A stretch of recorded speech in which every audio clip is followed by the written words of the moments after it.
Mm-hmm.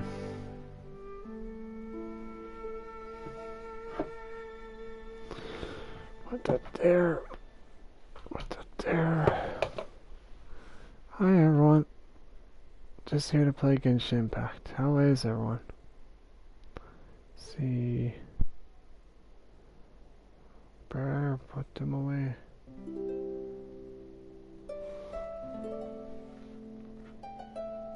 Okay. Get rewards by watching. Oh, what's this? Has an able Joster heal, which. Oh, kind of cool.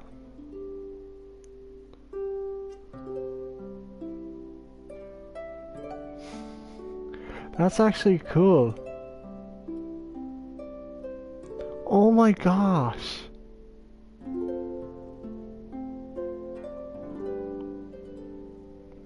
That is actually cool. Did you notice, everyone? You can actually get...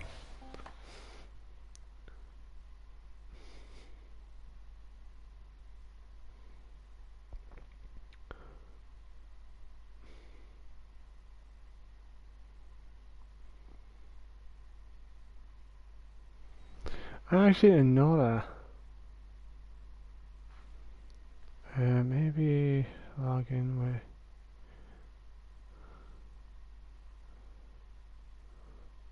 I actually did not know that. That's actually kind of cool. Twitch actually gets offers from Genshin Impact for doing this.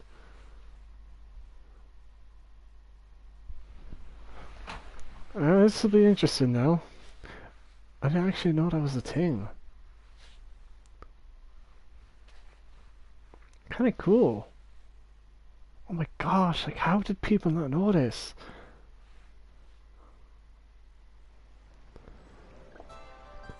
Alright. So I'm gonna see my adventure rank and such. So UID now. Kinda cool though. I didn't even think they did offers with Twitch. 150.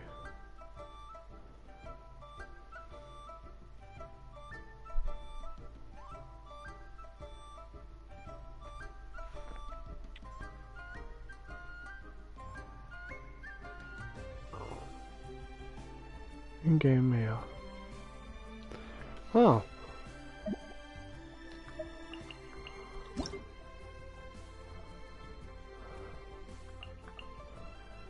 That's kind of cool. Thank you, I appreciate that you could do stuff like that.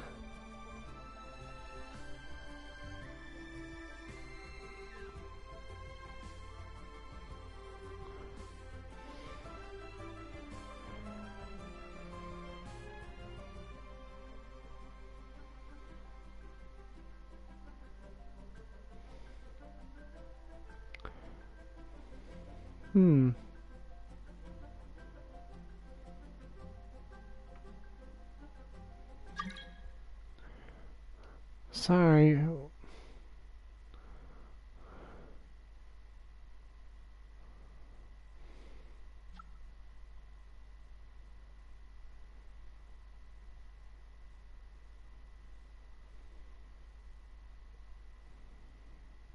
One moment while I'm just reading the details.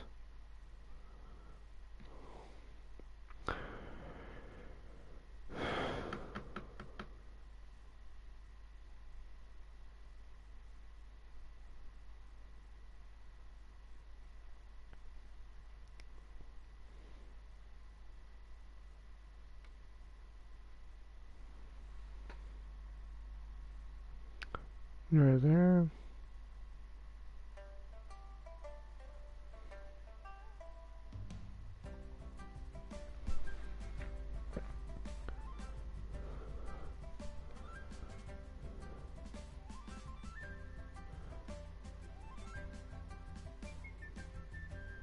Cool.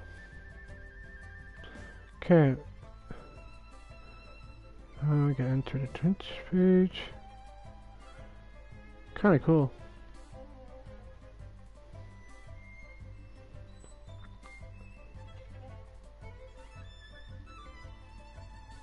Hey, frig off. You are not allowed.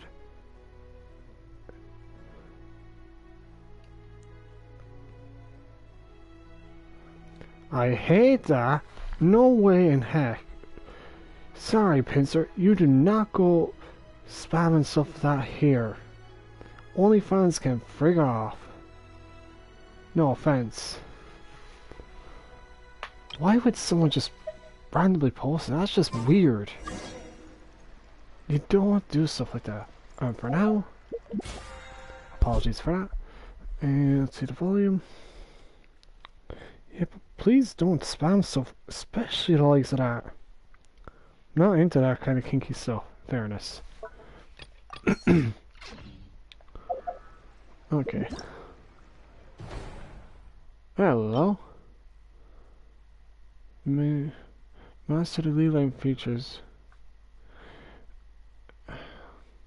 Sean and Miss, master the lead line features, put together the strongest party to plume these mysterious steps, mowing down all who stand in your path.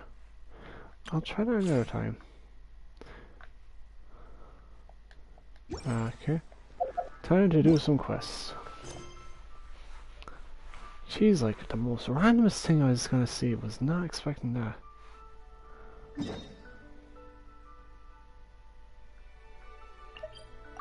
Time to go to back to the Electro Archons area. What's the name of this place? Not exactly sure. It's a good thing I keep an eye on what goes on in the chat box. So.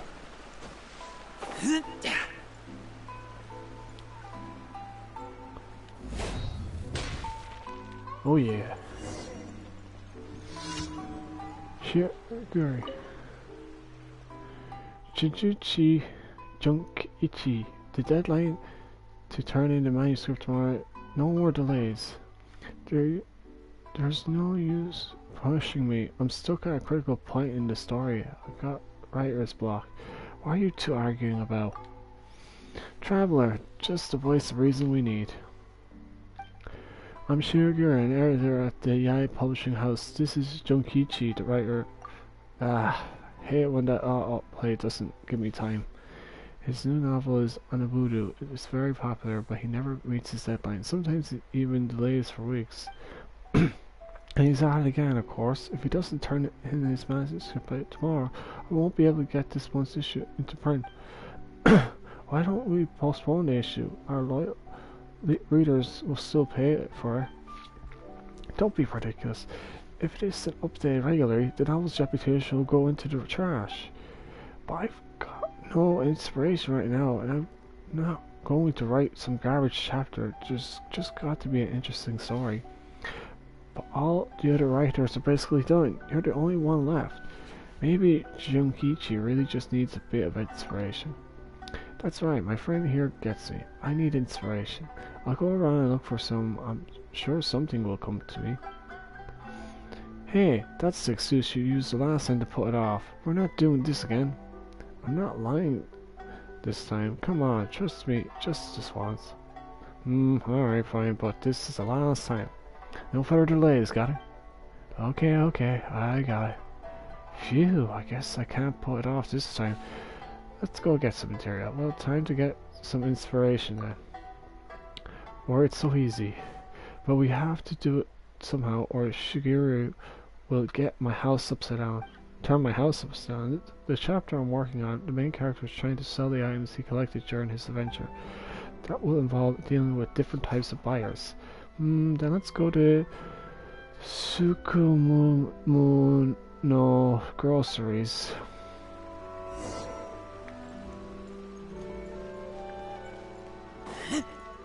Been a while since Please speak to President Song. Here. Hello? Cloud Razor. Whoa! Actually, one is quicker. Pushing the glide.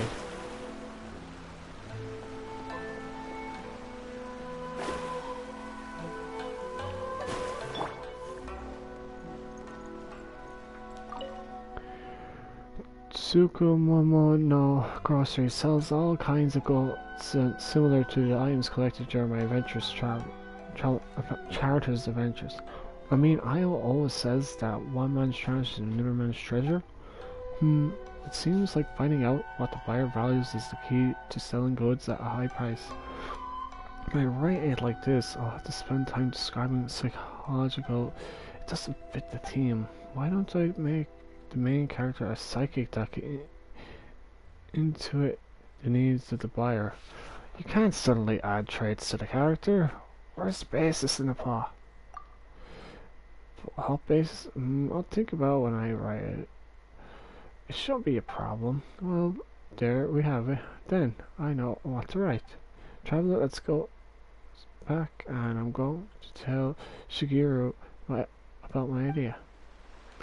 Yeah, you have a crazy imagination there, bud. When it's load of nonsense when you're just making up on the fly. Well, it is imagination. This makes sense, generally.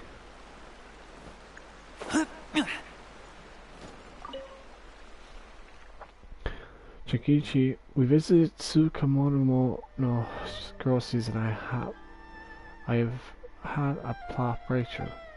Oh, that's great. Tell me about it. The main character suddenly awakens to a profound magic, the third eye of perception. This allows him to see into the minds of others so that he can maximize his trade profits. In this way, it's... What's wrong? Hey, you're doing it again, aren't you? What's it? Again?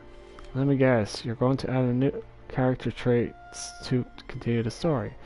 And you'll be tackling more complicated features onto those traits until you finish the new chapter, right? No matter how much you like the character, stop giving him so many skills, the readers are going to get confused. That's always been my style. I think it's interesting. The readers will love it. Don't give me that. You know the readers are starting to get confused by everything you make up. I'm done talking to you. You're so boring. Let's hear the traveler's opinion. Traveler, who do you think is right, me or Shigeru? Actually, Jinkichi isn't bad. Actually, Shigeru sounds more reasonable. Reasonableness is no substitute for a good plot. A reasonable plot would be boring without a compelling story. You mark my words. When it comes to time to wrap up the story, you'll go crazy trying to tie up the loose ends. I took some notes. We don't have any problems ending the story. You have to take notes to remember all the details, do you? Are you expecting the readers to take notes as well? Well... I'm not saying you can't add these new features. I'm just saying that you have to be mindful of how many there are and when they are added. Writing a novel is like running a marathon. If you go too hard at the start, you'll just lose steam later on. The key to success novel is to move forward steadily, one step at a time. Trust me. Okay.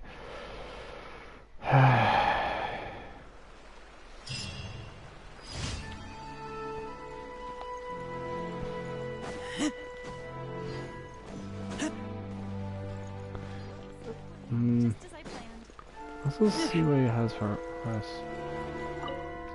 So what's the structure I have in mind this time? The supremely skilled ninja uses all sorts of abilities to infiltrate the enemy fortress and retrieve acquired intel in secret. And how many abilities are you going to give this ninja this time? It might depend upon the situation. Right, so you haven't thought about it then. I mean, it's fine. I mean, if you lock down all the narrative devices ahead of time, there's nowhere to adapt from there, right? Oh, here you go again. If you had these devices locked in beforehand, your writing wouldn't go all over the shop. I have my own creative methods, alright? The story should go put its narrative first. How can it be shackled by these devices? That's just irresponsible, you know? What are you two arguing about? Oh, it's you. I was just thinking about to structure a novel about a ninja. But Shigeru is criticizing the structures that I came up with again. I'm not saying that what you've come up with is bad per se. I'm just asking you to put your narrative devices in place first before you start writing. No, no, I'm not going to list them all down and structure the narrative around them. That's just too staid. The narrative is the most important thing in the novel, which everything else revolves around, even the setting and narrative devices. You.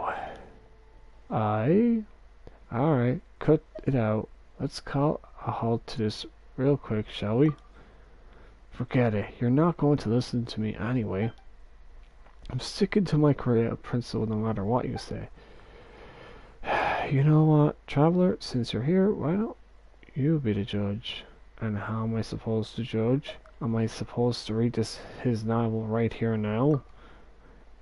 No. You just need to listen to Junkichi's tells us the structure of this new narrative passage he dreamed up. After that, just use your judgment. Think about how his ninja would act. That way, Junkichi should get the feedback he needs about what happens when he just writes his story willy-nilly. Sure, well, Traveler, we're counting on you. I'll narrate the story for you. Just act according to what you think is natural. Let's show us your guru how awesome a story unbound by these narrative devices can be. You. Let's just start. This creative business sure is tiring. Well, let's begin, Traveler. So, as I was writing, this ninja is entering the enemy fortress solo, preparing to steal critical intelligence. Hehe. Traveler, are you ready to play the stealthy ninja? Having made all the necessary preparations, the ninja infiltrates the fortress stealthily. Wait, what? Why do I get a bad feeling about what's about to happen? Why do I get the feeling I'm going to be just put in this team out of nowhere? Oh, what I am? What the hell? Okay. So what the hell's going on here? The ninja is being very vigilant, scouts the area thoroughly before acting. Oh my gosh. Well, it's pretty cool. After infiltrating the fortress.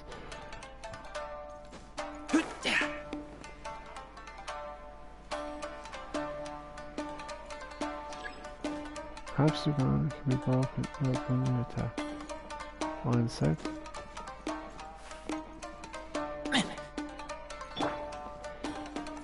Hey, get him! Kinda cool.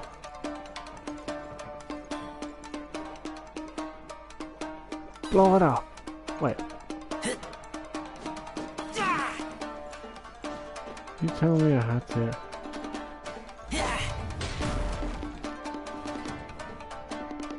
Ninja scores the guard's head. Broken away planks must have alerted the enemy. Let's get down to business. How's this? Let it rain! More. Keep that! Let me scry! I'm not lazy, jeez, I'm not nothing.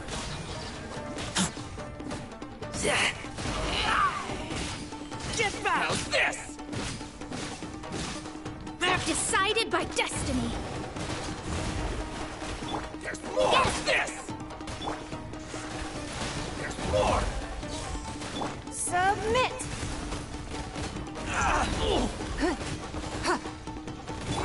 No escape! To the very...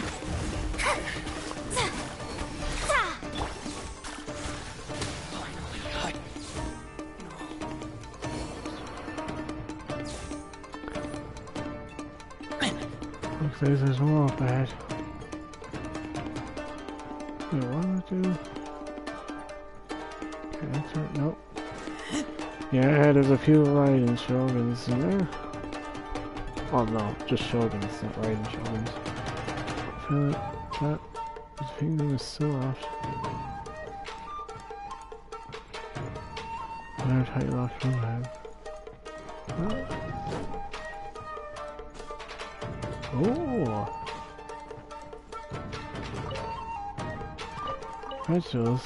Best one. That is one crazy imagination this guy has. I must admit.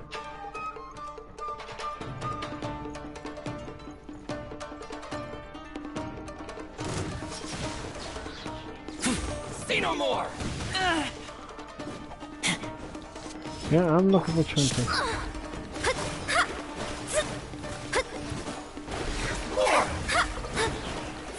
Yeah, ninja always skills, man, so.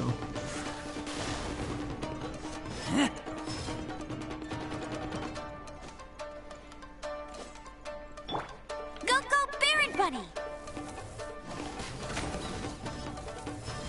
That's cheating!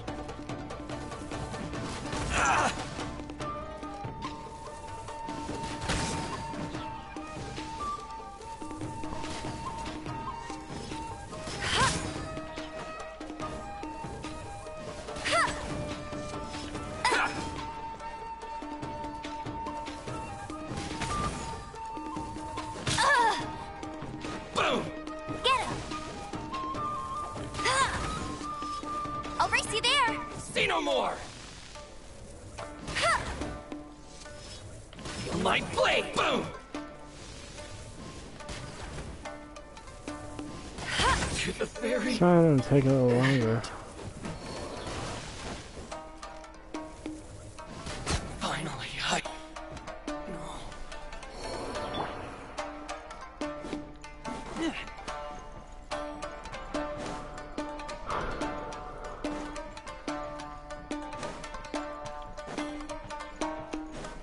But this is a ninja after all.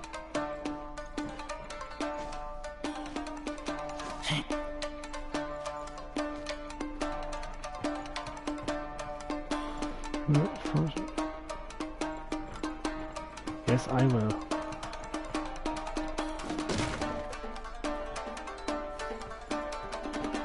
Yeah, I'll follow your outline.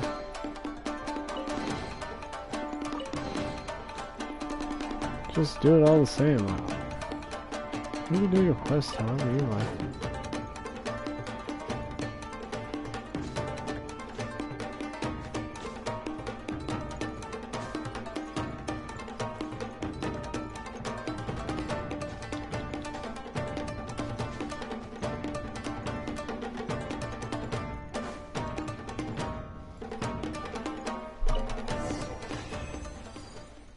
Is that really it?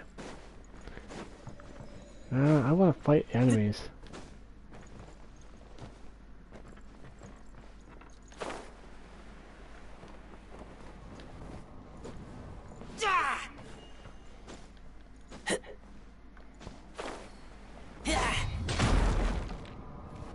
Let's get down to business!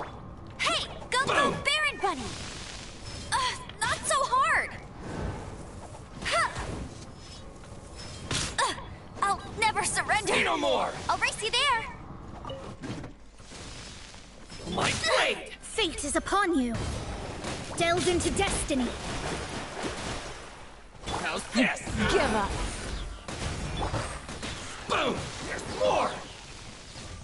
Goodbye! Let me scry! Yeah!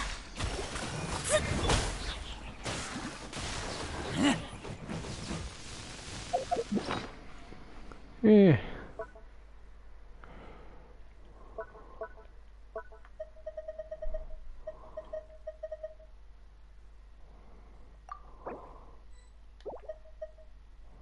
Ghostly match.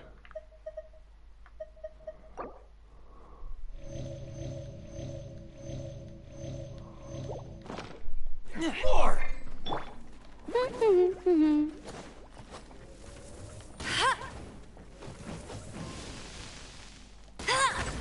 There's more!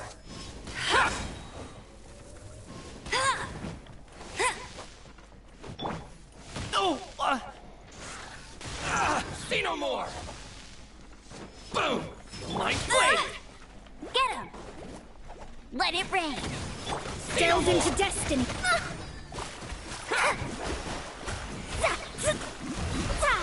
It's nothing.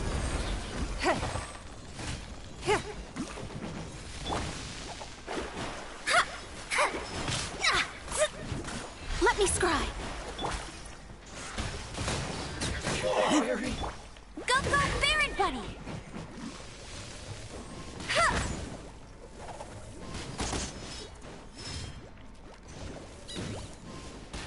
Finally, No. To the very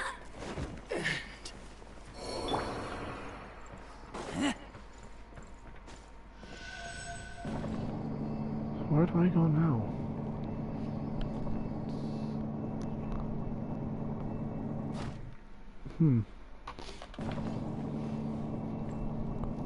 No harm in just checking the area, like.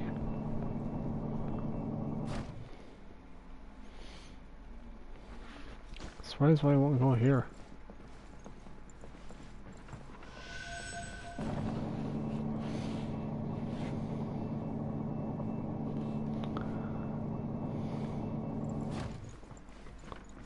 There's gotta be something else here.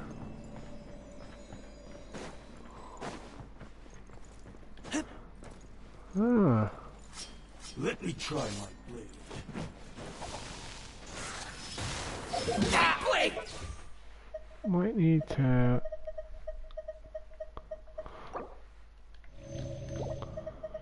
beef up the character.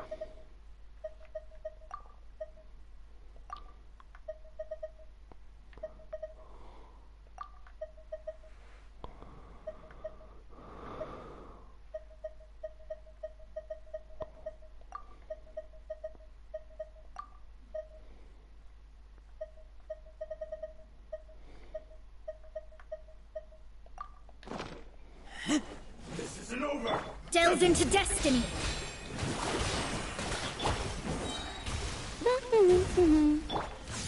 Give up.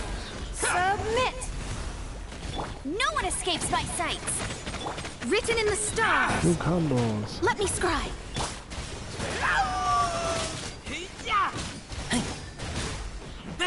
I got your hand. Cheap trick.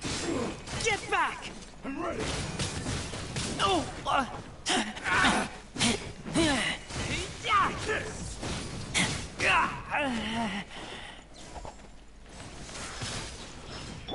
Delve into destiny.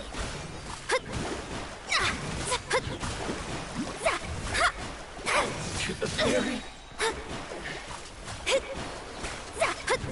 My blade! Don't waste my time. There's more! Go, Baron Bunny!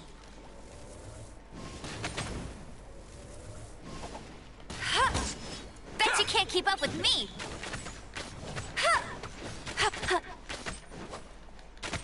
Finally, Taste my blade.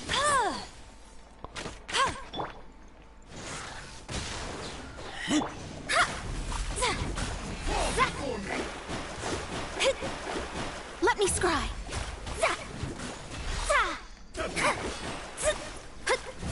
One strike will suffice.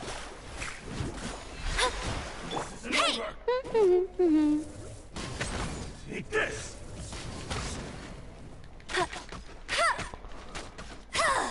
Nice. Cheap trick.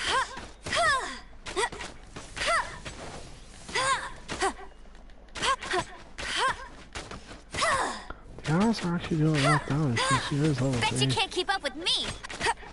Get him! I don't actually know how much damage armor does.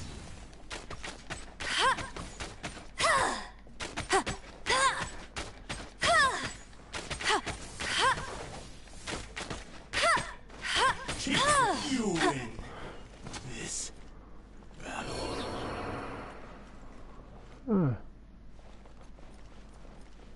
Oh well. Bet you can't keep up with me! Time to leave. That was kind of fun.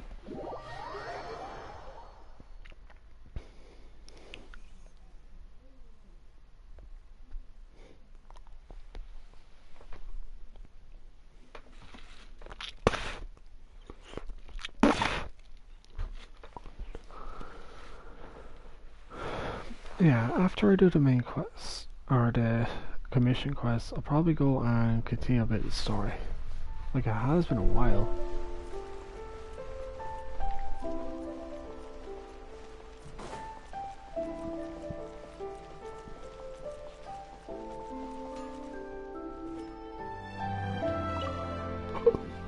I don't know. Let's see what she has for sale.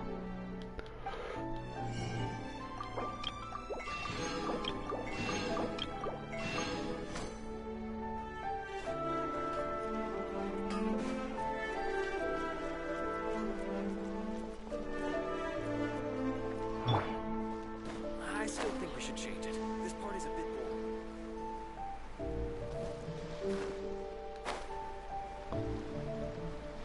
What is that?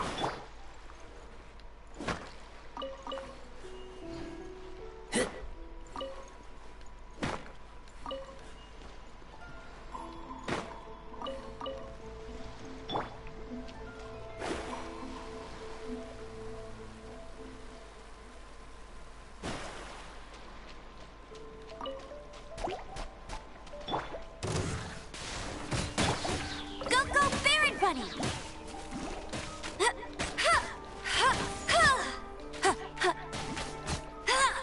Ready for the explosion.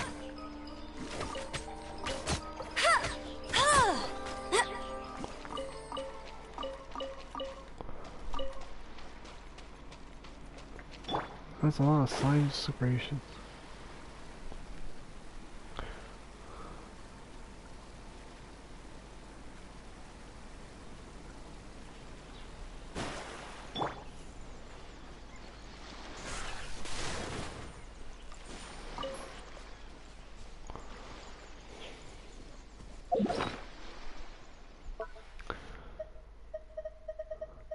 Eat pizza.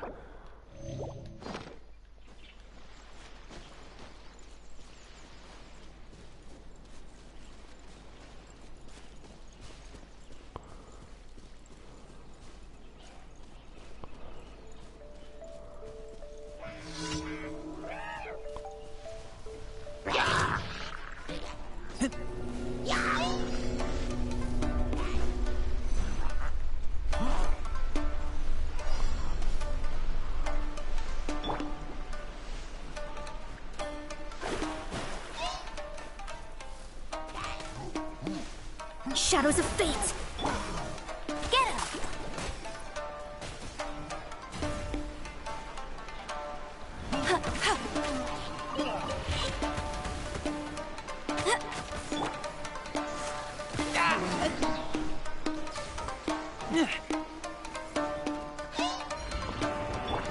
No escape! That's cheating!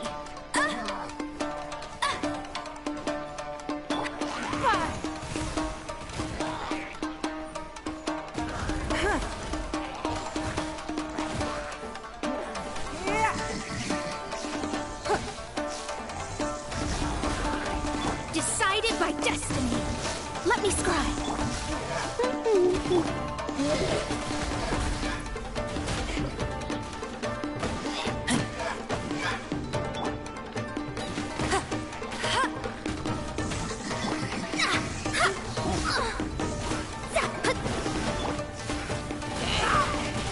Get back!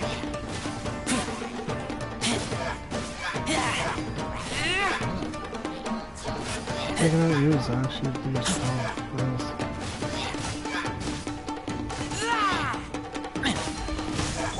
Shadows of fate.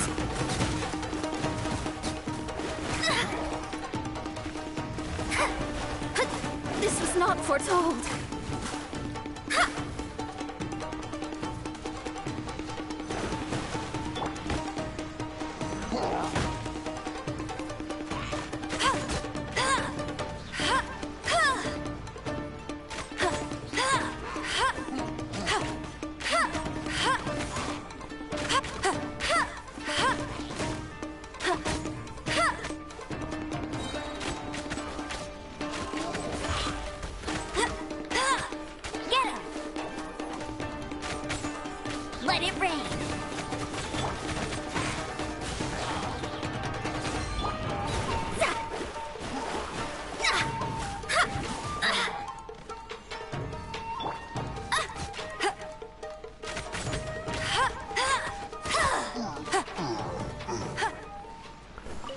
How to grab supplies and quickly.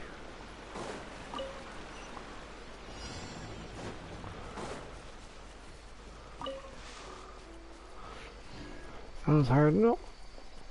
Usually I would obey them. Usually.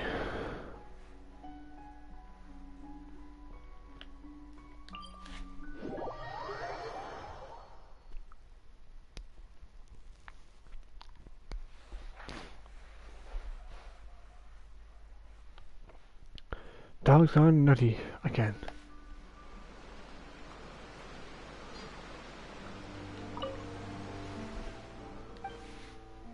Let's see, worship? I've only gotten 2.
I'll be taking some of these. Oh, I got her.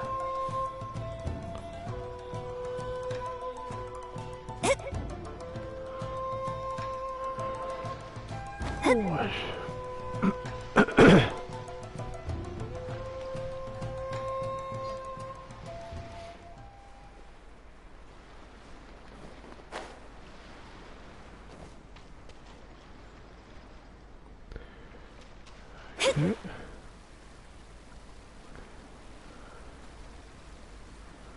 so far I know most oil can glide across water.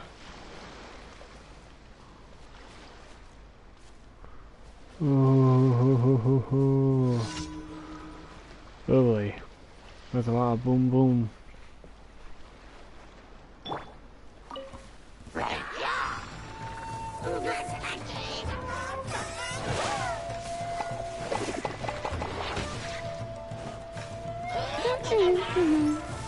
That's cheating!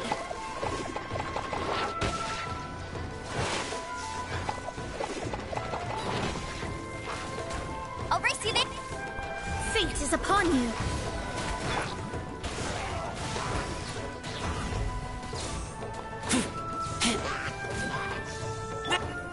Your life is mine.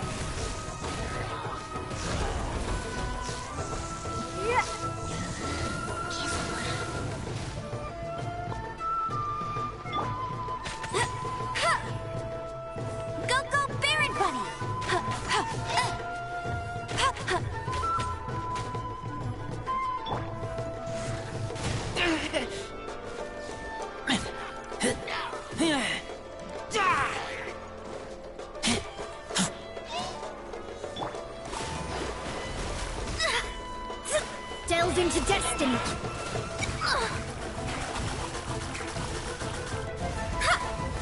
Leave my space.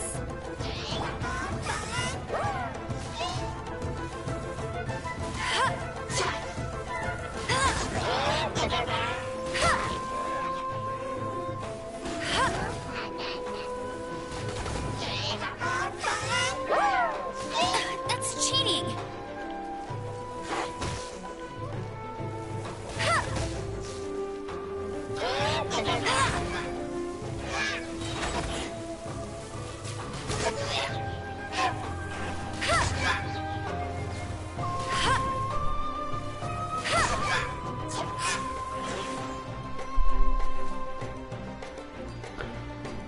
Good thing you said hidden.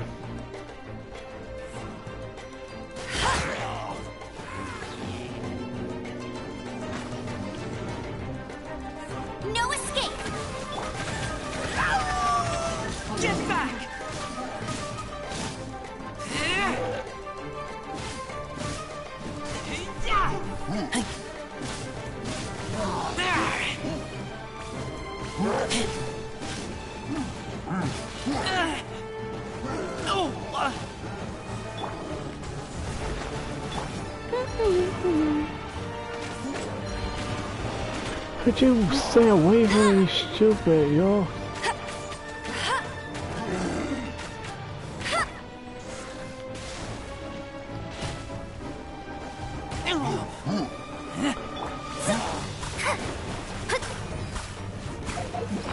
Ye are the worst of the worst.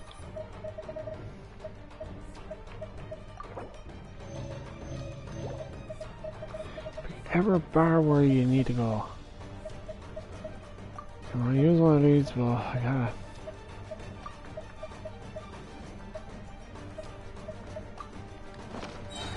Written in the stars.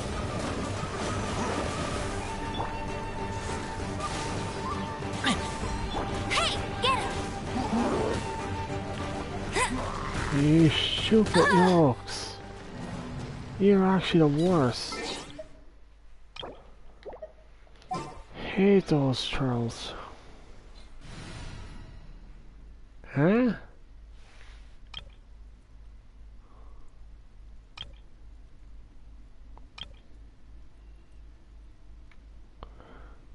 That's new.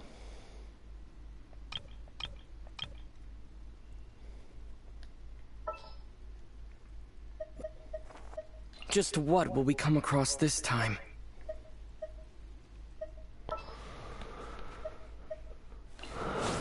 I'll scout ahead.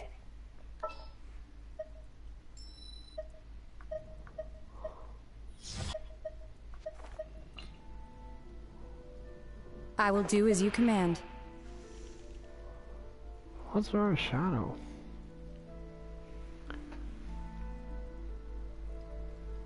Actually, who is behind her?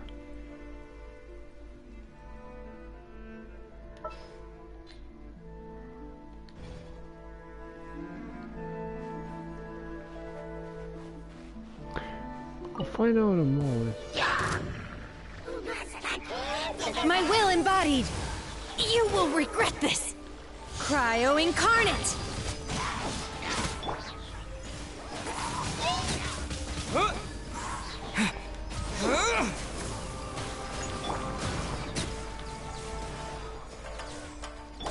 Bah!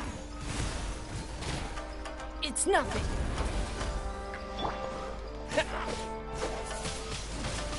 Windblade!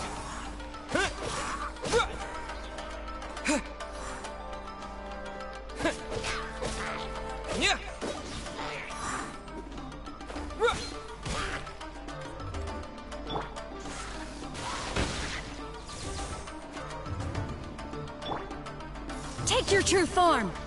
Shit.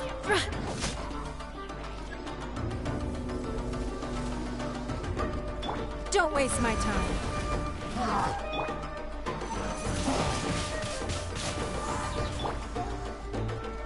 Transfiguration.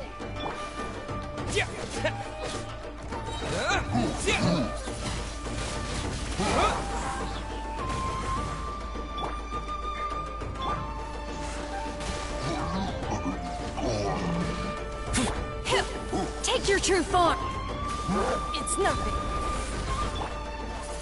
Windblade! Disappear!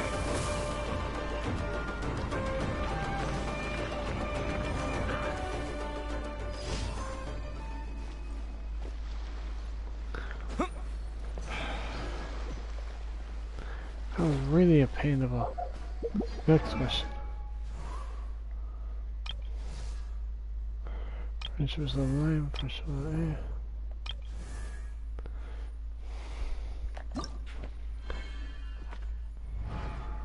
The world's shackles.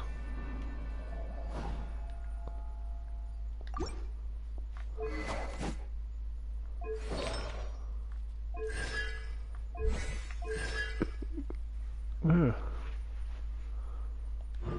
Clarity of heart. Divine Maiden's deliverance. Exclusion. Insight. Divine attainment. Mystical abandon. Trigger quota? That sounds crazy.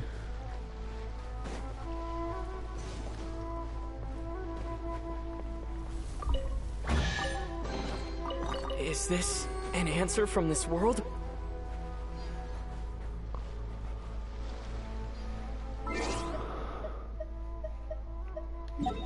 Have a look in the map.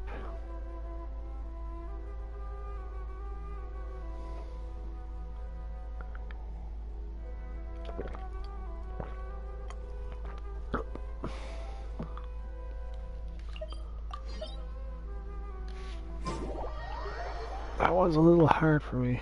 I'll do that for another time.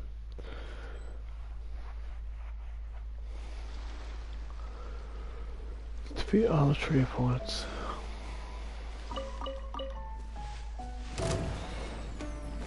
Ah, no. My will embodied. Oh!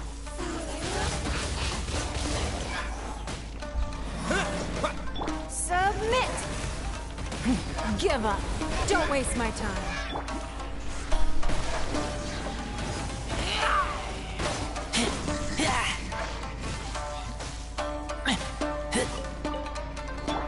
By ordinance divine, unleash!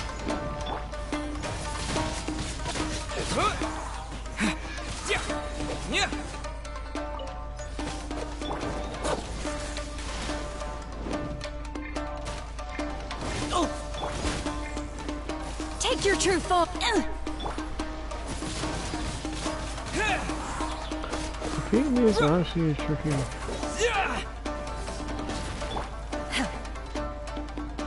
It's nothing.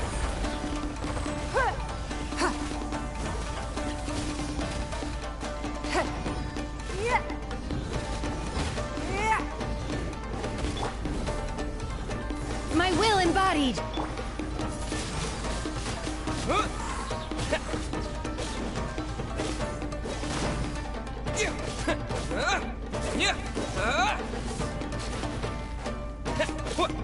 Your life is mine. Manifest!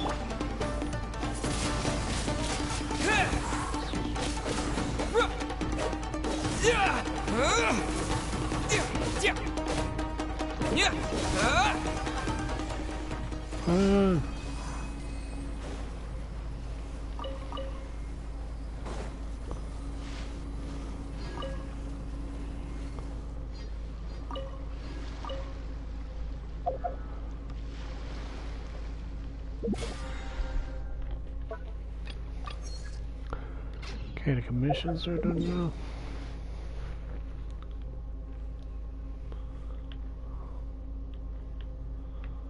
Time to go back to the Adventure Guild, get my commission, then see what's next to do. Like, I could be grinding for more materials. I really could.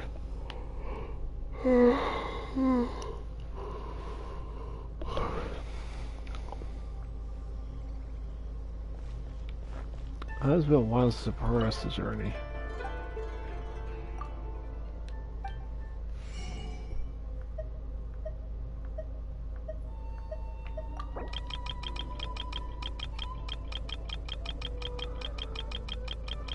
I got like 50 or so tomatoes. Potato. Potato. Hoey, you can never have enough Hoey.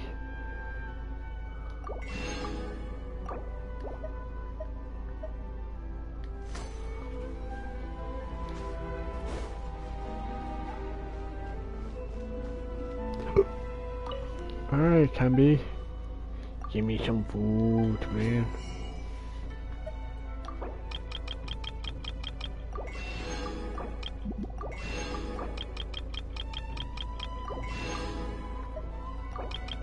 Seagrass, huh?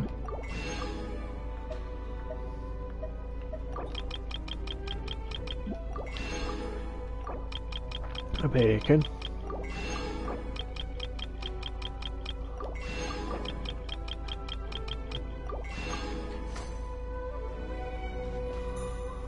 Onigiri.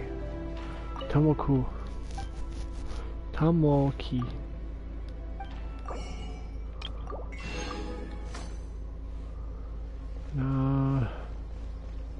Catherine. Ad Astra Abyssosk. Welcome to the Adventurers Guild. Claim Thank you for commission. completing today's commissions. Here is your reward. Ad Astra Abyssosk.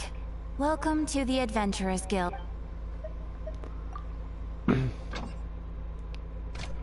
Since Orion Monster.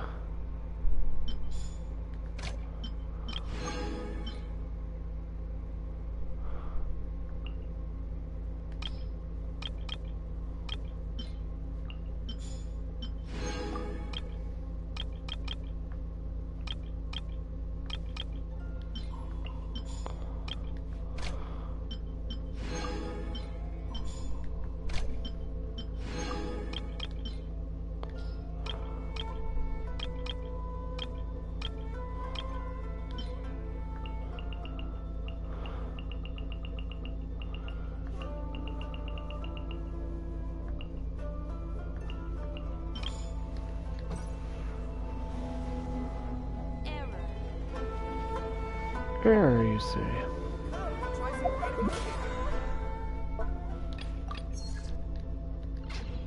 Can you do some cooking? That's not cooking, that's a board. 7 days of drinking. Might make it 6. Ooh, a fruity duet. And a fruity smoothie. I gotta see what these are. Hello. I like this.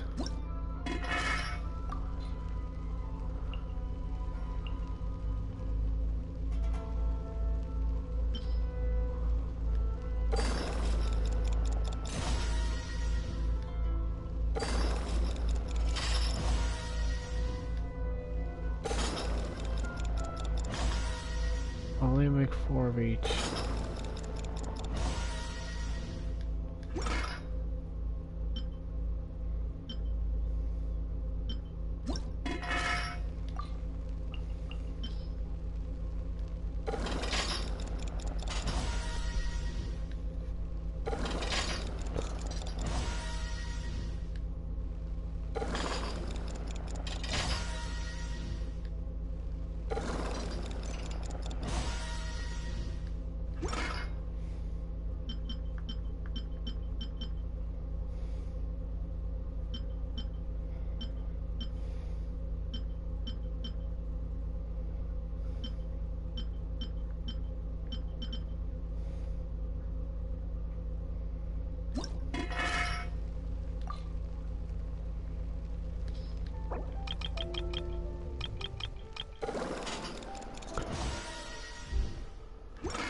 Pretty handy.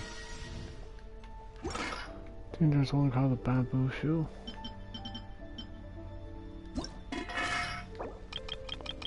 Young leaves viciously.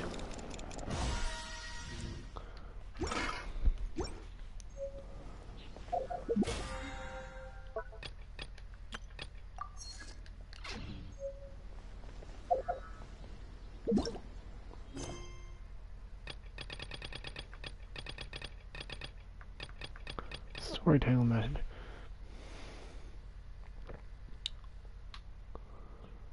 Nah, maybe worth it.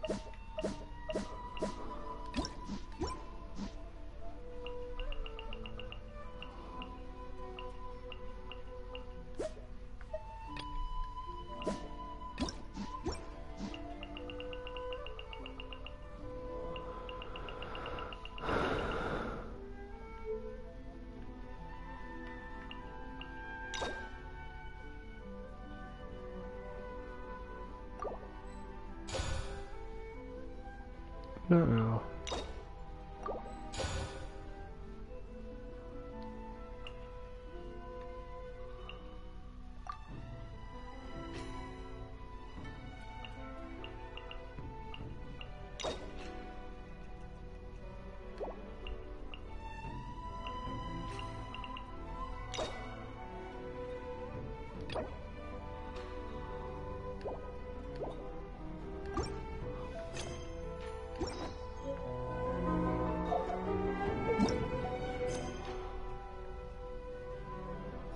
No requests.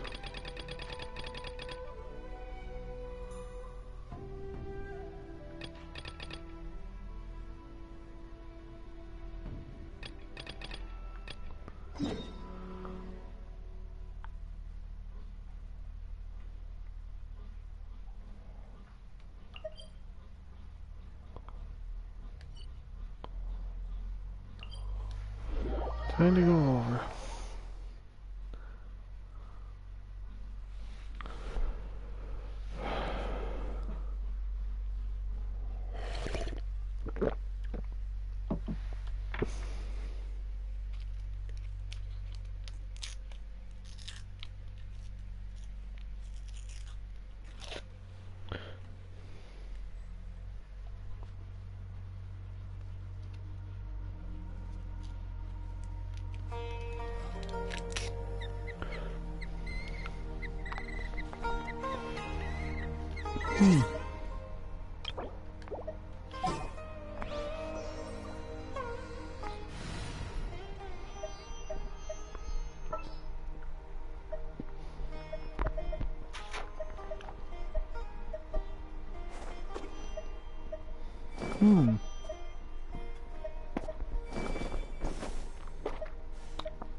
I'll ensure your safety.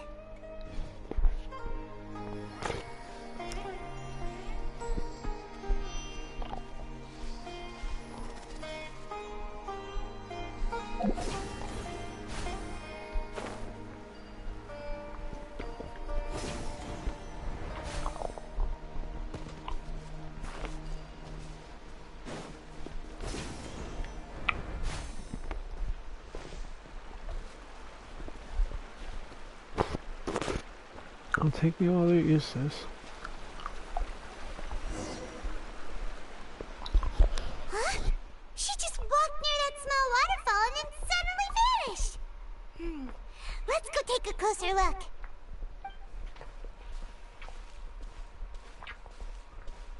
Paimon thought this cave would lead to a village or something, but it looks like that's not the case. Look, she's sitting over there. Wait. She couldn't possibly be living here, could she? What should we do now? Do we try asking her for directions again? Maybe, or we shouldn't bother. Sure, let's give it another shot. Alright then. It's not like we have anyone else we can ask. Even if she's not very friendly, we just need her to point us in the right direction. That's all. Oh. What a lovely smell. Knockout It's coming gas. from that sensor over there. This is definitely not your typical place to call home, but at least it smells nice. Maybe living here wouldn't be too bad after all. Yep, that's what I thought. Huh? What's the matter? You don't look too good. The smell, something's not right. What? Is the smell making you feel sick? Strange. Paimon doesn't feel anything. I've got to get out of here. I think I'm gonna pass out. What's happening? Traveler? This is no time for a nap.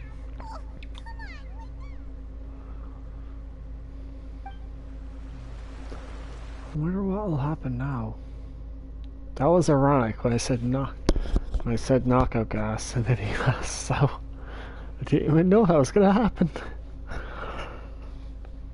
Oh well.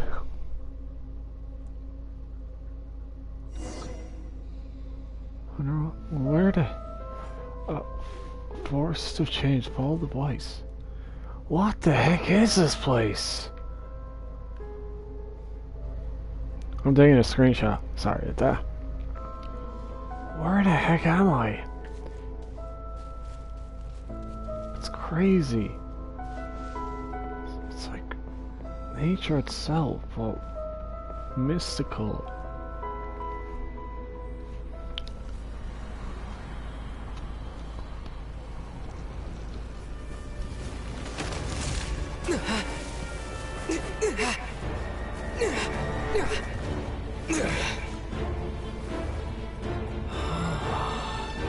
Some words going on.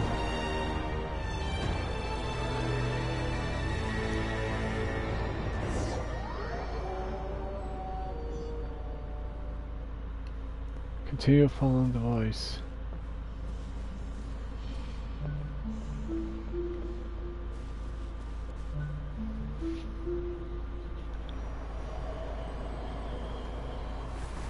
President. The world would get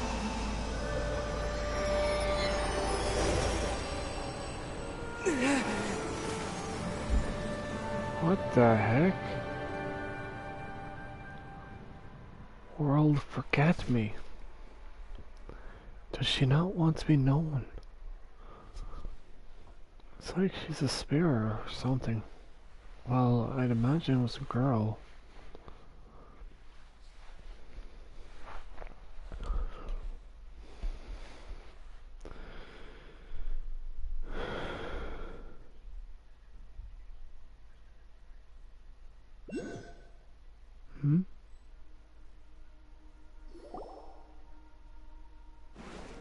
Are you sure it's not? not serious.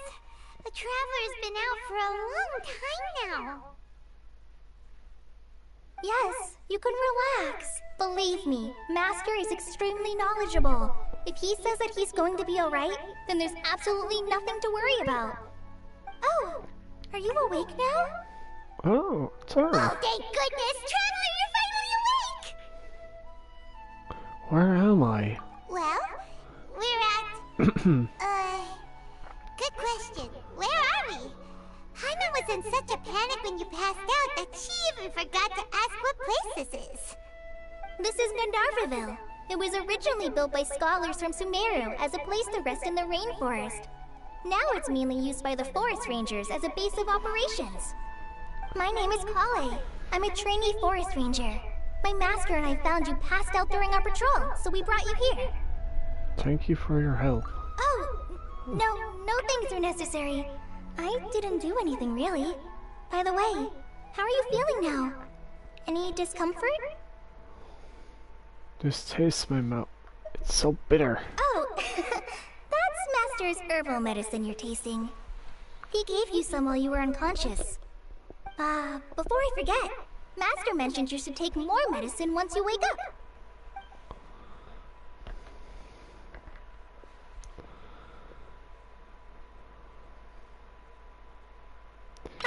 Whoops! Oh. Oh. Kale, what's the matter? Were you trying to retrieve the medicine? As I've already told you, you must be careful with these. I'll get it for you once I am finished here. Sorry, Master. Now, the guide to Avidia Forest's edible fungi is clearly posted on our bulletin board, but if Farbode forgets which mushrooms to avoid one more time, I'll have no choice but to leave the guide somewhere a little more visible. Like right smack on his forehead so others can remind him to be careful. Right? This is the second time he's come down with food poisoning this month. I'll be sure to give him a good talking to. Yes, please do.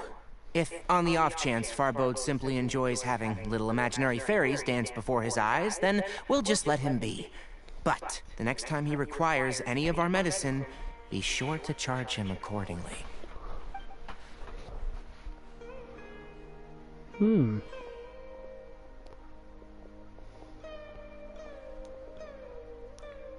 So, how are you doing? Feeling better? Oh, this is my master, Forest Watcher Tainari.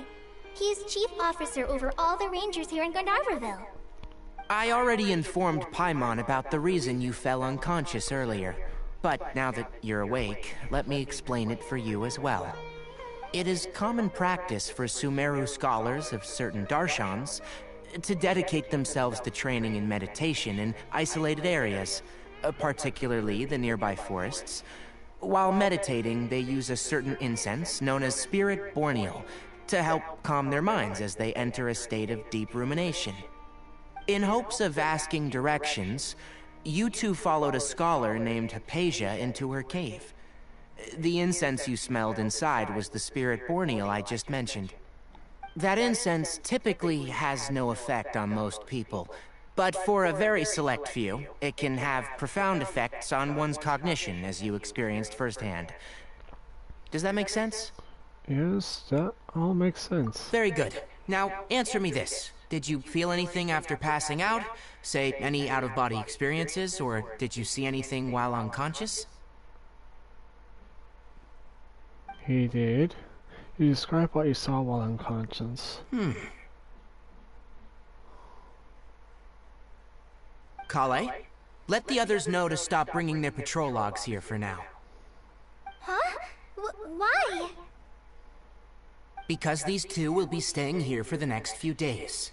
They can have my room, and I'll bunk with Amir. Now get a move on, and be sure to do as I've said. Huh? Yes, Master Tainari.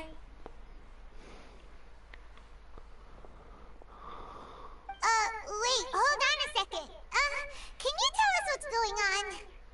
Sure. Let me fill you in. I originally planned to send you on your way once you finished your medicine. However, it appears now that you should stay a while longer in Gandharvaville for further observation while you recuperate.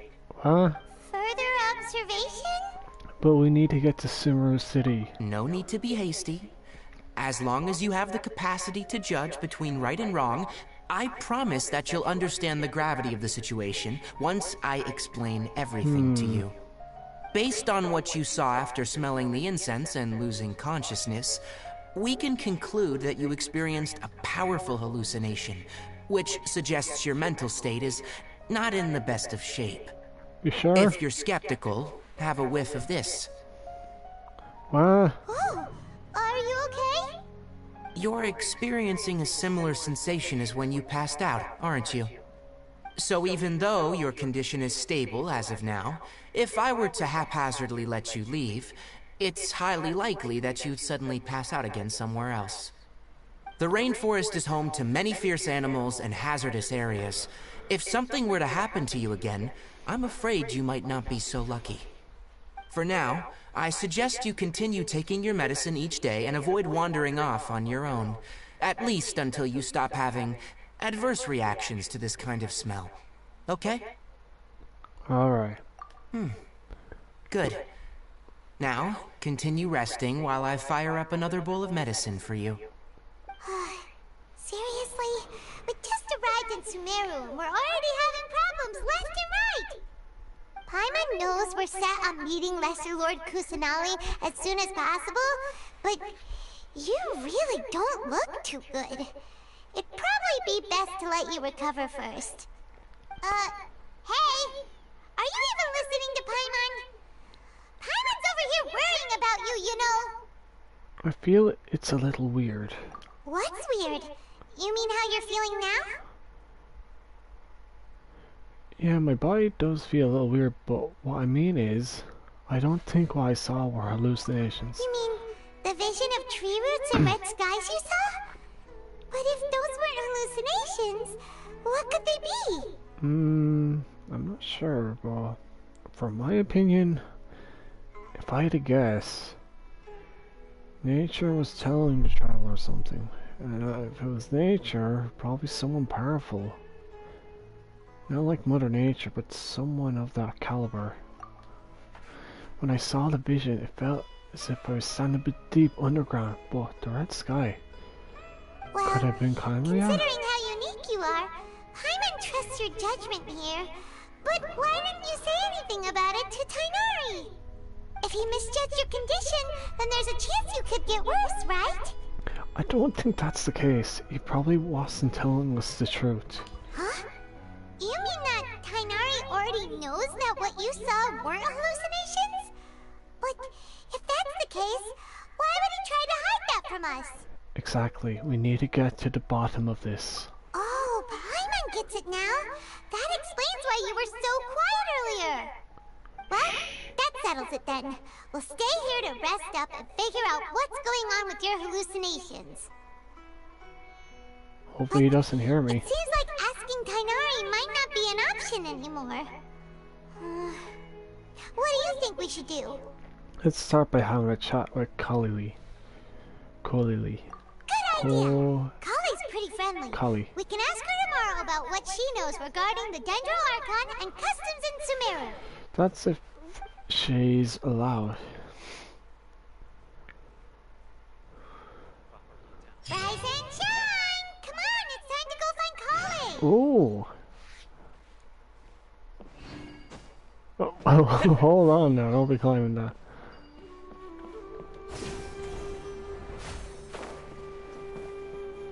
Keon. It's my first time hearing your footsteps. Sorry, but I'm blind, so I can't be of any help to you. Still, my hearing is very good. Hello. Oh, hello. Travelers, merchants, and adventurers frequent Galaharva Valley, but your footsteps... that's a good thing. I'm very rare to come by in Sumeru right now. Young traveler, may the greater Lord watch over you. Has something happened in Sumeru? Not at all. It's peaceful as always. It's just me, a blind old man, worried about nothing. The use of Akishkas has been growing popularity while fewer dusk birds are flying out of the Sumeru city. I can only hope that this sign is a sign of progress. Yeah, it tells me otherwise.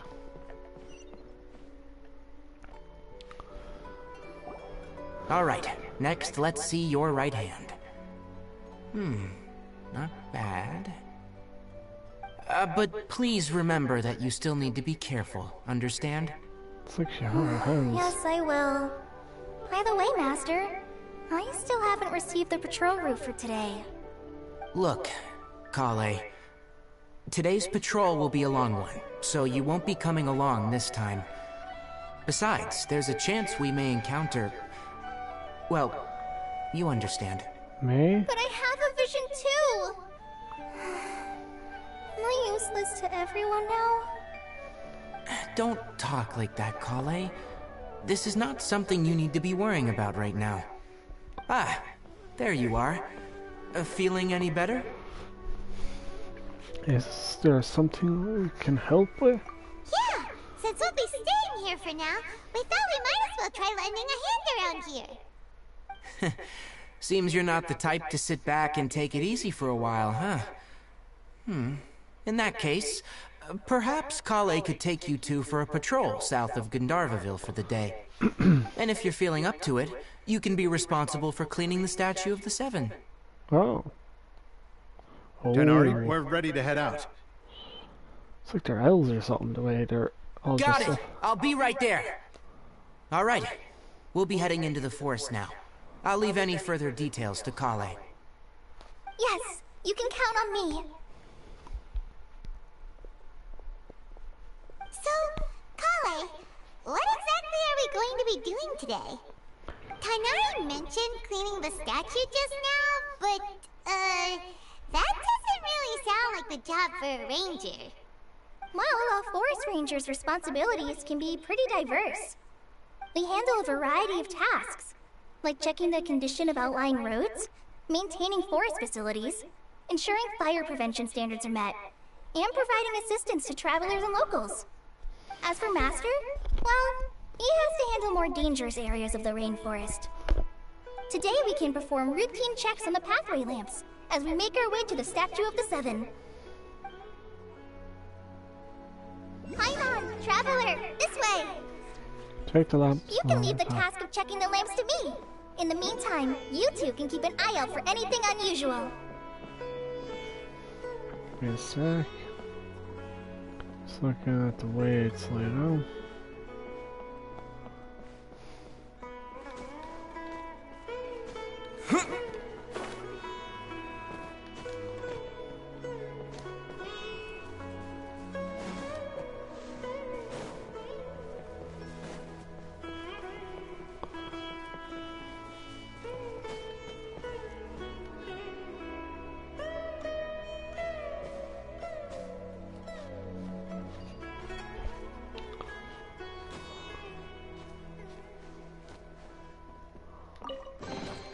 I'll keep this close.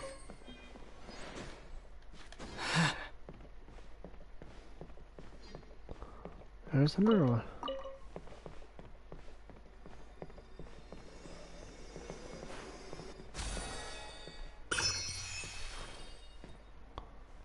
Squirrels.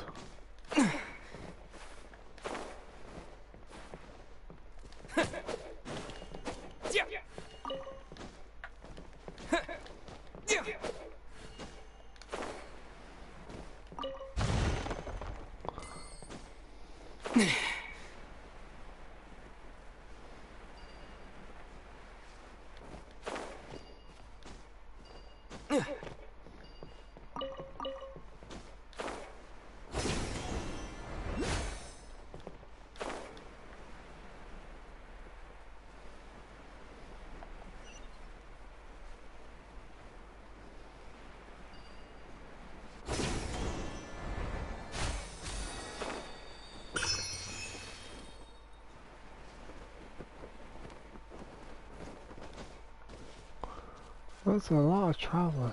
Nothing wrong with these two lamps. Let's move to...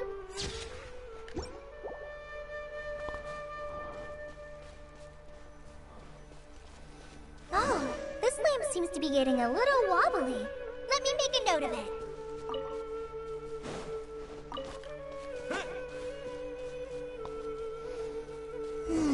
No problems with this lamp. Good.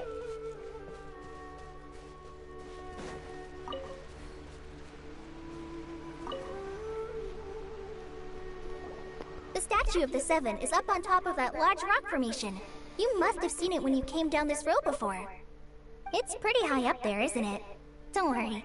If you're afraid you can't make it up there, I'm sure Master wouldn't mind if you don't clean the statue. Shouldn't be a problem. Oh? I guess I'll leave it up to you then. There's not much footing once you reach the statue, so be careful up there. Paimon will fly up with you and help you with those hard-to-reach areas. Yeah, Paimon can fly. By the way, Kale, do you know anything about the Dendro Archon? You know, what's she like? That depends.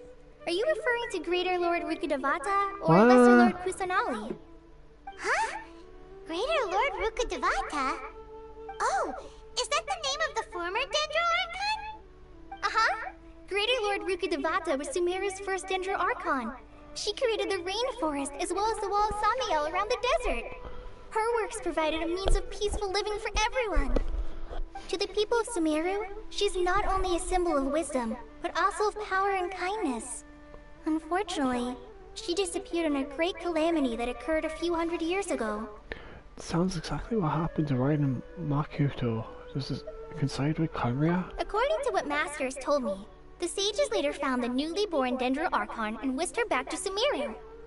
To celebrate the reinstatement of their lost deity, the sages dubbed her Lesser Lord Kusanali and let her reside in the sanctuary of Siristana. Uh-huh. Then what happened? Well, and then... I'm not too sure what happened, to be honest. Huh? You're not too sure? But aren't you from Sumeru? Yeah, I'm from Sumeru. But... So, sounds wrong. maybe it's difficult to discuss this topic with strangers. If that's the case, then don't worry, we understand. No, it's not that. I'm not trying to hide something from you. Besides, I don't consider you two strangers. Huh? Because you two know Amber, right? Oh. Wait, Amber?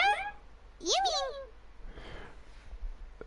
Abiglider from Amber, Outrider of the Knights of Favonius? Yes, that's her. I once lived in Mondstadt for a while, and she helped me a lot during that time. You could even say that she helped me become a new person. There's no one like Amber. She lives life to the fullest while always adhering to her strong sense of justice. She's ready to answer the call for action at any moment, but is also very understanding of others. She's like the spark that lights the fire in everyone's heart around her. If you ask me, she's a prime example of a true outrider. She's the first person anyone coming to Mondstadt will meet. You can't help but be enthralled by her charm and enthusiasm, causing you to fall in love with the lands of Mondstadt and...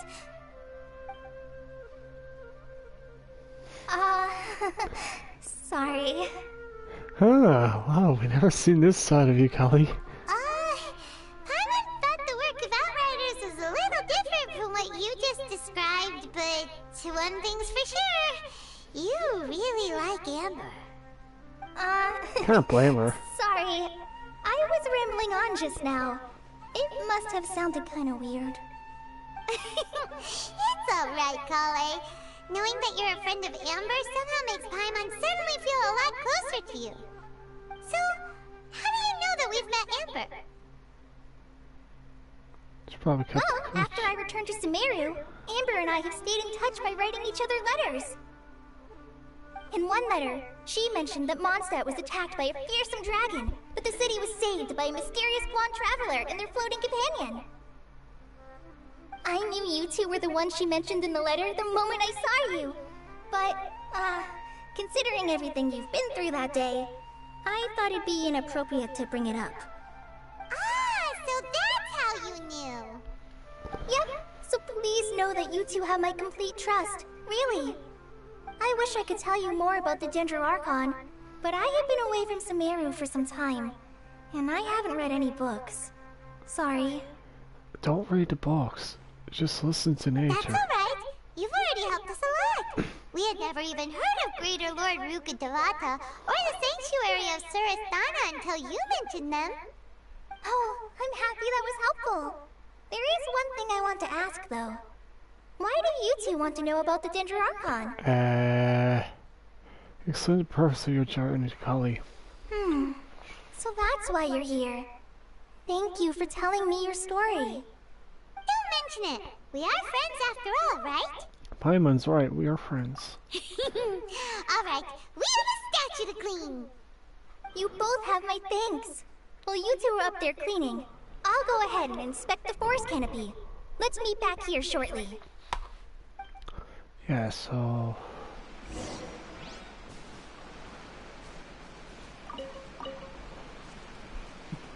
Okay, where do I start?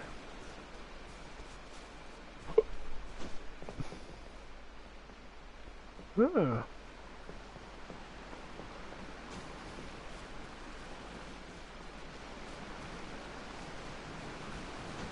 So kind of very simply see how to climb it. That's actually a bit of rock climbing, huh?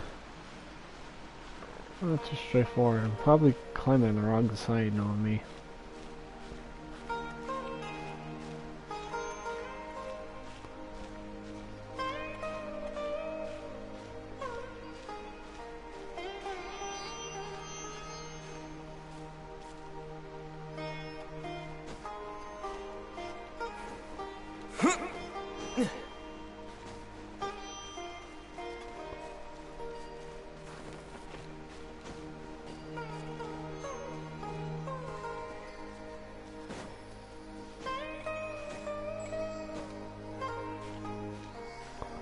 What's these lilies? Huh. Now that Paimon looks at it, the deity that's carved on the statue is kinda small. Do you think she's supposed to be Greater Lord Rukadevata or Lesser Lord Kusanali? Maybe Greater Lord Rukadevata? You might be right. The statue does look kinda old. Well, anyway, we'll have to figure that out later. Let's get started on cleaning the statue. Paimon will fly up and take care of the top, and you clean everything below. Paimon meticulously cleaning the statue. Wonder how it looks. Nice work. That's one clean statue. Let's head down and meet up with Kale.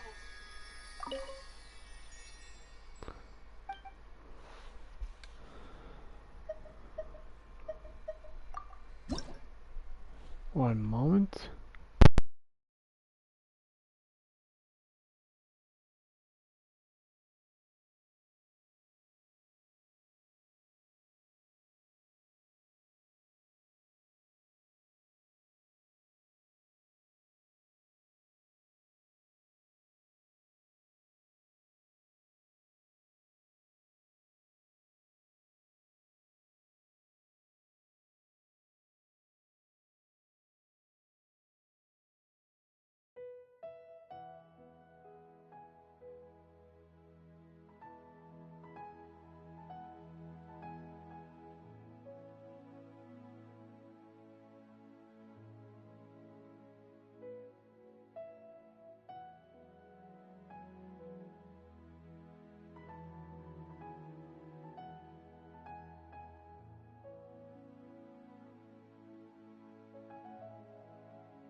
just gone to the bathroom. Let's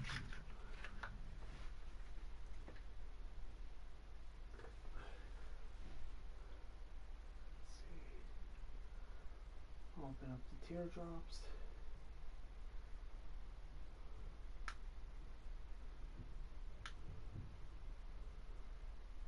Open up.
Sorry about that.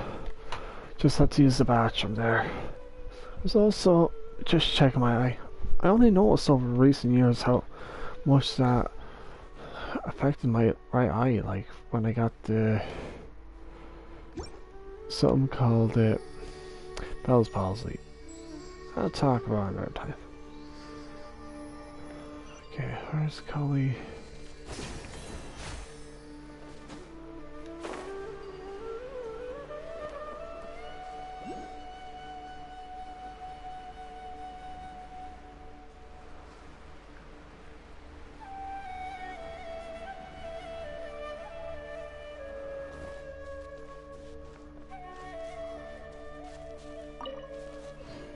What is this?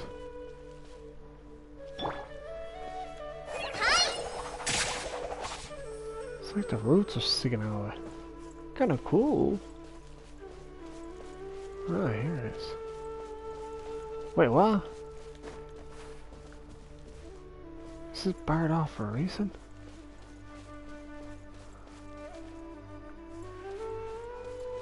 Huh. What the heck?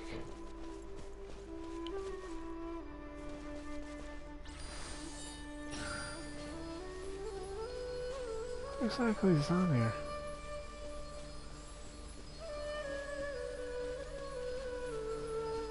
Try here, Collie.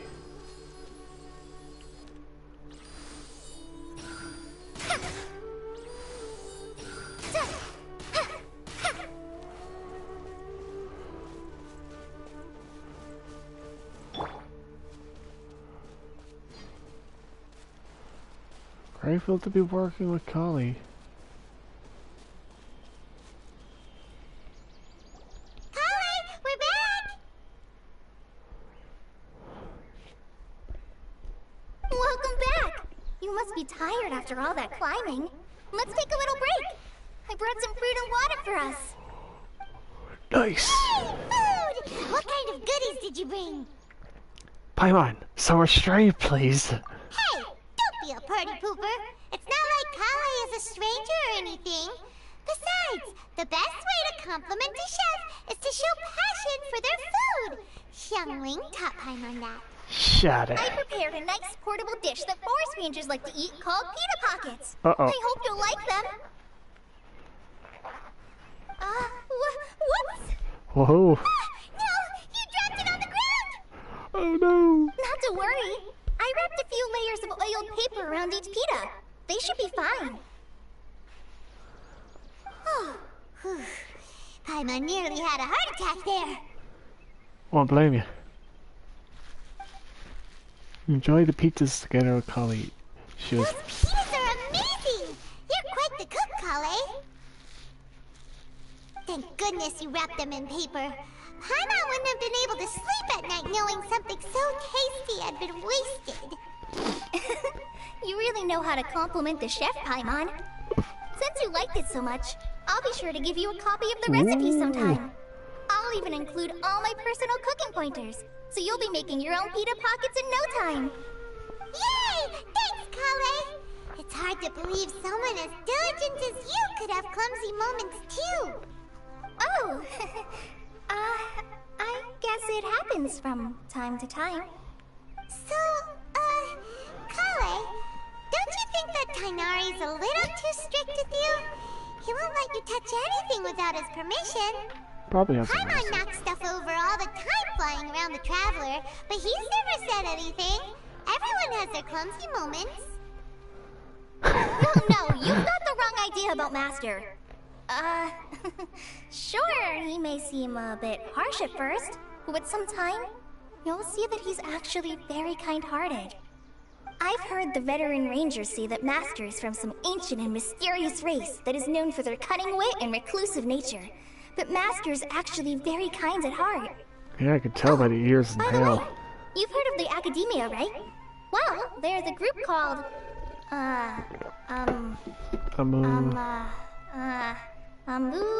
something? Well, anyway, because Master does a lot of research on plants, sages from the Academia have written him many times, inviting him to take up an official position there. But Master declines their offers every time, saying, Sumeru City is too noisy. It'd be bad for my ears. That does sound like something Taneri would say. Speaking of his ears, I really like to pet them. I know, right? We've always wanted to pet them too. Anyway, Master could have easily left the rainforest to take up a position at the Academia, but he chose to stay here instead as a forest watcher, helping the locals every day and passing on his knowledge to trainees. In fact, Master's the one who taught me how to make pita pockets. Really? Ooh. Paimon would have never guessed that. Oh, speaking of Tainari, he was the one who took care of you after finding you passed out yesterday. He even carried you all the way here. Oh. Paimon's still kinda upset, though. He kept scolding Paimon the entire way here. What did you do? Oh no, I'm sorry. Master might have been overreacting a little. What did you do? But, it's mostly because Paimon wouldn't stop yelling, Why, oh why, is he going to die? It probably started to get under Master's skin after a while. Aw. Hey! Don't laugh! Paimon was genuinely concerned about you. That's not a bad thing. Hey!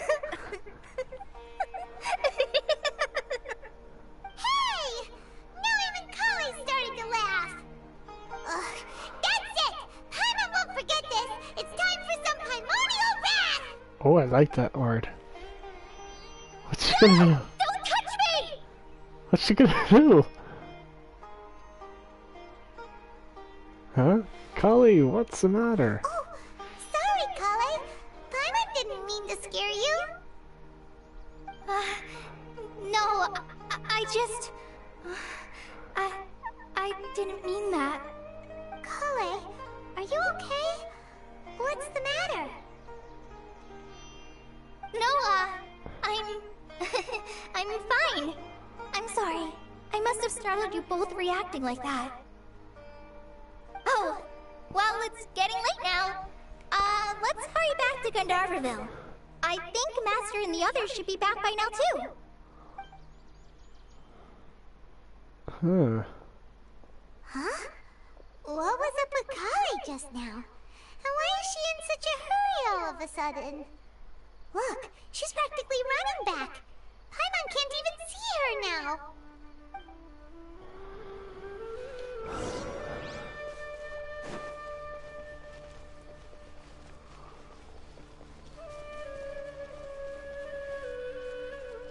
Oh, Daria, I'm traveling much.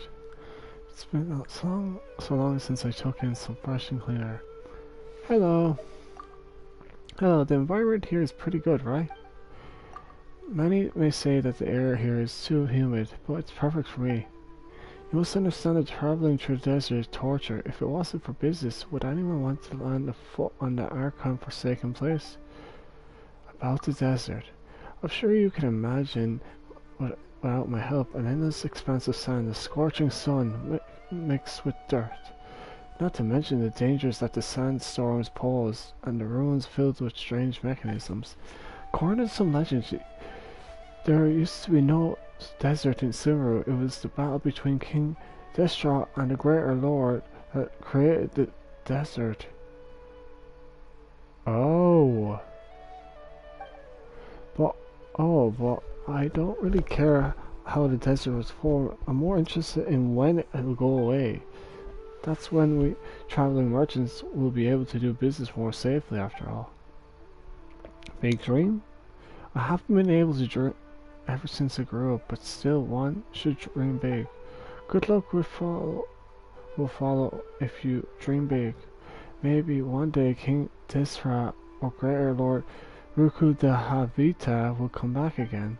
Either will do. Upon their return, there will be no desert, no pain, no Samuel control engineers or Biomersen's doctors. Just saying, this cracks me up. Oh.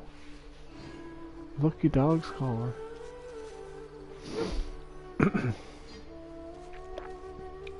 Oh, what's up? Traveler, you've returned. Horse, Nasrin. Yep, we're back. Have you seen Kale by any chance? Oh, Kale? Yes, I saw her go into her room just a moment ago. That's a room? Okay. Guess we'll just have to wait and talk to her tomorrow then. Is she not just on the right? No, that's somebody else. Filthy. Taking the path through the chasm to Sumer was a bad idea. I thought it was a shortcut, but no, like me couldn't get through those blockades. That really exhausted me. Sounds like it was a bad idea. Do you plan to continue? Of course, but give me a while to rest off. Since I'm already here, I have to pay a visit to Sumer City. The locals told me I should attend the festivals held there if I can. For example, there's something called the Sab-Zeruz Festival, which celebrates the birthday of the Lesser Lord Kusanelli. But when I asked if the Lesser Lord is also the Goddess of Flowers, they shook their heads and said the Goddess of Flowers and the Archon aren't the same god. It seems the Greater Lord and the Lesser Lord Kusanelli aren't the same god either. I don't understand. Then why is there a Lesser Lord Kusanelli's birthday called the Sab-Zeruz Festival? That's just being too obtuse. You think? Wait until it's AM the following day.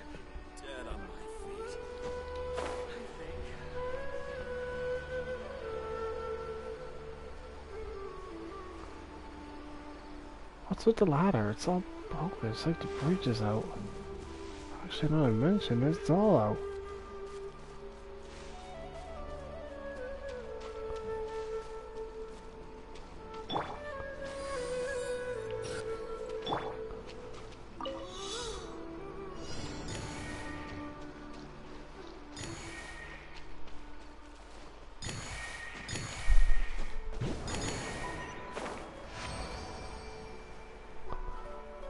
Alright, cool. Is this an answer from this world? Wait, can I jump up there actually? Darn, it disappeared.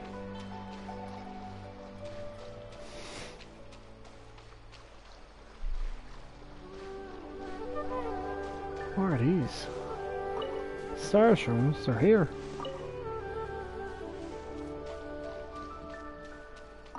Get random for star shows and motions to be in here.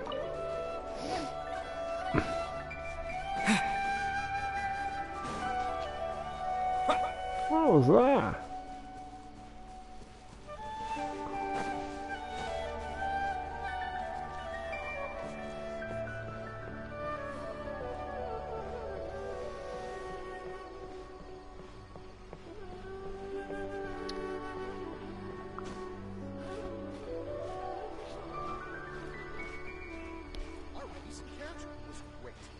Definitely have enough for a grand feast this time. Oh, look who it is. Aspazi. Even an idiot can cook awesome food with this fresh meat. I like some fresh meat too. Is that? No, it's. I think I thought it was a fox. Mushroom hodgepodge. Ooh. Increase the party by 107. I like it. Delicious pita pot. Oh, that actually looks nice. A bread with varied fillings, aromatic meat, and crunchy vegetables are the leading actors of this big show. The sauce or the gaffer has expertly focused the limelight on their duet, while each pocket is filled with surprises, just like a magician's bag. I like that. Spice. Ew. Too many. Raw meat. What? Hello, Ruka. Shaba meat. Mushrooms. I have over 500 eggs. Ruka has Shaba mushrooms, fungus that grows in layers upon layers like a sea of clouds, which mostly grows on trees deep in the rainforest. Ah. Interesting.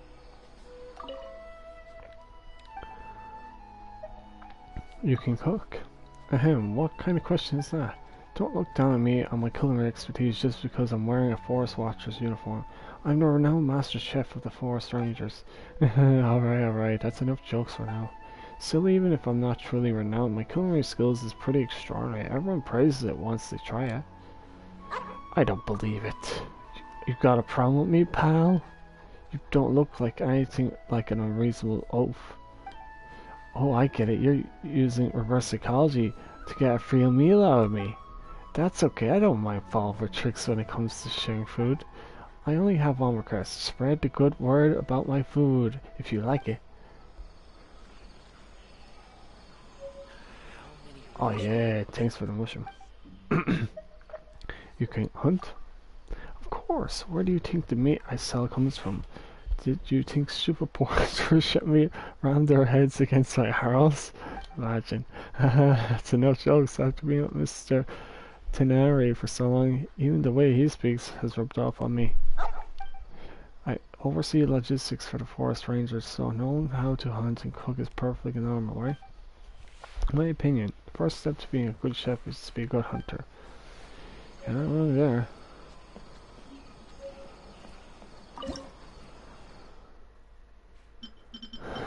Let's make some berry miseries.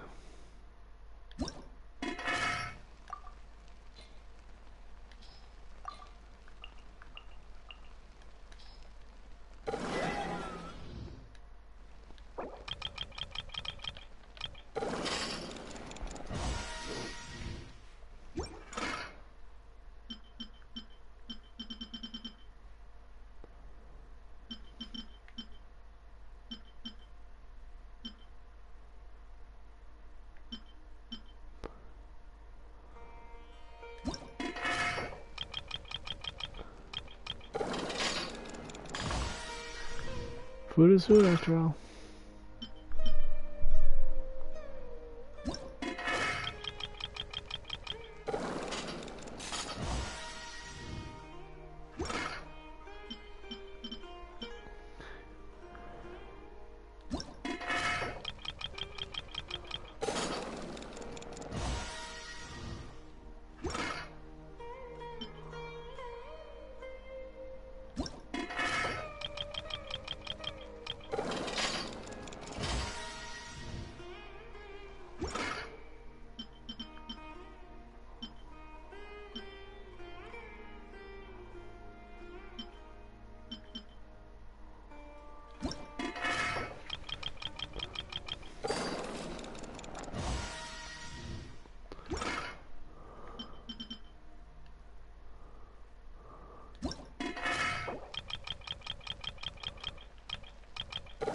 Just make 12.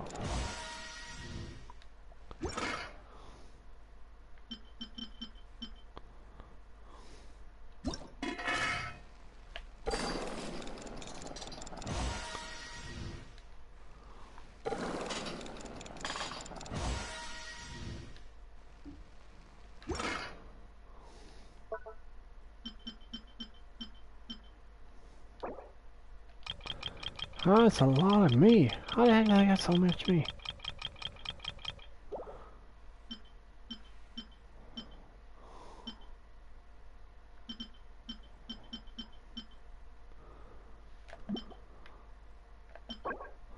Fresh chunk of meat that seems to be radiating an agamic aura. Wonder where it is. Dropped by animals. Where the heck am I gonna find that?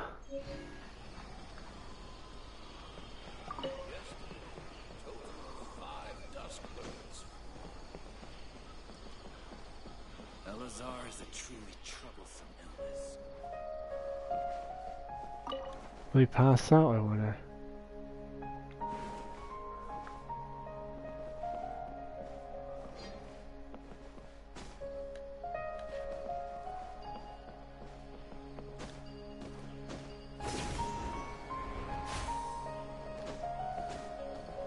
Yesterday, a total of 5 dusk birds.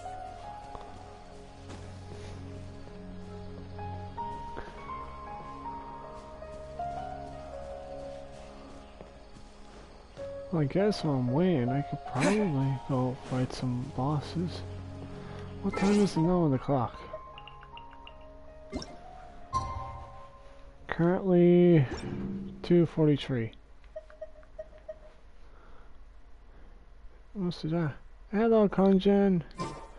Let's see. While I'm waiting, I guess I could go see what artifacts are. Like Razor. I just need to level him up. She has enough. Like she's not going to 100 just yet. What do I need? Majestic hooked beak. An elongated bill that you found after defeating the Jade Plume terrorist room. Researchers still consider how it American even that some soft fungi have evolved these rock-hard hooked beaks. This magnificent king among fungi have been leisurely pacing on the finishing line of evolution. Now and then it emits a long call to all the living beings in the rainforest. Even the most helpless and timid creature may one day become the monarch of the woods. Jade Plume terrorist room. Are you pulling for anyone in the banner? Banner? Oh, you mean in the wishes? Let's see. Oh, wrong one. Try it again. Darn, I'll like. Let's see. Not sure yet. Like Fenuri, like she's the ex-Archon, so the idea would be to get her. At the same time, I'm trying to save up on wishes. I still have to get a few of the previous characters. Like, if I get lucky. Let's see. Now that I mention it, you actually get an offer. Not him. Not this. You actually get a free character. Who is it? Lynette. You get her, you do. I'll give her some equipment there. Like, I'm not even in Fontaine yet. I'm so surprised to see more cats. Cat girls. Diana's gonna be jealous.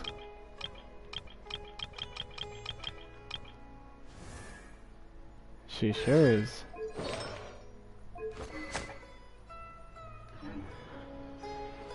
Yeah, but I'll wait until the end of it, then I'll get some. For now, I'm gonna look for this crazy. Would you be interested in looking at my Farina? Oh, you wanna look at her? Let's see if I... Wait, but interested in looking at your... It sounds like you want to join the party or something. Let's look at character archetypes of who she is. I know, thanks. There's no hurry. She is free-spirited, I must say. But for now, I do just want to play the game, not to be rude. But yeah, I'll hold on to information if I do decide to add later. But for now, Just playing the game. Gotta find that jade plume. But thanks for the offer, I appreciate it. Okay, let me see now. Issue? Jade Plume Terrace Room. The lord of fungal beasts that lives in the heart of the woods. In the company of its kin, fungi grow wherever it is damp, fertile. They all spread adapt to adversity. That's it, adaptite, that was the word I was thinking. Their spores can spread anywhere there is room. Given time, this proud-looking bird-like beast may even evolve into something yet more magnificent. I guess I can navigate to it. You will sometimes encounter teleport. I know about that. Thanks for the info. Why would you be shown? Whoa! How far are you out? Why is this area all dark?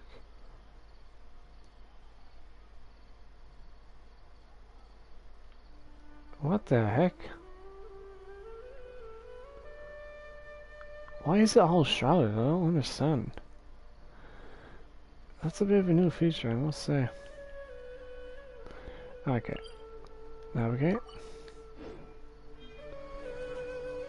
What's the important message? That's true, ever since I got here. Okay, so I get to follow this area. I'm just gonna hike it, because I have a few hours to kill.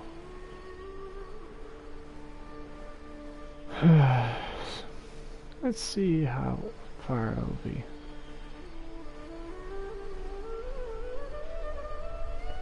Cool waterfall.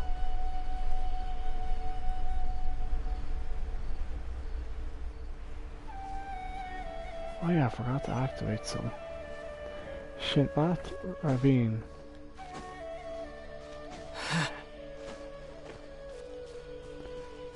Surprised I'm already nearly there. To know what's even this close is what's even more perplexing.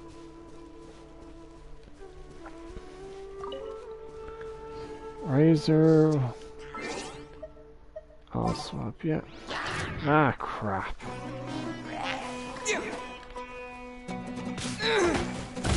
I thought that might happen.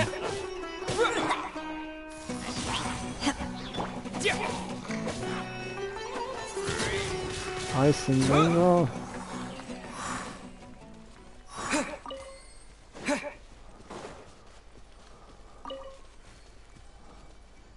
Summon Danger Grana? Is this an answer from this world? Okay. I should switch.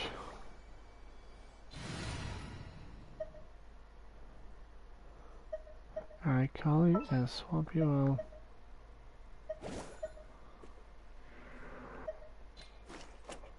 At the ready.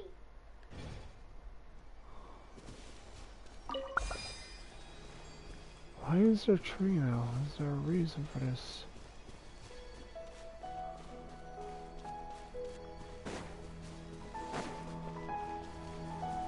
Oh.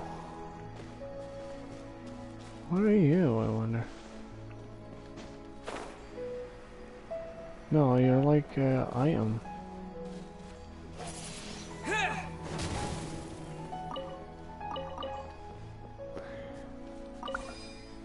Okay, I probably need to be a Dendro user in order to activate it. I wonder what food I can make out of this.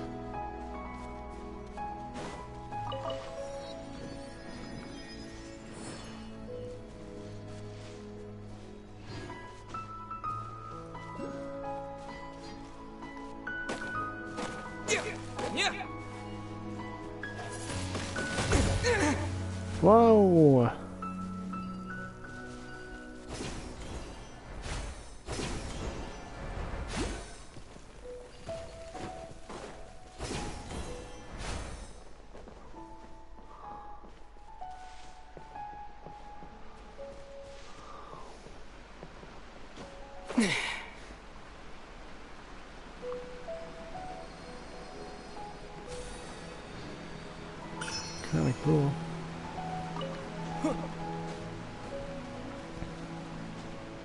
Alright.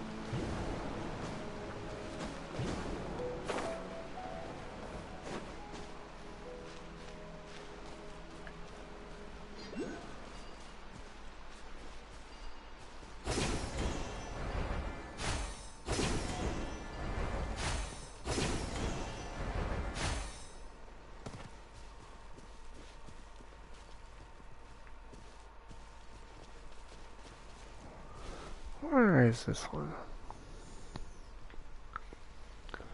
Below, maybe?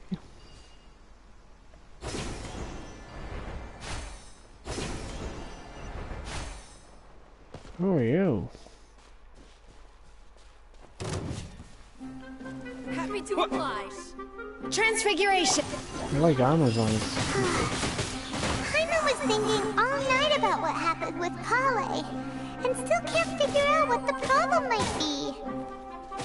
Maybe she's in a better mood now.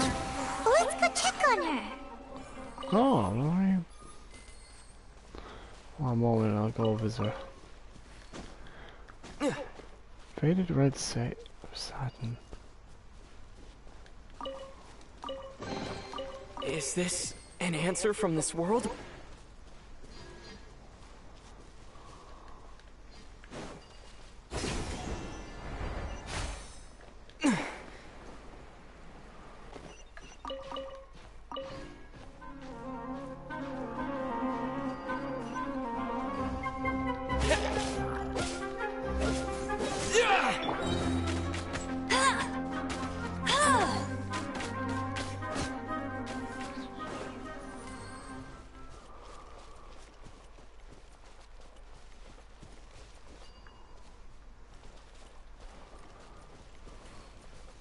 What is it?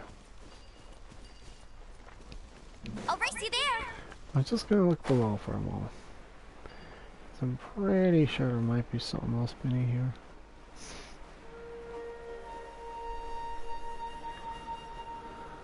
Oh, maybe not this side.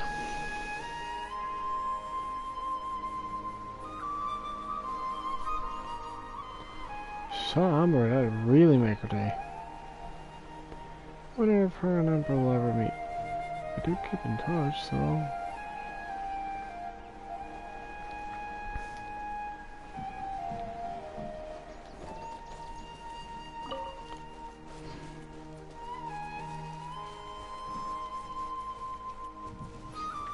Ah, spare. So, cool to get these.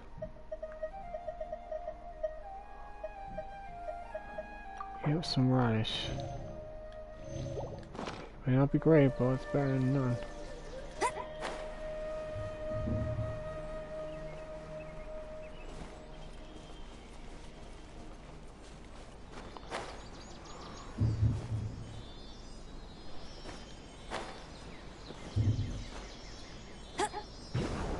I won't let you down.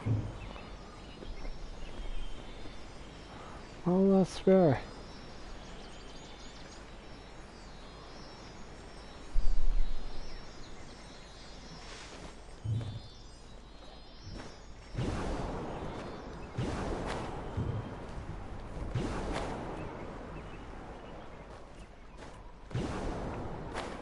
That's fair.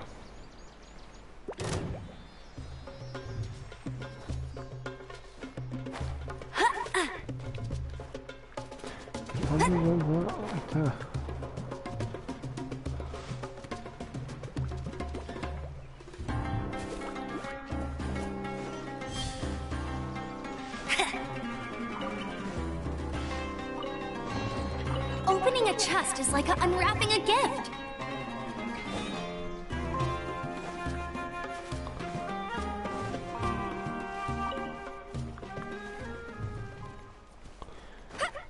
Time to claim this.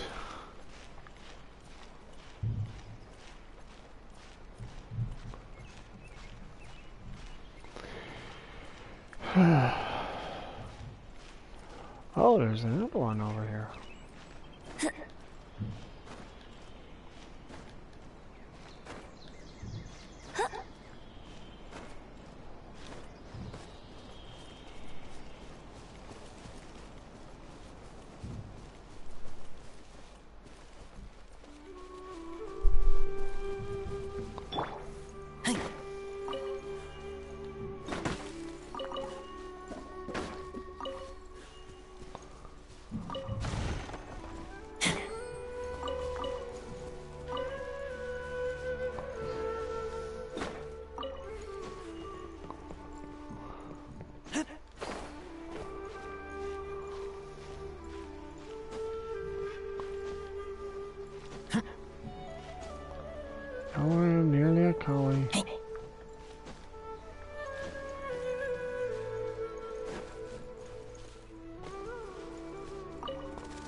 I'm always with the birds.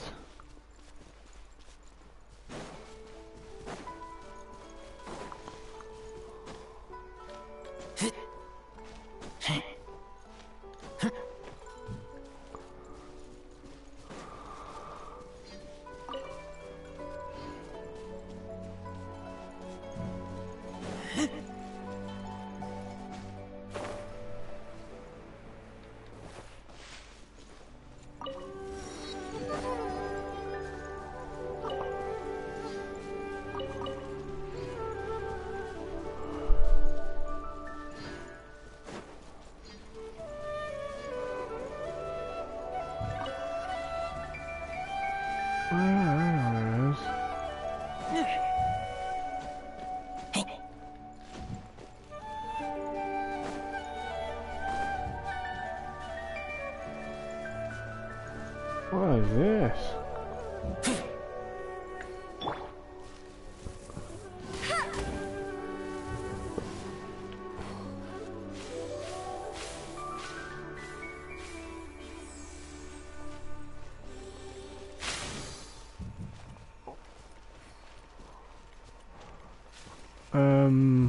Where?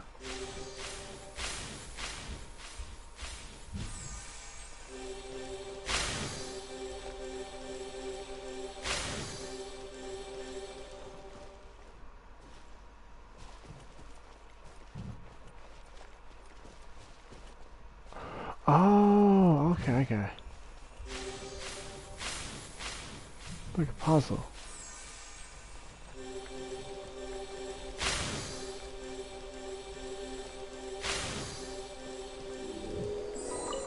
What do I harvest? Huh?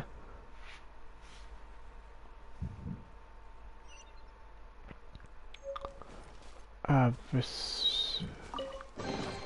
Another target tracked down by Outrider Amber.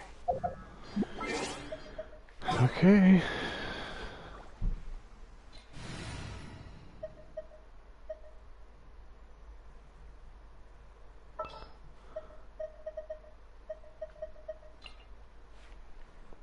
Everything's ready. Let's go.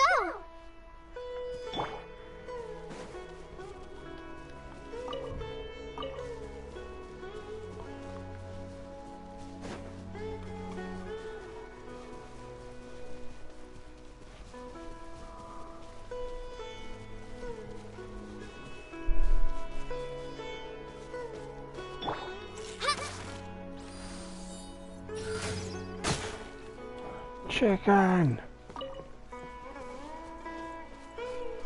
Oh, bird.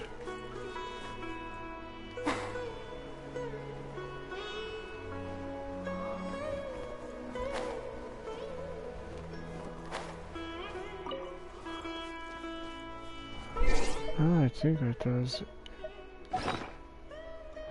Yeah, I'm not going to increase my adventures rank. I'm still not even getting up that high. See, capture.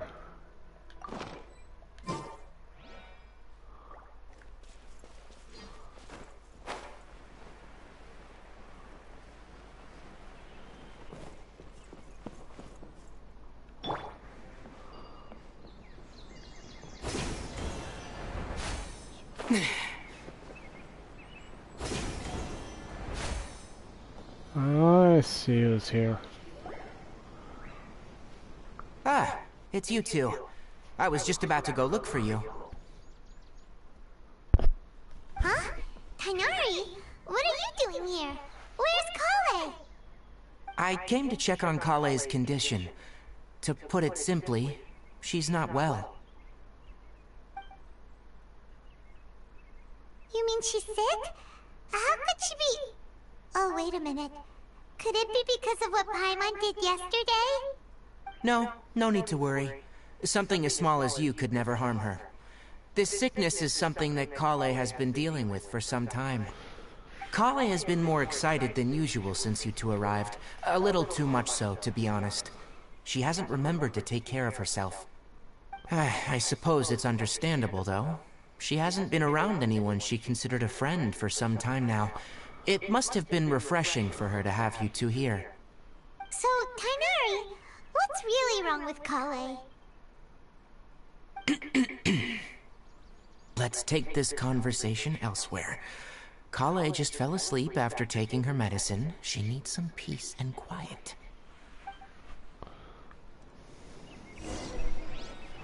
Chronic illness.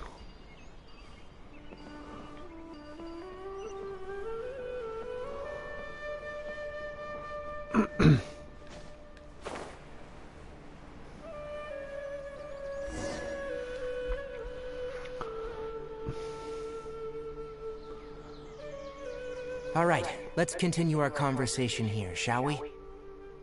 To be honest, I hadn't realized you're that honorary knight from Mondstadt until Kale told me just now.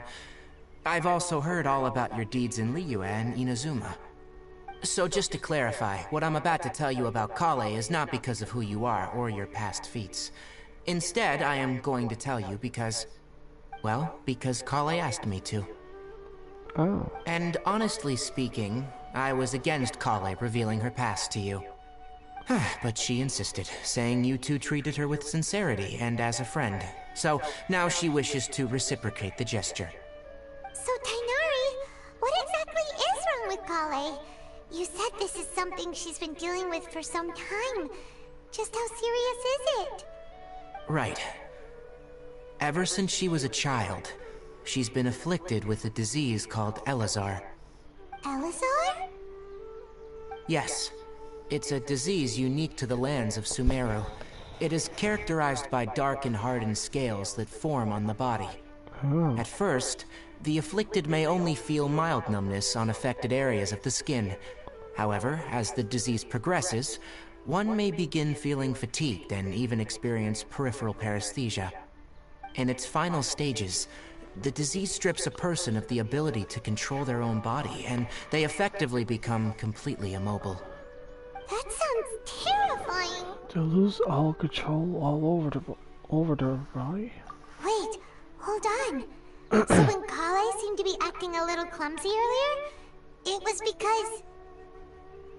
Correct. That would be the effects of Elazar, which is precisely why I do not want her carrying or holding anything, lest she ends up hurting herself. So is there any cure for Elazar? With appropriate treatment, the disease can be effectively controlled before it progresses to a more serious stage. However, there is unfortunately still no true cure for Elazar.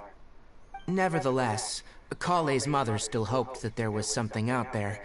She handed Kale over to an organization known as the Fatui after one of their members lied and said they had a cure. Oh god. What? The Fatui? Ah, it appears you already are familiar with them. That'll save me some explanation. Anyway, the person who eventually rescued Kale and brought her to me for care said that she had been given to a harbinger known as the Doctor. Oh. I have no idea how this doctor managed to do it, but her case of Elazar was completely stable for all the years that Kale was with them. However, Kale's days with the Fatui were anything but pleasant. Kale is a resilient individual and always tries to appear cheerful, but her experience with the Fatui has left deep scars. Even now, she can still feel deathly afraid of someone touching her. Oh. Oh, Paimon had no idea Kale's been through so much suffering. Oh, by the way, Paimon, Kale wanted me to tell you that she's sorry for scaring you yesterday. She also wanted both of you to know that she's sorry for hiding her illness. She doesn't need to apologize. None of this is her fault at all. Well said. I hope you'll get a chance to tell her that in person the next time you see her. Kale once thought that it would be impossible for her to have any real friendships.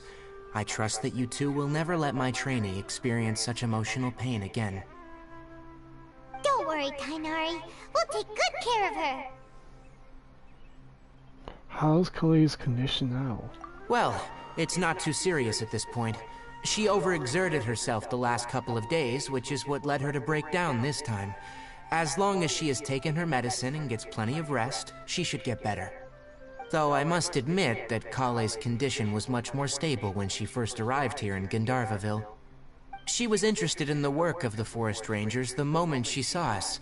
I could see that she was serious about learning, so I felt compelled to ask her to join us. Her stamina has gotten much worse recently.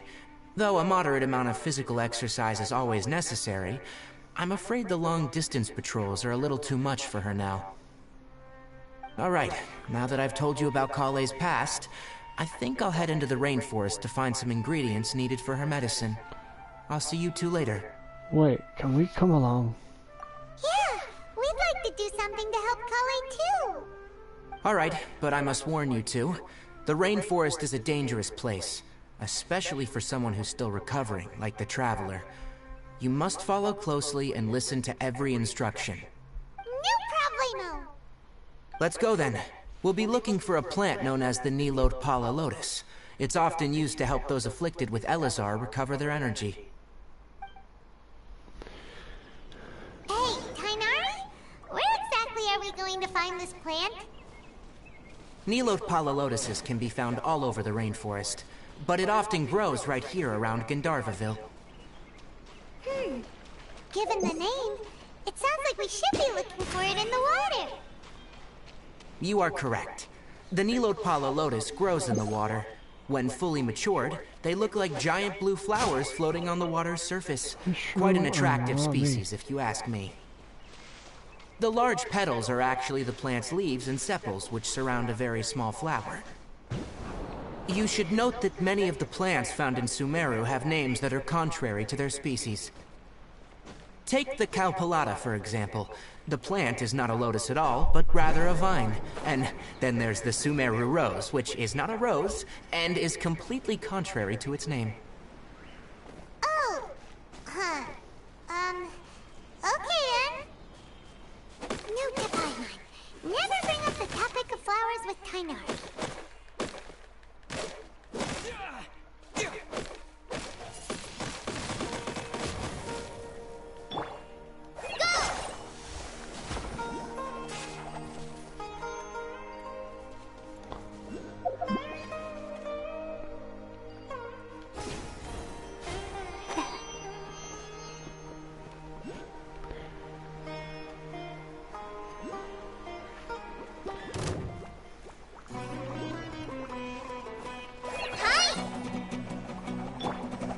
Disappear!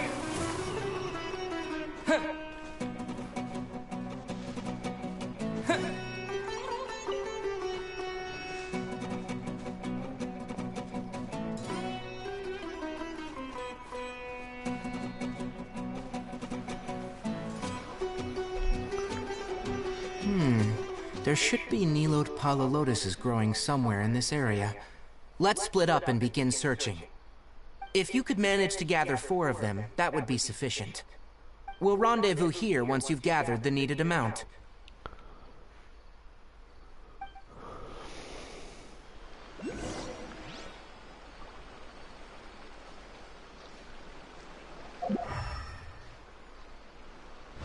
Oh, let me ox.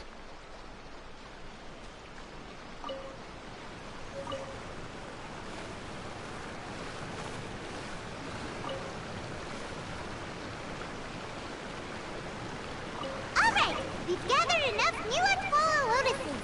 Let's head back to meet Tainari. I'm just going to collect a couple more.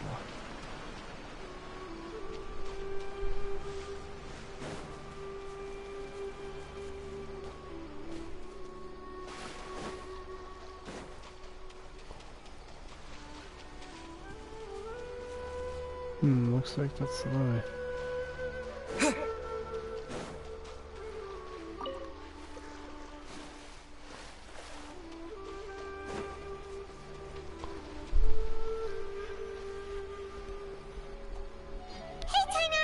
We found the lotuses you requested. Let me have a look. Good. Very good. These are all excellent quality. I'm glad you two came along. Your exploration experience helped save me a lot of time here. It seems we even have enough time to stock up on other things I need. Hey, Tainari! Uh-oh. Amir? Oh, Tainari, someone's calling your name. They're dressed like a forest ranger. Ah, yes, that's Amir and the others. But didn't they just set off not too long ago? What are they doing back so early? Let's go find out what's going on.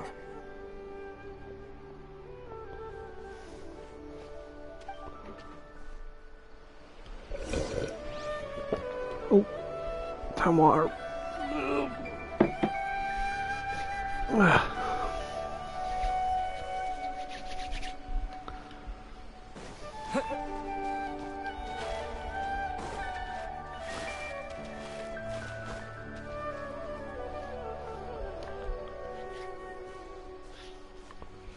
Tainari, thank goodness we found you here. We were just about to head back and find you at Gandharvaville. What's going on? We just discovered a withering zone. Uh-oh. The withering is back? But the patrol route you were on should have been already cleared just a week ago. It reappeared so quickly. Can you tell me the exact location? It's up ahead, deep in the river valley. It's appeared in a spot that blocks nearly the entire narrow part of the valley area, so we decided to come find you as quickly as possible. And the radius of the contamination? Sorry, I couldn't get a clear enough view to tell.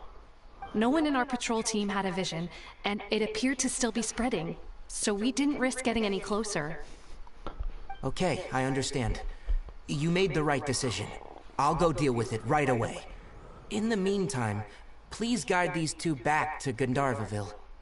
Wait, Tainari, why don't you let us help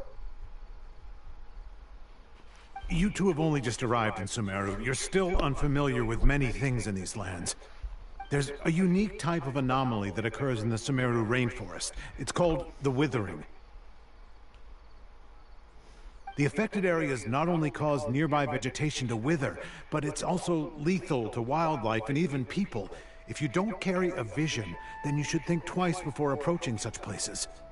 Yes, Amir is absolutely right. I wasn't kidding when I said the rainforest is a dangerous place. As Amir said, only someone with a vision, that is, the power to manipulate elements, will be able to resist the withering's corrosive effects for a time. That's right. If any of the forest rangers without a vision come across a withering zone, we first make a record of the location and then have a ranger with the proper abilities deal with it, like Tainari here. Only someone with a vision can venture within a withering zone and find a way to deal with it. I might be able to help with this. I can also control the elements. But you don't seem to carry a vision. Don't worry, he may not have a vision, but he's a real pro at using the power of the elements. Seems the rumors about you were true then. In that case, all right, you two may accompany me.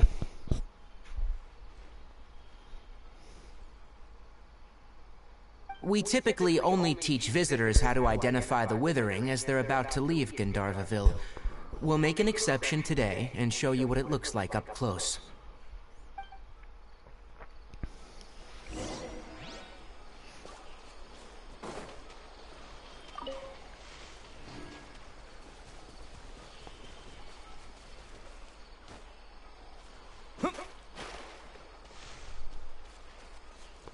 Here? Oh. Stop. Dark zone. Don't move any further.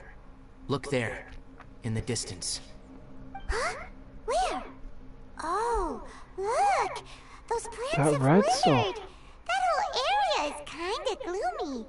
Even the air looks like it's filled with ash. Oh, Paimon doesn't like the look of this. Wait a minute.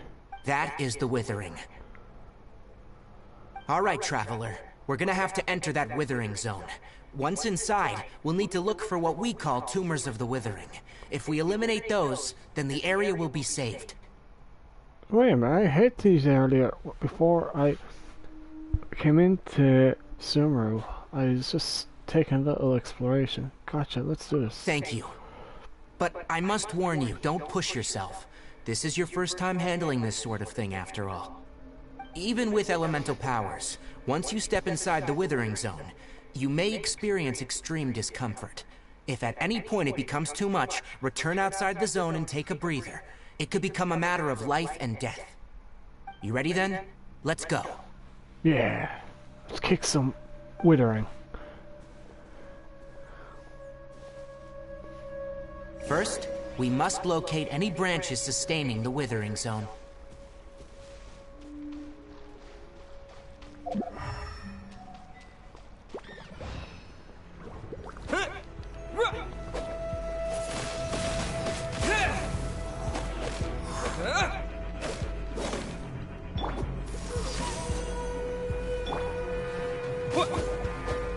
Oh, there it is one.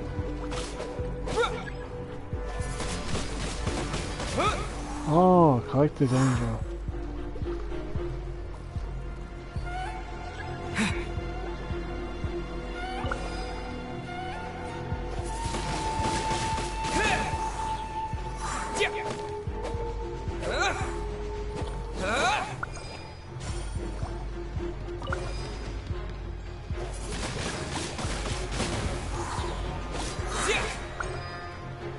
With the wind!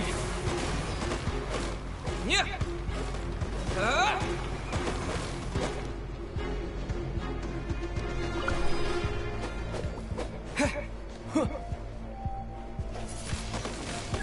Wind blade! Oh, I aim shot, my bad.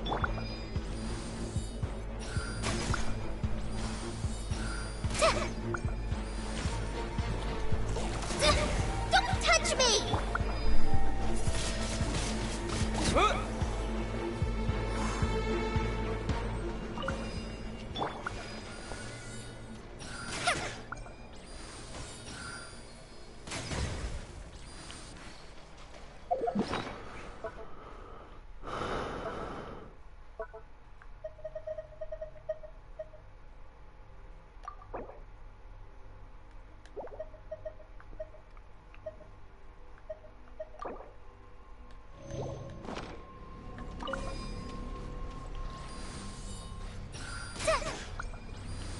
Great work.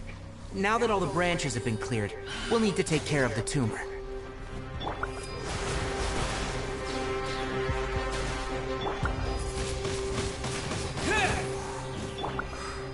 Do your master's bidding!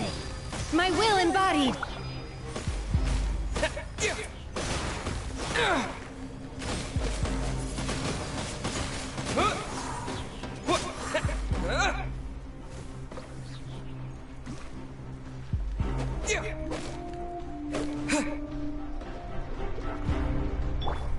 Transfiguration!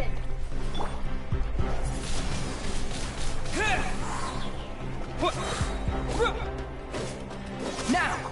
Destroy the tumor of the withering!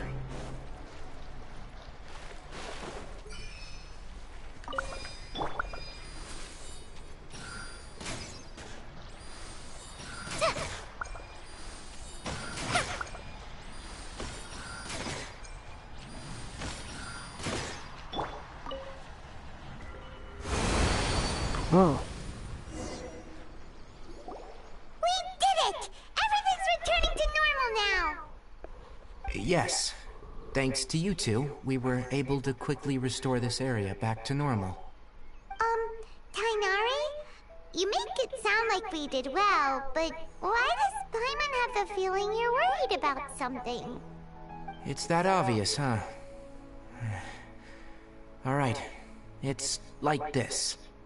Recently, the rate at which withering zones appear has been increasing. Even though we were able to quickly clear that withering zone, it won't be long before another one appears. If that simply meant more work for me, then that wouldn't be an issue. But it's far more severe than that. The withering is leaving lasting effects on the rainforest itself. For instance, even though we cleared out the withering zone, many of the plants that were affected will not recover. This presents a crisis for the ecosystem itself.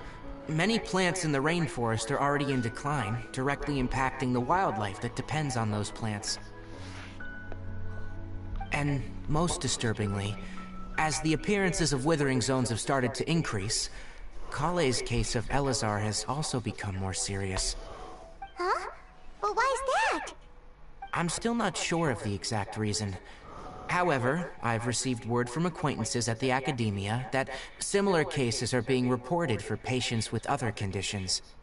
Is there no way to permanently get rid of the withering? No, none that we know of. The withering has been recorded in Sumeru for millennia. It's said that it originates from the depths of the world.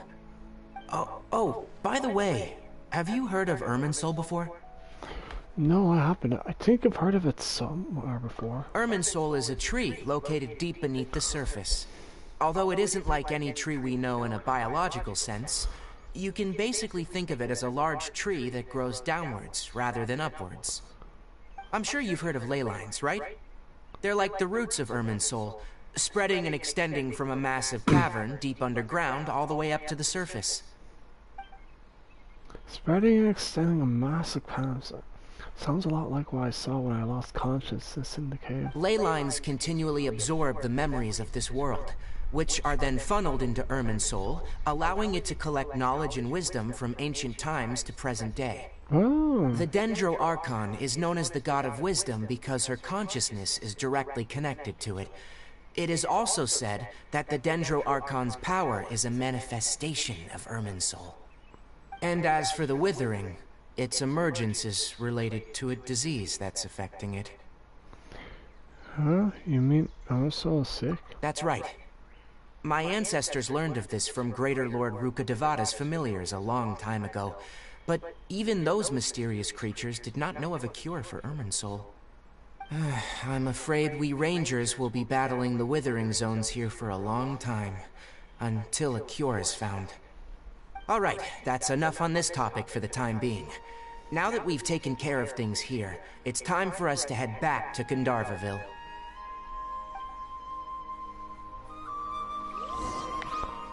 Turning chronic illness.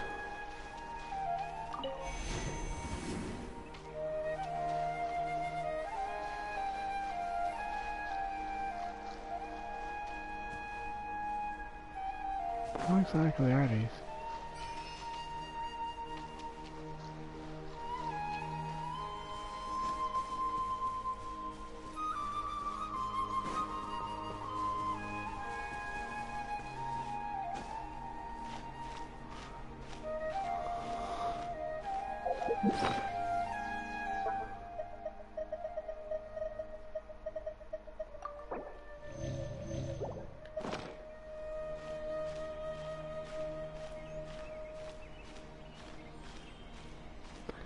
Want to keep up your strength.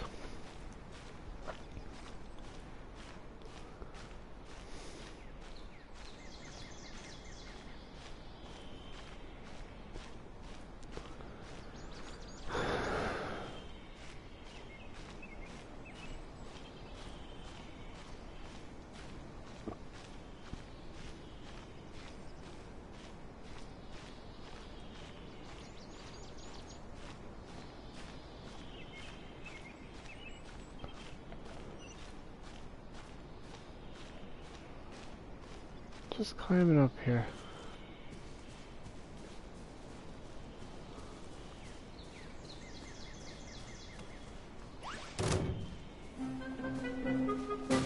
Disappear!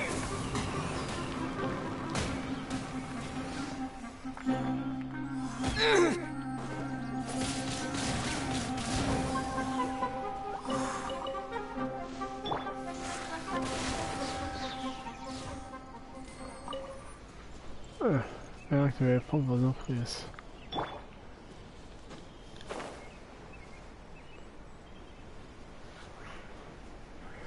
Useful encounter, I guess.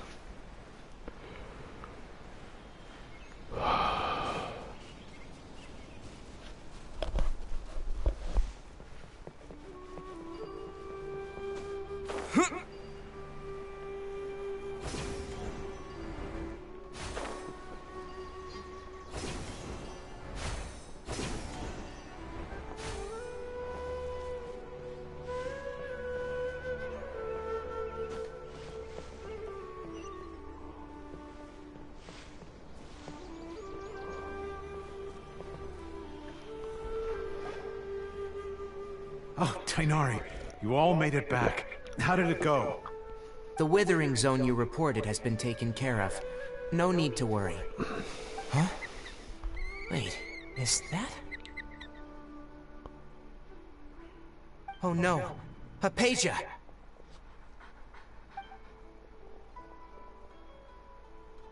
Huh? What's wrong, Tainari? This Duskbird is Hypatia's designated courier for urgent news. You do remember her, don't you? She's the scholar you and Paimon were following when you first arrived in Sumeru. Oh, her? How could we forget? So did something happen? Let me see what's written in the letter first. So what's it say? And what's with that weird expression on your face? Just let Paimon read it. Huh? All Paimon sees are 3 squiggly lines. Squiggly? Yes. Allow me to explain. After we brought you from Hypatia's cave to Gandharvaville, Hypatia resumed her meditation. She must have just finished. It's been nearly 3 days since she's had anything to eat, and it appears she's forgotten to prepare some rations. This letter is her asking us for help. We need to go. What? You mean she's been sitting there for 3 days? Hey, wait, how did you know all that from just a few lines on the paper? Well, obviously because this has happened before. Last time she drew 5 lines, and by the time we found her... Well, I'd prefer not to remember that. Needless to say, Hypatia's been through worse, but we should still get to her as quickly as possible. I've got some emergency rations set aside for times like these. Paimon, Traveler, could you two bring these to her? There's a Wait, chancel. you want us to bring her the rations? But will the Traveler be okay if her cave is still filled with that funny incense? Let's find out. Here, Traveler, take a smell and see. So, how do you feel? It's like a light of a crescent fragrance. No unusual feelings this time. Huh? Really? You're not feeling even a little drowsy? The medicine must have something in it. Wait, how'd you know that he'd be okay this time, Tainari? Back when we were clearing the Withering Zone, I observed that he could adeptly manipulate the Dendro element. I knew then that he would be fine. And if I may ask, when I was telling you two about Irminsul's ley lines, was what I described similar at all to what you saw when you were unconscious? What I saw weren't hallucinations, were they? That's correct. Those weren't hallucinations at all, though I don't intend to apologize for deceiving you. Because what you saw is of significant importance, not just for the nation of Sumeru, but the entire world of Teyvat. My forefathers were shown much favor by Greater Lord Rukkhadevata. We took an oath to protect this nation together with her. Now that that duty has fallen to me, it was a part of my responsibilities to ascertain whether you could be entrusted with the fate of Sumeru. Now, after seeing you in action with my own eyes, you have earned my confidence, and I no longer feel the need to hide any secrets from you. So what exactly was it I saw? When you passed out, your consciousness had connected directly with Irminsul. What you witnessed were actually real memories contained within Irminsul itself. I could try to tell you more, but it would be better if you went to ask Hypatia instead. Her focus on meditation and use of Spirit Borneal are aimed at establishing a connection with Irminsul, just as you did. That sounds nice and all, but will she really help us? Seriously, she completely ignored us the last time we tried talking to her. That was because when you ran into her, she was in a special phase of her training. During that time, she must avoid communicating with others. Please, wait here for a moment.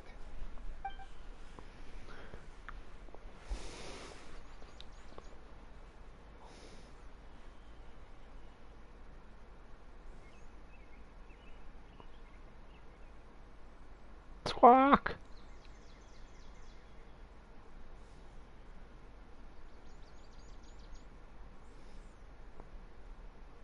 Here, take these.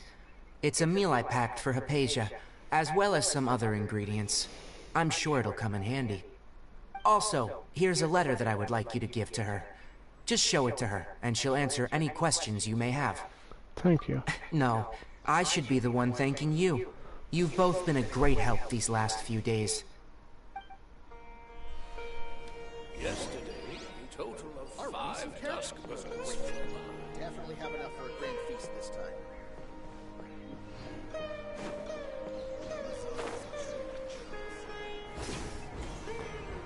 Definitely helps getting around.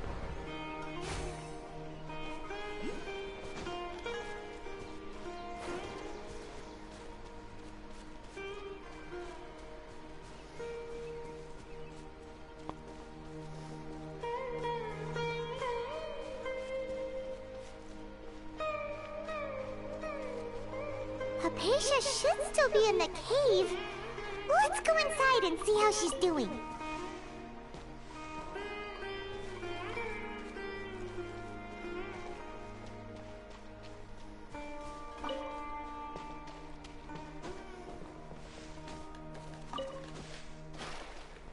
One moment.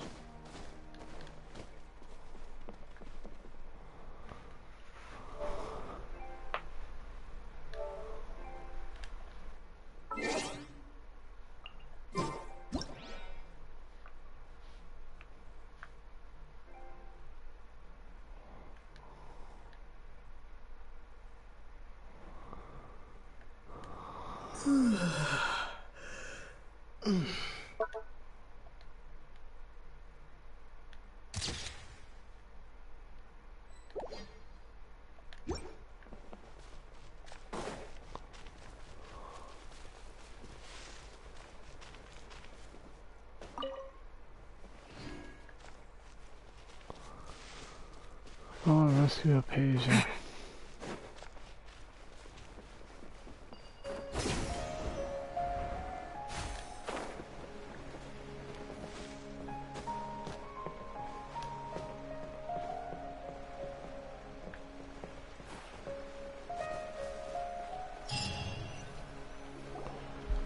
Hello? Hypatia? Hey, there's nobody here. Maybe she went out to look for some food. Let's try looking around the area. Clatter. What was that sound? It sounds like it's coming from inside a cave.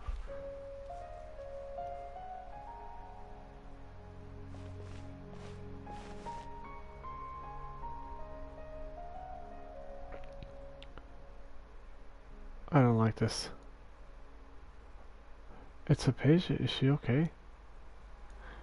Is it? What the heck? What the hell is that?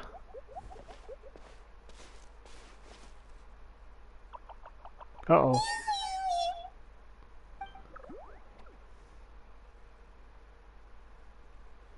Don't tell me I got knocked out. That'd be scary.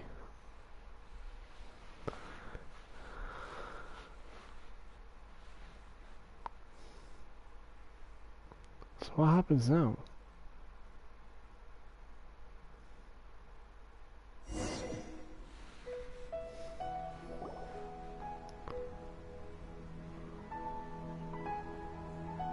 What the? There you are!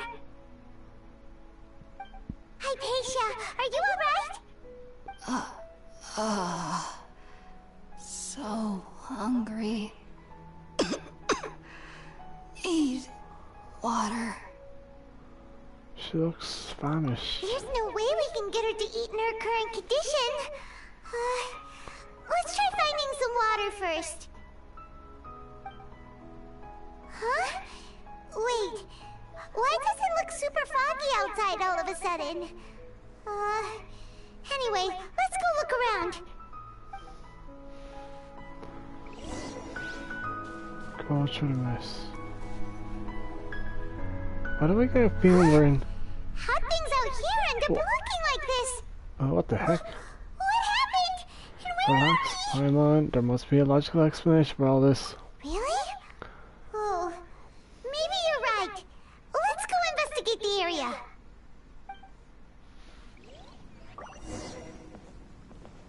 Proceed onwards. This is crazy. Gotta take a... Wait a minute, domain. Let's take some pictures. Door of Resurrection activate. Really?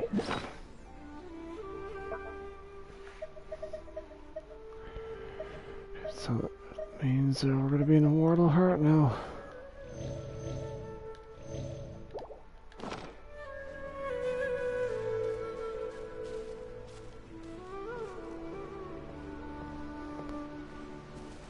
Wow, this place is huge! Paimon knew there's something off about that cave. Let's think of a way to get over there and have a closer look. Who knows? Maybe we'll find a lead of some kind.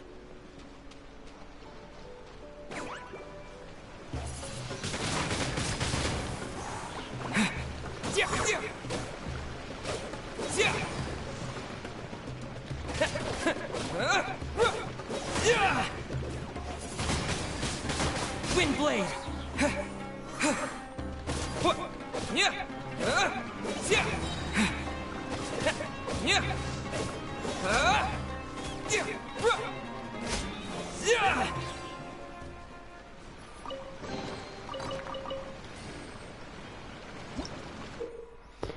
Yep.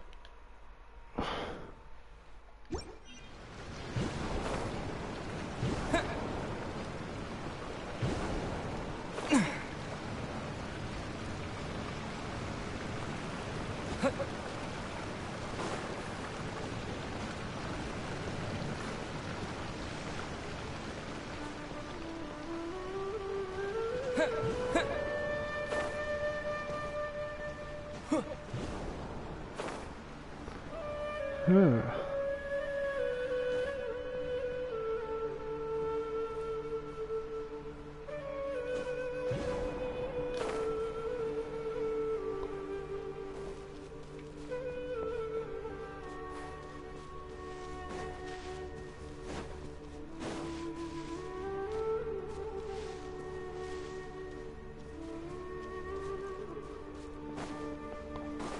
Did I enter here?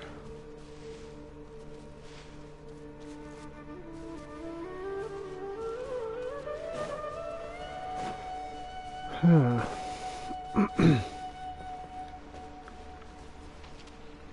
That was weird.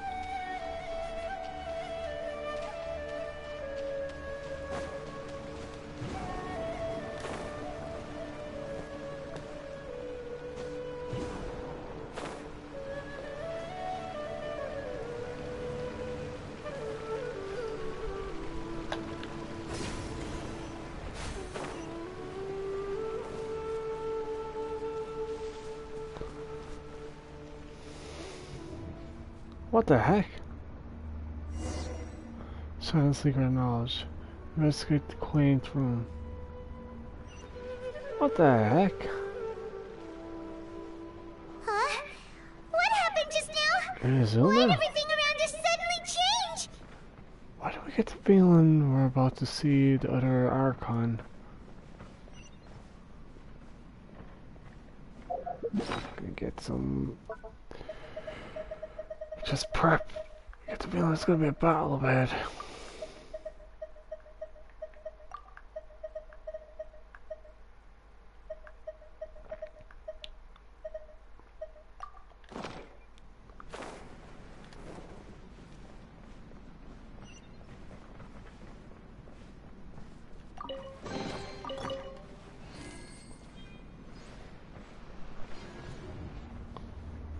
What the... Keep looking for a path to the upper level of the hollow tree. What the heck is going on here? You sometimes find primeval rolls in the sealed path that corresponds to them within the domains in summer. Collect tree primeval rolls within the tree to unlock these core paths. Alright.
What the heck? Charles, it's all...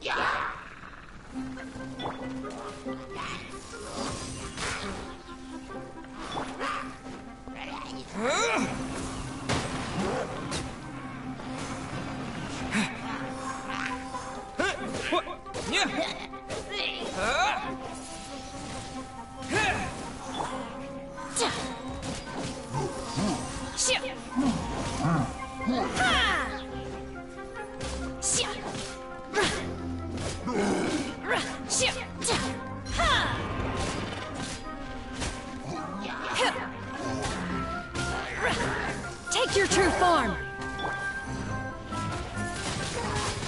Windblade!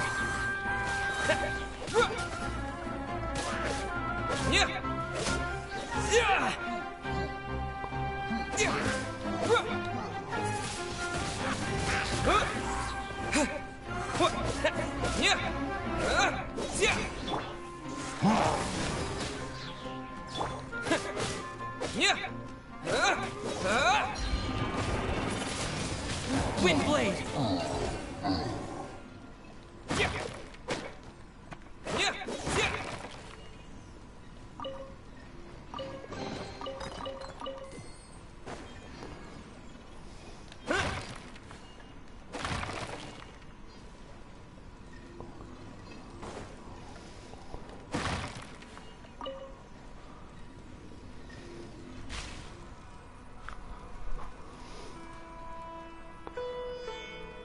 Wait.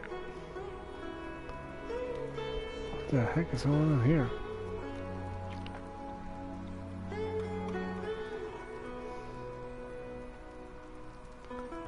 Somebody's in here.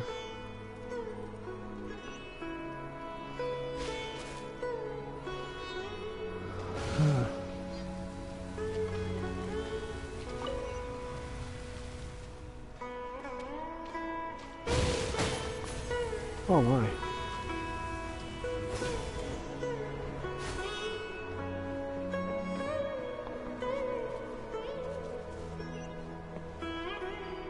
Ah, that's so.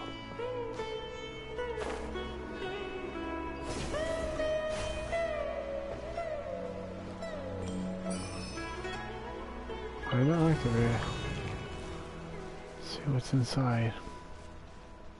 So why was Inazuma involved? Courier fire door. Why is Inazuma involved here? What in Tibet is going on here?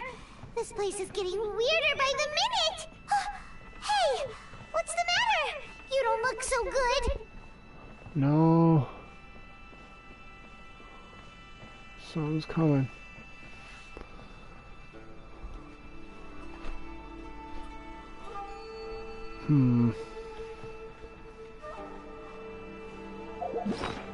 What's with the symbol on the left?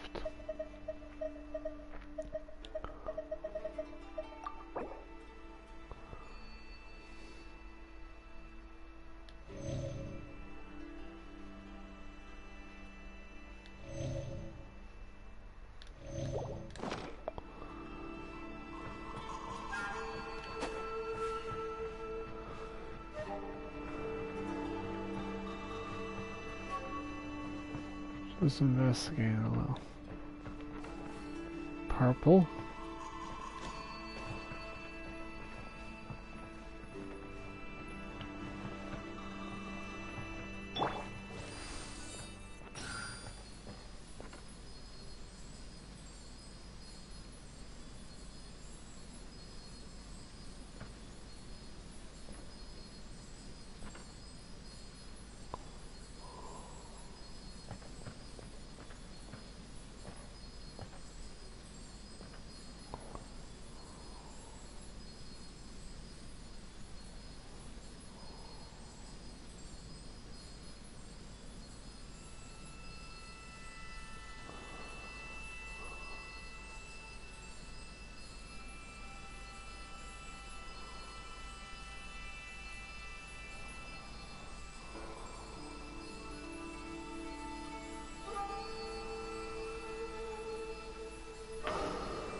Oh.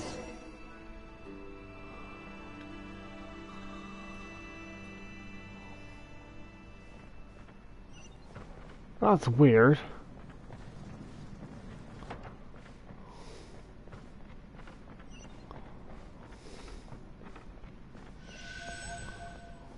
It's definitely a zoom in.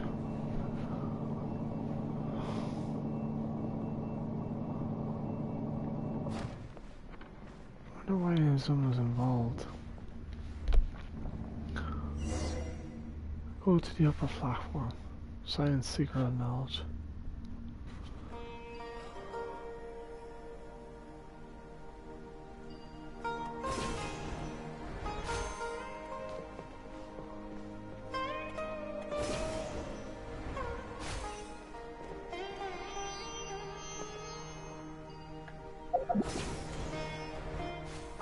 Ah, no. Well. Looks like we meet again, traveler. The Abyss Herald! What are you planning to do in this strange place? Strange place. Plotting. You needn't worry about such things. They don't concern you. I agree.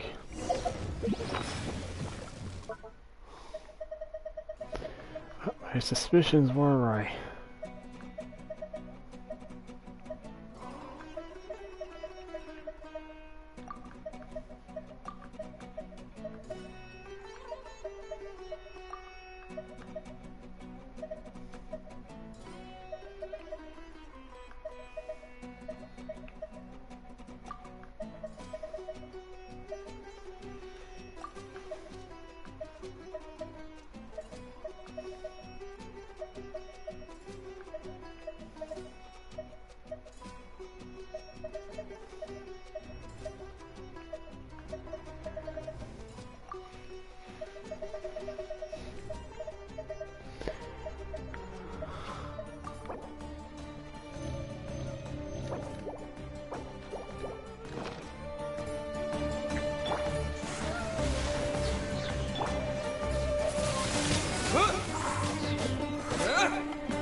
Transfiguration!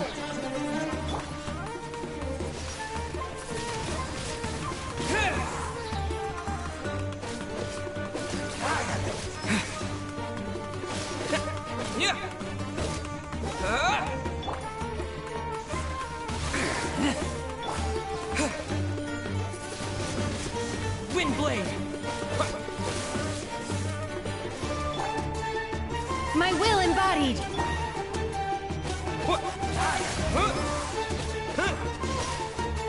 Covenant to the Omen.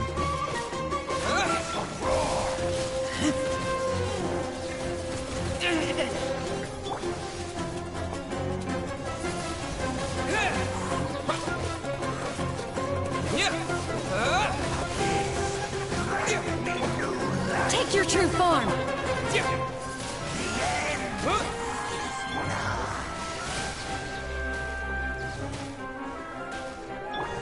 By ordinance divine! Press this on for size! Go!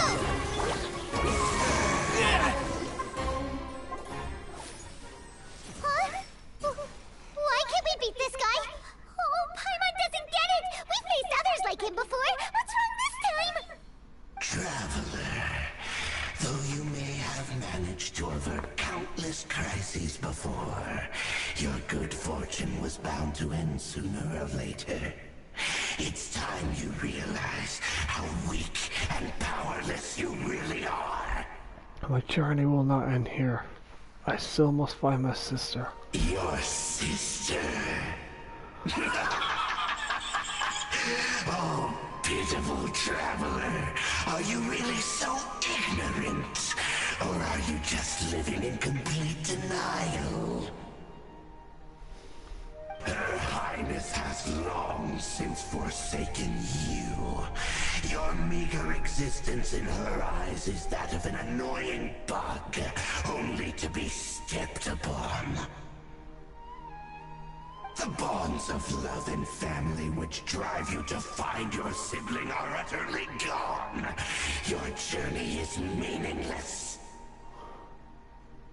But don't you fret now.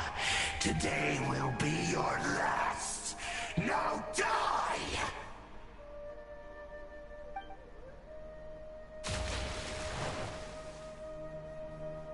Yeah, right. Ain't giving up that easy. When you're so easy to beat down.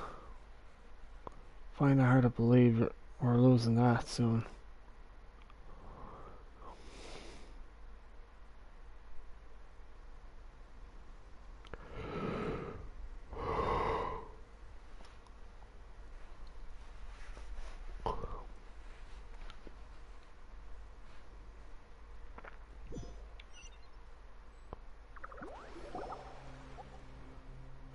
Huh? What the heck? Was that just now strange? It feels like I was dreaming for a moment, but I can't remember what I saw. What? What do we do? We haven't seen Hypatia anywhere out here. Oh, there she is! Quick, let's see how she's doing. Oh, jeez. So sweet. What the heck? Well, the good news is that she's still conscious. Hey, why'd you drop her food on the floor like that? Sorry, I kind of zoned out for a second. Sorry, seeing Hypatia must have given me a shock. Oh, guess that makes sense. She does look kind of rough at the moment. Anyways, we can talk about this later. We better make sure she's alright first. So what was that? He just said... It's like... I was there, but she wasn't. Whoa, wait a sec.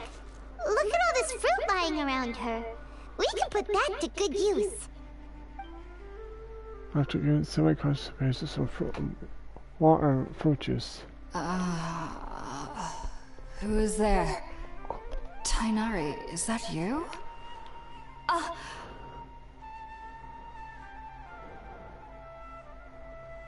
Huh? It's okay. You can relax, Hypatia. Tainari sent us here to bring you some food and water. Here, we have a letter that he asked us to give you. You gave Hypatia the letter from Tainari.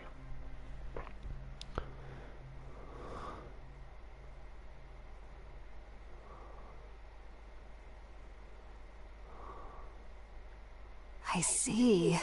So, you're friends of Tainari. I apologize for all the trouble I've caused you. I'm grateful that you came so quickly to save me. You even brought all this fruit. Well, actually, we didn't bring the fruit. It was already here when we arrived. We were kind of wondering about that, actually. When we found you here, there was all this fruit lying around and even some juice dripping from your lips. How did you end up like this anyway? Oh, really? I seem to understand now. All the fruit was likely from my, neighbor. Must have come by and saw me like this. Your neighbor? You mean there's someone else living nearby? Is there a little round creature, kind of like a cabbage? Oh? So you're able to see them too? You tell Paige and Pam everything that happened after entering the cave. Wait, hold on a second, Traveler.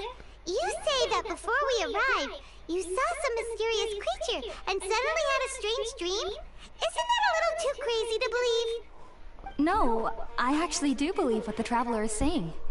I myself had a similar experience once before and ended up scaring my timid little neighbor here. You needn't worry. They mean you no harm. They only dragged you into the dream because they hoped to buy themselves a little time in order to scurry away. Oh. So, Hypatia, just what kind of creature is your neighbor exactly? I'm not sure what it's called, to be honest. But I do know that they have some sort of deeper connection with the Dendro Archon. I know this because the first time I saw them was also the exact day my consciousness was able to form a connection with Irminsul. Even after I opened my eyes and stopped meditating, my heart was still pounding, and my mind was racing with all the knowledge that I had touched. And at that very moment, I suddenly noticed a small figure at the opening of the cave.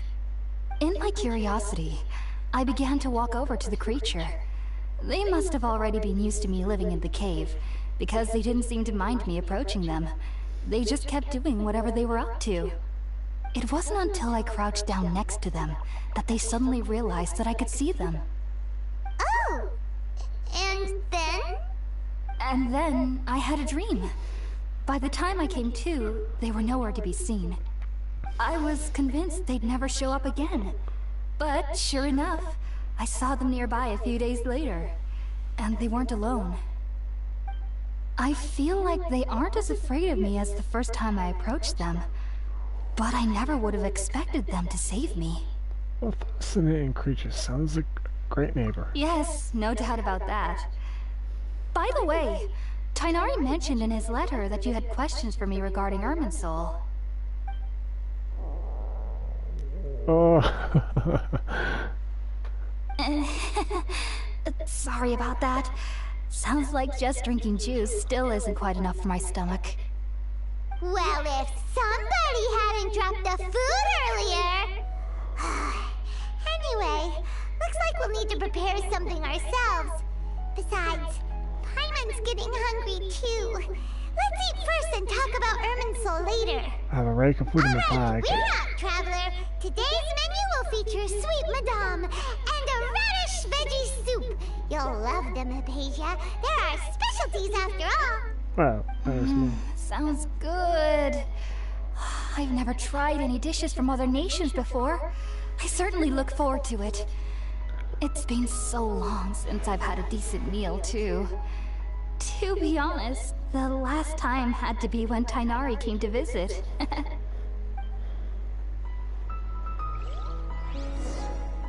Make some food by the fireside.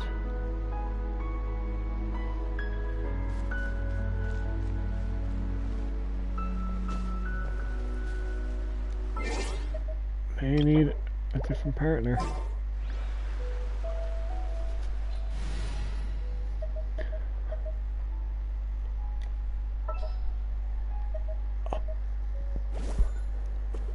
Let's scout the chef. I'll bring my seasonings. Nice and spicy.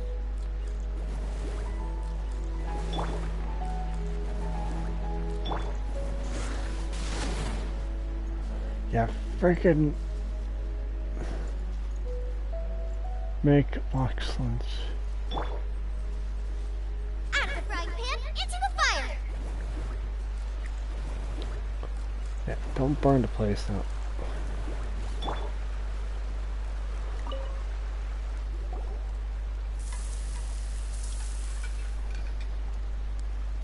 All done. Let's use the empty box that Tighnari gave us since we already watched it. Oh, it smells amazing. And the box is a nice touch too. Let's go serve this up and start eating with Hypatia.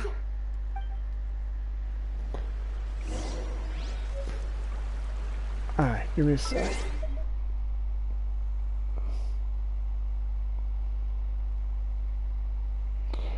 Just gotta do a bit feeding for the animals. Because they're a little hungry otherwise.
I need some skewers.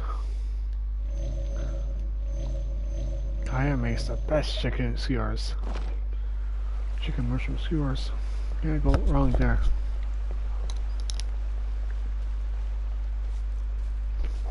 Ooh.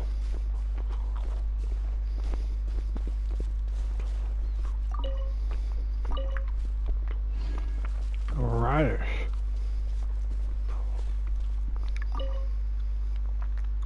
Are you already finished cooking? Mmm, smells delectable. I'm truly thankful whenever I can enjoy a proper meal like this. Cooking really isn't my forte.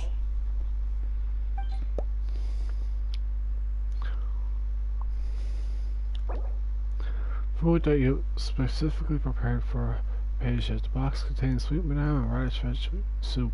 Hope Paige will like it.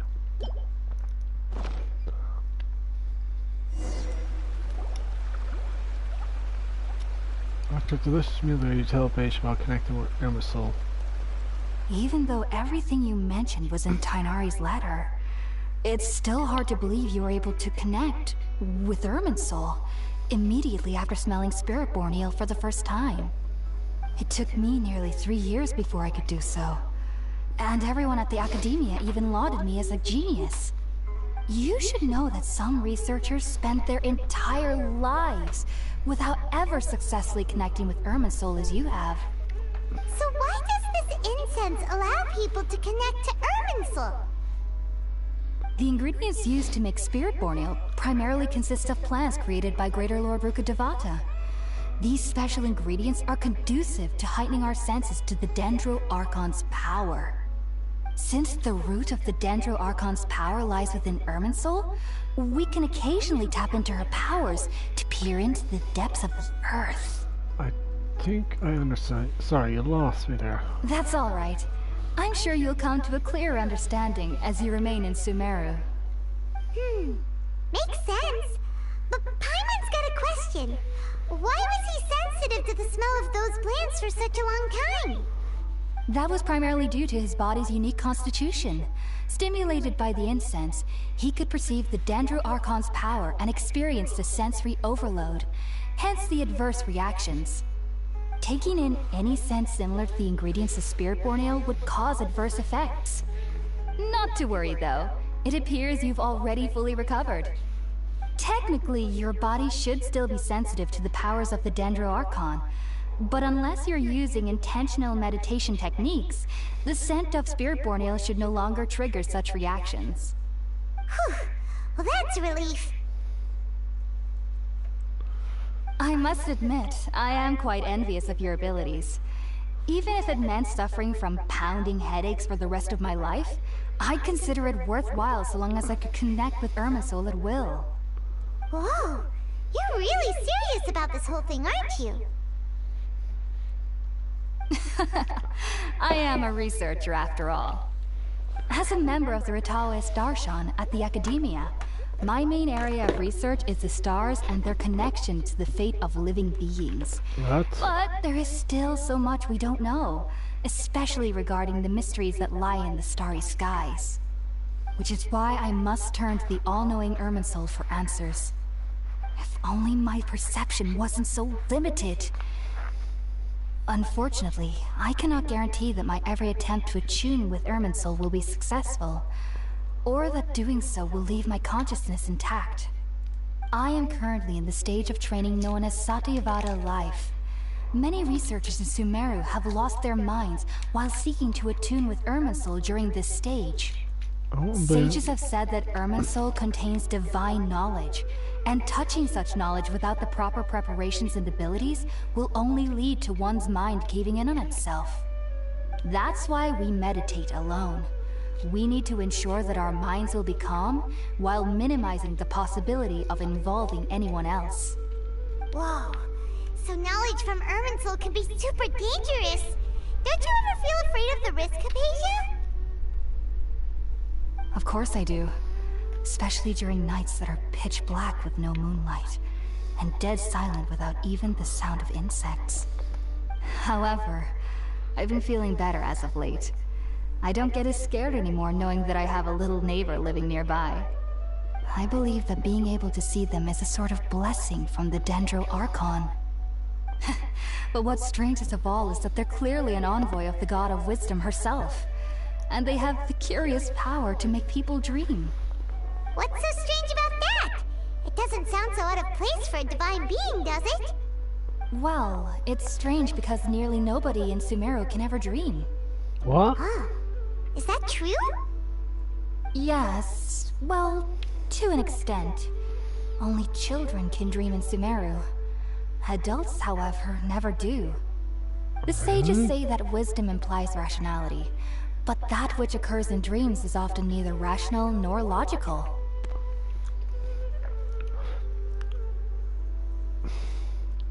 Reminds me of the dream I saw from Aranara.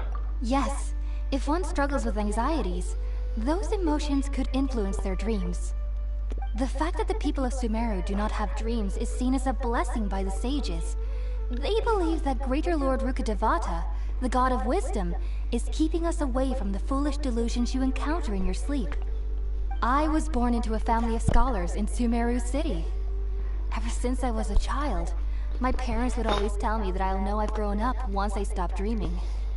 I studied hard, enrolled as a student in the academia, and went on to become a researcher. Sure enough, I never dreamed again. But then, on the day I scared the little Aranara, I suddenly saw a dream again. It was incredible. Though I don't exactly remember what I saw, I clearly recall the feeling. I suddenly felt like I was a child again. Back then, I was foolish and ignorant as any youth would be, but I was free of fear. Maybe dreaming isn't as bad as we've made it out to be. Just be sure not to speak of this if you travel to Sumeru City. They'll look at you as if you've lost your mind. So, do you have any thoughts about the things he saw when he connected with Irminsul? Sorry. I'm afraid I don't have any answers as of now. All I can say is that what you saw is a memory contained within Irminsul itself. World forget me. What could that possibly mean? If only I could ascend past Satyavada life and begin Paripurna life. I might have some more answers for you. If you two are ever in the area again, please be sure to come and see me. Thanks, Hypatia. We wish your luck in your endeavors. There's no need to be thanking me. You two are my saviors. Besides, I'm already looking forward to tasting some more of your cooking. Continue chat before settling for a good night's rest. Now that we know Hypatia is alright and had the chance to ask her some questions, Paimon thinks it's about time to head back to Gandharvaville.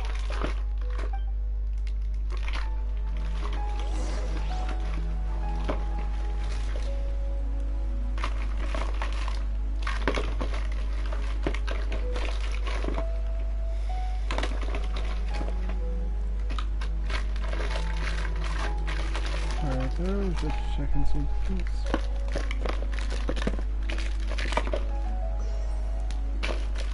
Okay, done.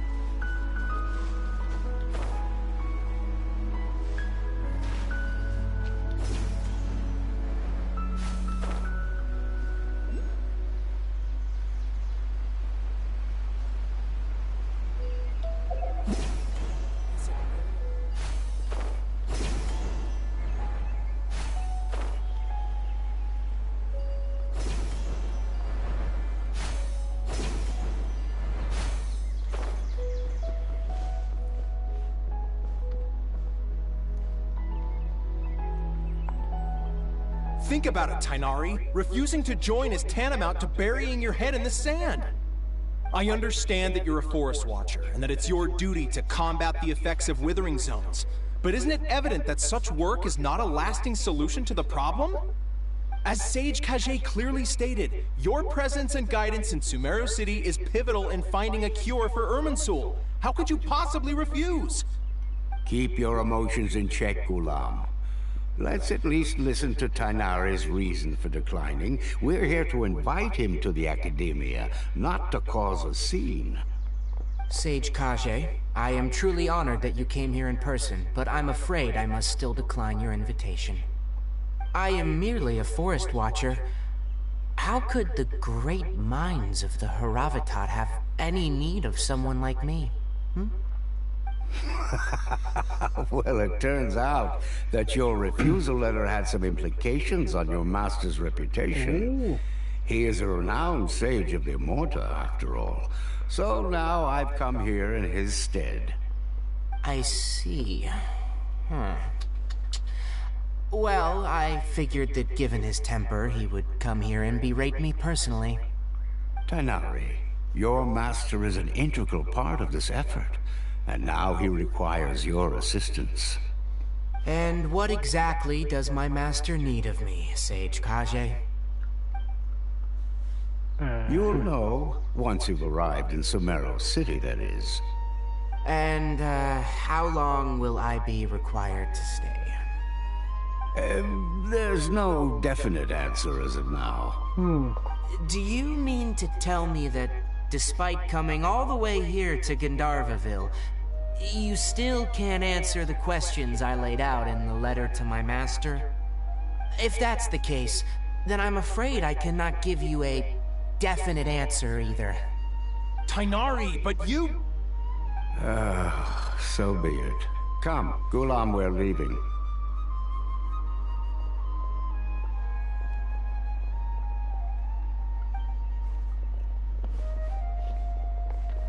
He's very curious.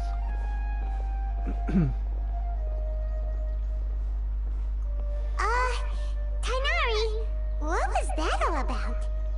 It's nothing. Some people from the Academia wanted me to go to Sumeru City to assist them with a project, but I had to refuse on account of all my responsibilities here. But all that can wait. How did things go with Hypatia? It was quite the eventful trip, but the main thing is that she's safe and sound. She answered a bunch of questions for us, too. Very good. Now that the Traveler has made a full recovery, there shouldn't be any reason for you to tarry here longer. I assume you will be heading to Sumeru City, correct? Maybe. That's right! We want to meet Lesser Lord Kusanali and ask her for advice. Do you have any idea on how we can find her? Sorry, I'm afraid I don't have any advice for you there. Well, do you at least know anyone we can try asking in Sumeru City? Let me think. My trips to Sumeru City have been fairly short, and most of my acquaintances are researchers. Oh, how about this? I'll write you a letter of introduction that you can give to a researcher I know. He's from the Amorta Darshan and is adept at gathering information. Asking him might prove worthwhile. Also, when you enter Sumeru City, you'll probably end up receiving something like this item here. I'm not sure if it will ever come in handy for you, but maybe you can give it a try. Oh? What is it? It's called an Akasha Terminal. It's a tool produced by the Academia that utilizes the legacy of Greater Lord Rukkhadevata. Some say that this item is the very basis of Sumeru's reputation as the City of Wisdom. Needless to say, this device and its usage fall under the Academia's expertise, so I'll leave it to them to show you how to use it. Great! Next up, Sumeru City! But wait, before that... We need to say goodbye to Kali. That's right! Tainari, we have something important to say to Kali before we leave. Is she doing better now? Yes, she's doing much better. After being confined to her bed all this time, I thought a little walk would do her some good. Last I saw her, she was taking the path towards the North Crossing. She knew you two would be leaving soon, so she must have wanted to see you off. Thanks, Tainari. All right, let's go! Farewell, and good luck to you both.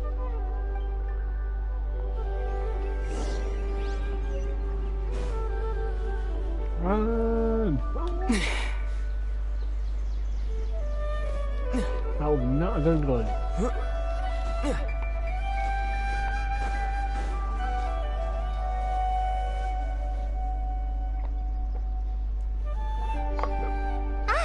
I've been waiting for you two.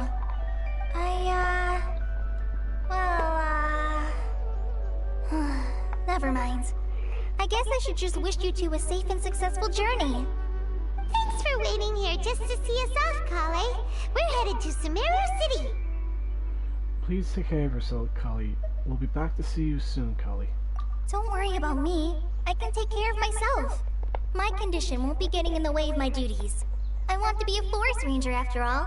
It's up to me and the others to protect the rainforest here. And, I'm sorry. I should have told you both about my condition when we first met. I just wanted you two to treat me as a normal friend. Not some girl that needs your sympathy. But I guess now I understand that the most important thing is for friends to be genuine with one another. There's no need to apologize, Kale. We should be thanking you for trusting us enough to be your friends and sharing your past with us. We're probably still gonna worry about your condition, but that's because we're friends and we care about you. Thank you. That means a lot. Before you leave, I have something for you. Oh? What is it? It's my recipe for pita pockets. I told you that I'd give you a copy, remember? My handwriting is a little, messy, so please don't laugh. Yay! Thanks, Kale. Now we can eat those scrumptious little pitas whenever and wherever we like. I hope that whenever you eat them, you'll both remember your time here in Gandharvaville. Of course we will.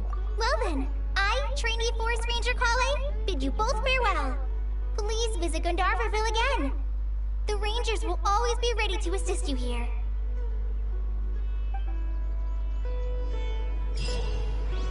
Don't worry, Kali. We'll see you soon.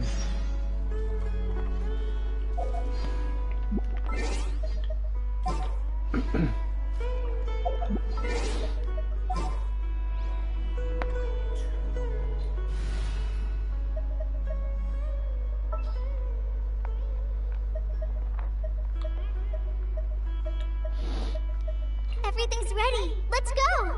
Don't worry, Kali. Have you? Wait. Since Kali's here.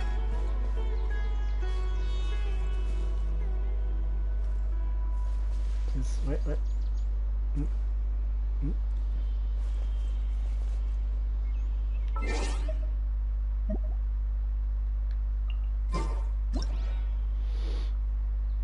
Zoom in.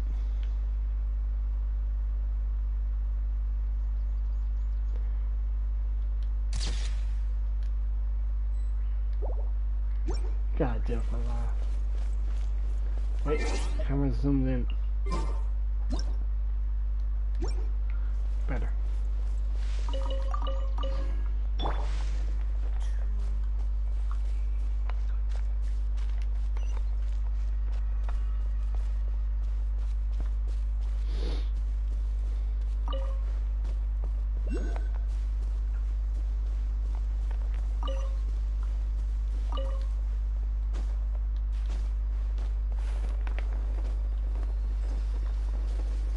What's this?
It's important to replenish your supplies often when you're out in the wild.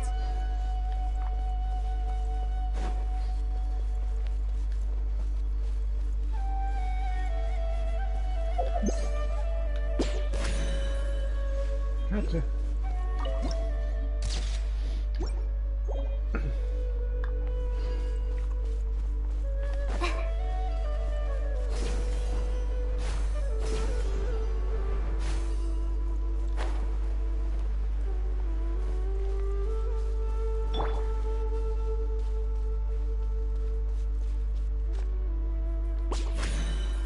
Oh wow. I'll find a solution. I know I will.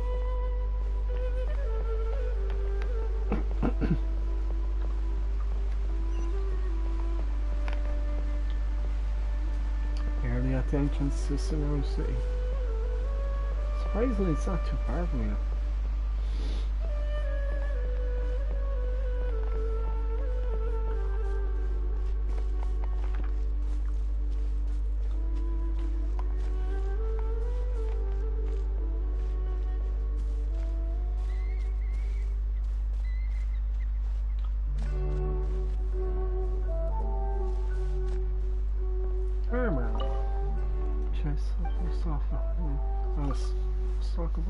Sumeru is mint and Polyant notice in life.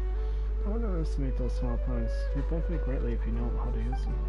For example, your face will glow if you mash them or roll some water. Right? Yeah. So listen to me and always keep Sumeru rolls in the house. Does it actually work? Well, in my experience, it helped at least a little bit. Anyway, it won't hurt to give it a shot. Just try your luck. Thanks, man.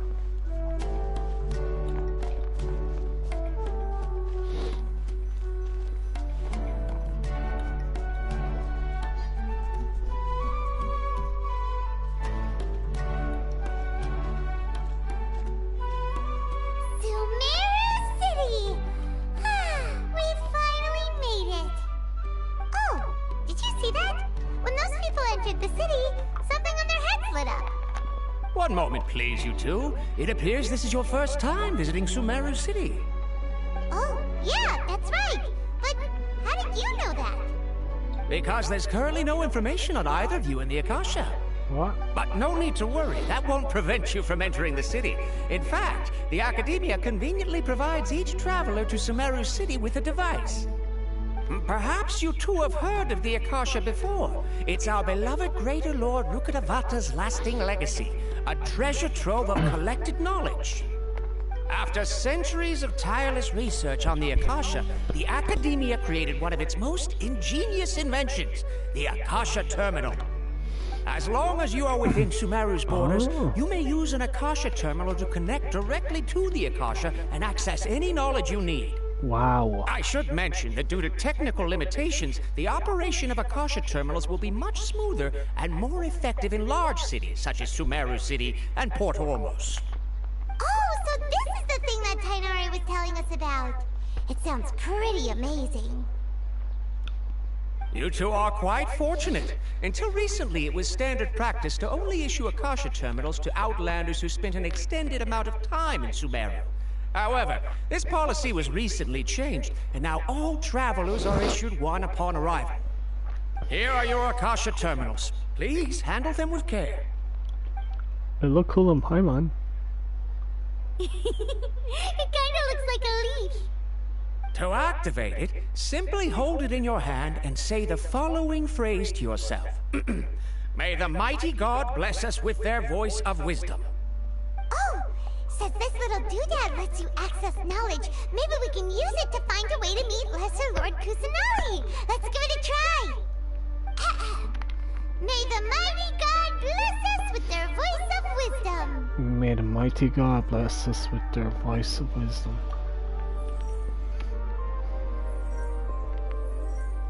Oh, that's cool on Paimon.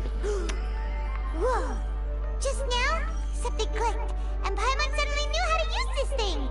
It seems all we need to do is concentrate on what we want to know, and bam! You get it! Oh, that'll come in real handy! Exactly. That is the power of the Akasha. And with that, let me officially welcome you both to Sumeru City. May the wisdom of the Dendro Archon always be your guide. Okay, now that we're in, we can check the Akasha about Lesser Lord Kusanali. Let Paimon try. 500 years ago, the sages found a newly born deity from within some scorched ruins. The deity now resides in the sanctuary of Suristana. Seems pretty similar to what Kali was telling us. Okay, next, let's concentrate on asking how to meet her.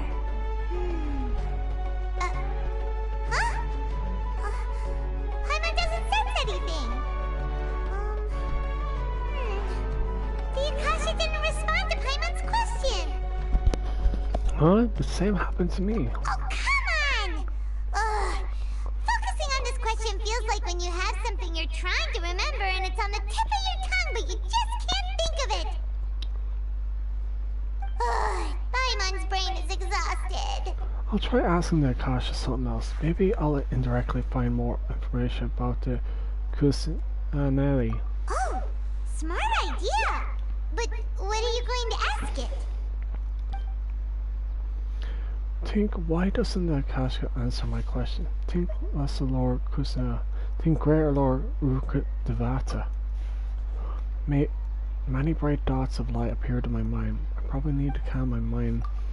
Feeling of affection, intimacy, nostalgia, sadness, anxiety also come to mind. These seem to be what the power of Sumeru feel about the power of Archon. Uh-oh. Paimon's getting all teary-eyed all of a sudden. It feels like the people of Sumeru really miss their Archon. Think, why doesn't the Akasha answer my question? A vague thought suddenly comes to mind. The Akasha doesn't unconditionally respond to every query. Also, even if the same query is requested by multiple people, the Akasha still imparts knowledge based on each person's identity, age, experience with all other dead Macraft. Huh. Could it be because we're Outlanders and we've only just arrived in Sumeru? You know, maybe we're not qualified to receive an answer to this sort of question or something. Think Lesser Lord Kusanali. Some knowledge began to trickle into my mind for a moment, but there wasn't really anything that I didn't already know.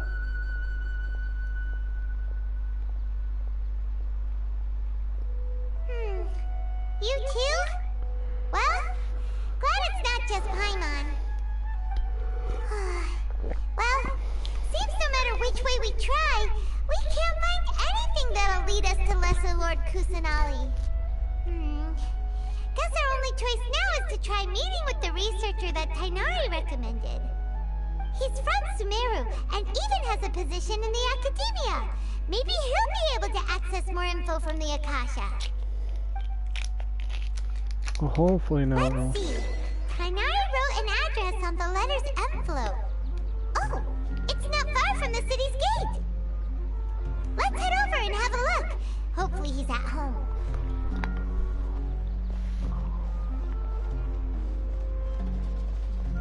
Secretary? Handed all the cumbersome tests again. Hello, are you Rohawi?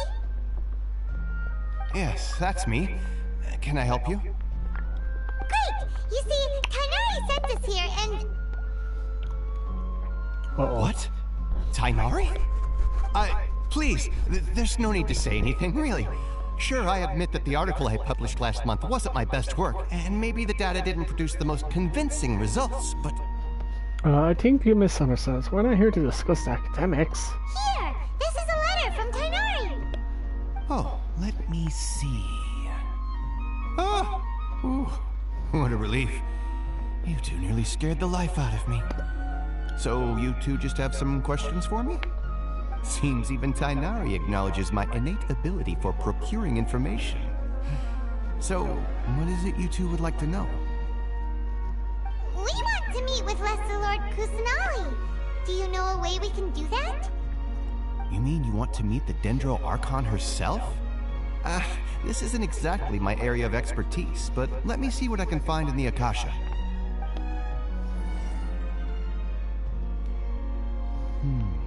Sorry, the Akasha didn't respond to my query. What? You too?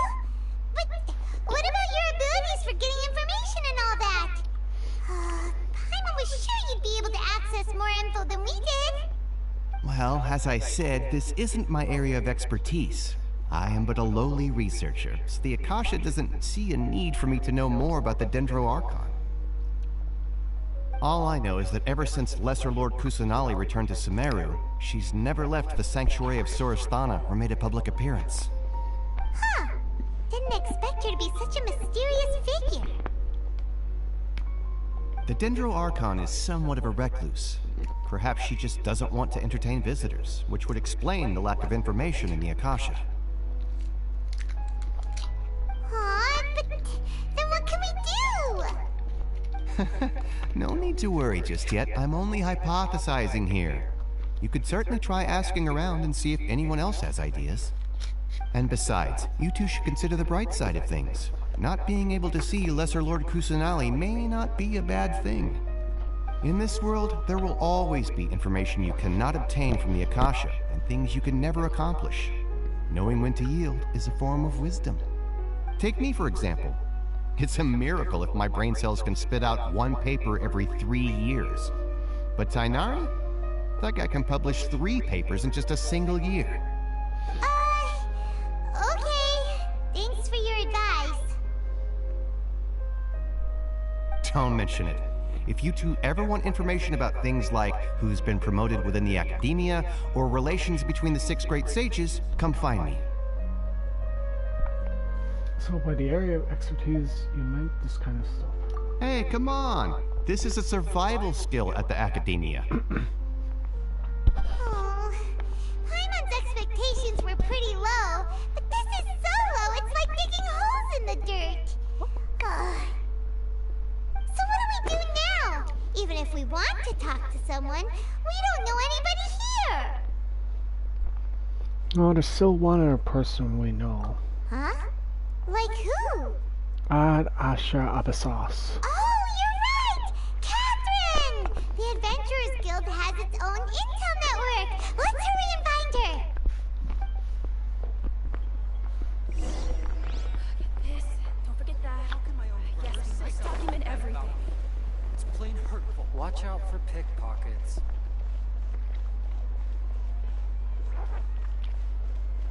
Is that open?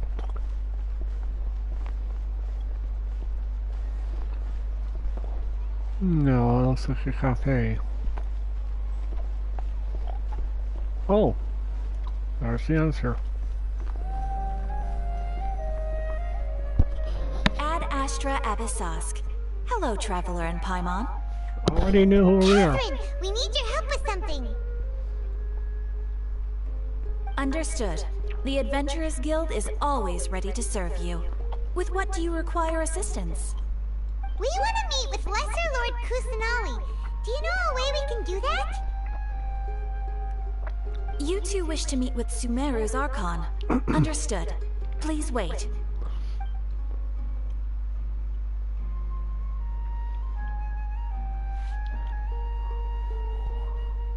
I apologize, but I am unable to call up any relevant information in the Akasha.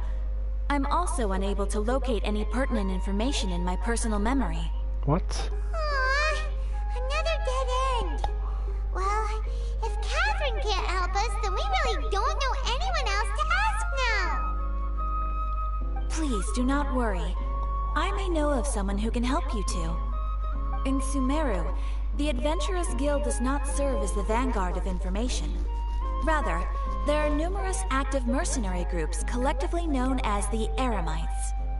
They take on various contracts and work all across Sumeru, so they naturally accrue intelligence. An Eremite brigade called the Corps of 30 is in charge of Sumeru City's defenses. Not only are they the oldest brigade, but they are responsible for managing and coordinating the affairs of all other mercenary brigades. Corps of 30? What a weird name. Supposedly, they are named as such because their ranks numbered 30 at their inception. Asphalt, an advisor with the Corps of 30, maintains good relations with the Adventurers Guild. Though he's already retired, he and his words carry great weight within mercenary circles. If you'd like to get in contact with him, you can find him at the Core of 30's headquarters, the Citadel of Rexar. Thanks a bunch, Catherine. You're welcome. I wish you two the best of luck. We look forward to your exploits in Sumeru. Alright, off to the Citadel of Rexar we go!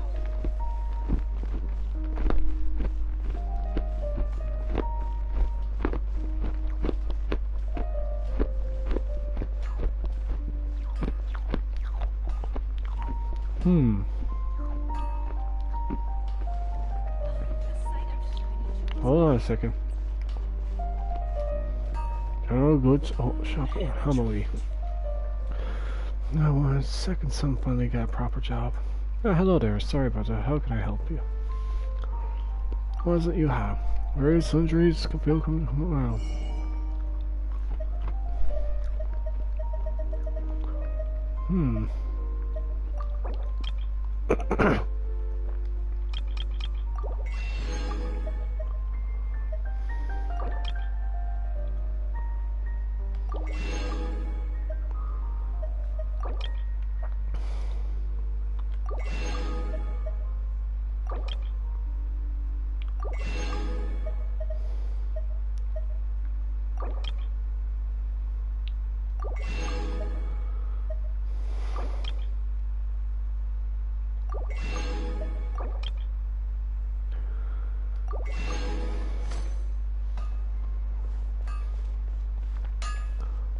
Let's see what this blacksmith.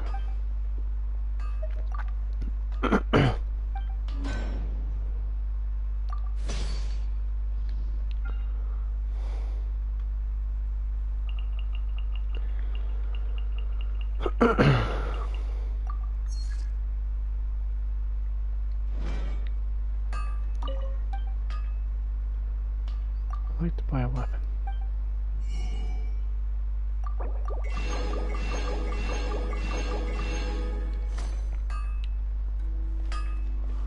Pretty sure I saw one more.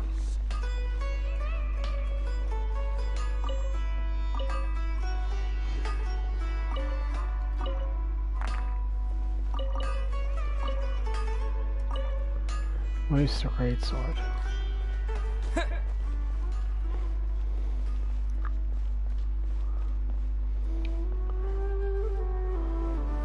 Tax officer. Treasure appraiser extraordinaire. Let me see what you got, kid. Someday I'm going to inherit the family business and run it even better than father. And you? You may call me Master Treasure Appraiser, Prospector, Antiques Collector, and Future Prominent Businessman with 4 shots. When it comes to appraising treasure collecting antiques, my sole objective is to surpass father. Then will be no one better than me. As for business side of things, I have 2 more formidable opponents to defeat. And who are these formidable opponents? One is the sly Sulkaha. With the silver tongue of hers, she's able to sell something as cheap as a rug at a high price. I'm not gonna lose to her. The other is that Lord Shigama Bay, often mentioned by father. I don't know who that is yet, but father makes it sound like there's someone even more impressive. It doesn't matter. A powerful adversary is all the more worth the challenge. Just wait and see. Alright. Hello, welcome. Yes, I'm looking down at you. What do you have to offer? All the jewelry we currently have for sale is already being reserved. You mean what we have in the shop? Most of my personal collection are just for display. What? I can't buy anything. What is Witchy? Trust me. Just take my word. Hey, I wonder what new stock this shop's got in today. Picking out some jewelry? No, I'm just admiring them is all. I may not be able to afford anything like this as a trainee tax officer, but just being able to look at such shiny and beautiful things brings me joy. It's hard not to doubt yourself when your superior is always scolding you for being childish. So when I'm not working, I look at things I like to blow off steam. Jeez, that stinks.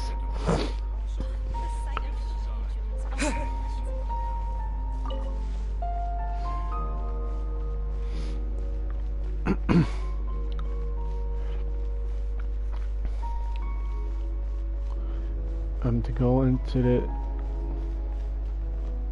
Ah. Pretty cool, I must say. Welcome. The Adventurers Guild told me to expect you to. It's nice to meet you, Oswald. We'd like to ask you about something. I wonder if wearing them actually prevents people from knowing about the Dendro Archon. I see. So, Catherine's the one who sent you this way. Ha! It's true that the Eremites network is vast, but even I can't help you meet the Dendro Archon. Wait, seriously? That's it? Afraid so. The Eremites aren't terribly religious, so we don't know much about divinities. As far as the Akasha goes, we can access even less than you. We originally came from the desert. The gods there died off long ago. Since those days, we've used our own two hands to carve out a living. We don't beg gods for their aid. Oh. It isn't just us, though. If you ask me, I think most in Sumeru aren't interested in Lesser Lord Kusanali. Oh? Why's that? Just take the Academia, for example. They're the ones who truly rule Sumeru. Although they believe in gods, most of them only care for the late Greater Lord Rugadavada. In their eyes, she was the one who founded Sumeru and gifted us with the Akasha. Lesser Lord Kusanali just happened to inherit her legacy. Because of the Academia's influence, most citizens are more familiar with Greater Lord Rugadavada and hold her in greater esteem. Not to mention that Lesser Lord Kusanali never makes an appearance, and the Academia never announces anything about her. As far as the people of Sumeru are concerned, she's just a god that exists. And that's all. Really? Aw. After hearing all of that, Paimon sort of feels bad for Lesser Lord Kusanali. Ha! But who knows? We're all just guessing when it comes down to it. Besides, I'm sure the God of Wisdom doesn't worry about her reputation among people like us. Alright, well, thanks for the info, Oswald. No problem. Always happy to help out the Adventurers Guild. Appreciate it. After leaving the city of Alvarez, you questioned several people in the similar city. Did I just phase? Seems Fines was right about most people's attitudes here. Not only are they not interested in the Dendro Archon, they even say stuff like, if the Akasha doesn't think I should know, then I don't need to know about it. What? We've been asking for information non-stop ever since we got to Sumeru. But the harder we try, the more helpless everything seems. Isn't there at least one person in this entire city who cares about Lesser Lord Kusanali? Oh, you two are interested in Lesser Lord Kusanali? Huh? Oh? Who are you? From the sound of it, you two are Outlanders who recently arrived here. You've been asking around for information on Lesser Lord Kusanali, right? Oh, I'm sorry. I forgot to introduce myself. I'm Dunyarzad, one of Lesser Lord Kusanali's faithful followers. Whoa, really? Then do you know how we can meet with her? I'm afraid I can't help you with that. But your conversation earlier did happen to remind me of a legend about the Dendro Archon. What sort of legend? Can you tell us about the legend? Sure. It goes like this. Long, long ago, there was a man who heard a prophecy. It predicted that a great calamity was about to befall him. Panicked by what he heard, the man sought out the Dendro Archon in hopes that she would bless him with the wisdom to help him escape his predicament. The man journeyed across deserts and through rainforests and experienced tribulations of every kind. However, he still couldn't find any trace of the Dendro Archon. In despair, he thought, alas, the Archon has abandoned me. He then had no choice but to sorrowfully resign to his fate. Okay, and then what happened? And then, the calamity came. But to his own surprise, the man felt somehow emboldened by the trials of his journey. By relying on his own strength, he managed to overcome the adversity. At that moment, a bird perched upon his shoulder. This bird was, in fact, an avatar of the Dendro Archon. She said, "O Archon Seeker, do you now understand? She and her wisdom have long been found by you. Along your journey, we were in every flower and blade of grass, every ray of sparkling sun, and every breath of dancing wind. So long as you continue to think and ponder, we'll be wherever you go." What an amazing story. Yeah, thanks for the story! Paimon feels all warm and fuzzy inside after that. In a way. It seems like this story is also one of the Dendro Archon's avatars. Dunyarzad, since you worship Lesser Lord Kusanali, can you tell us anything else about her? Of course. So did you two know that, I'm terribly sorry, but it seems something's come up now. Let's chat another day. Oh. She seems startled. What the heck just happened? I think it had something to do with those people over there. It looks like they're searching for someone. Dunyarzad was acting super nervous just now. You think they're looking for her? More likely. This stinks! We finally managed to find a lead about Lesser Lord Kusanali! We can't let them get in the way now! Let's see if we can get rid of them. Then we can catch up with Dunyarzad! Hey, have you two seen a brown-haired girl wearing a purple top and a long blue dress? We're looking for her. Did she have bandages wrapped around her wrists? Yes, that's her. Did you see which direction she went? Yeah, she went that way. Quick, after her!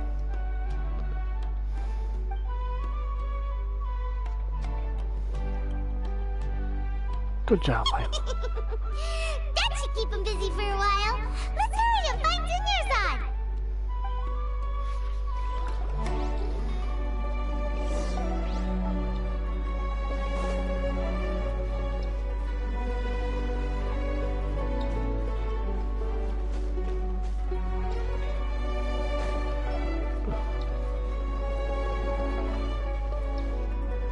Oh, there she is.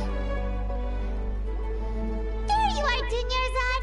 We thought you might have been long gone by now. Oh, it's you two. Oh, you startled me there. You can relax now. We threw those people looking for you off the trail. Really? Thank you so much. Unfortunately, I believe there's still more of them out there looking for me. Uh-oh. Looks like there's some coming this way. Huh? More of them? Then what are we standing here for? Run! No, wait, my body isn't in the best shape. It's difficult for me to run. How about we find some place to hide? Okay, sounds good. There's a tavern on the other side of the port we can go to. They probably wouldn't expect me to hide in a place like that. Alright, let's move out. Stay behind us. We'll keep an eye out for anyone looking for you.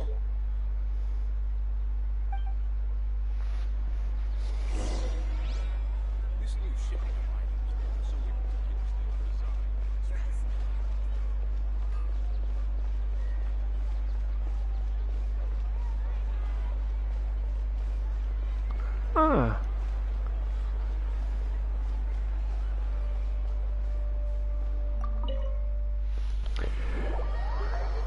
I had to go shortly there. I had to collect my younger brother.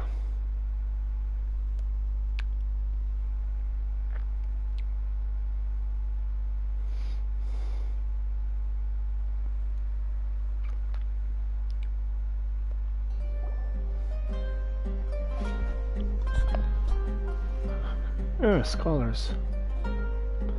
Kinda looks cool. We made it. Oh, they shouldn't be able to find us now. Wait, stand down, Dia. What the heck? Who the heck is she? Really trying to assassinate Traveler. My lady, who are these two? Oh jeez. They're travelers that I met on the street just a moment ago. They happened to notice that you were all searching for me, so they helped me hide. I see. In that case, you two should scram. There's nothing here for you. Oh. Wait a sec! Who the heck are you? And why are you shooing us away? I'm Miss Dunyarzad's bodyguard, here to see that she returns home safe and sound. Oh. My lady, let's get going. You've been gone for so long that your parents are worrying themselves sick.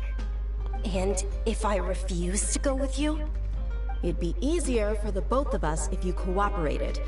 But if you insist on not going, then I'll have to carry you like a sack of potatoes. Hey! Dunyarzad already said she doesn't want to go back. Why are you still pushing her? Stay out of this. You don't understand the situation. Sorry, my lady. Even though I'm your bodyguard, your parents are my employers. I have to answer to them. How much? Wait, what? How much more do I have to pay you to become your employer? So you never listen to my parents ever again. Double? A triple? Give me some time and I'll get that much. My lady, this isn't about Mora. I don't know what you think of us Eremites, but let me say this. I like Mora, but I'll never go against my principles. That's why I'm here looking for you. Sure, it's an order from my employer, but my conscience was also telling me it's the right thing to do. And knowing your health, carelessly running around like this is gonna hurt ya. For the sake of those who love you, don't be stubborn. No, you're wrong. I'm aware of my limits, and I know what I'm doing. Honestly, the only people being stubborn right now are my parents. And they know perfectly well that it makes no difference if I'm at home or not. They still won't accept reality.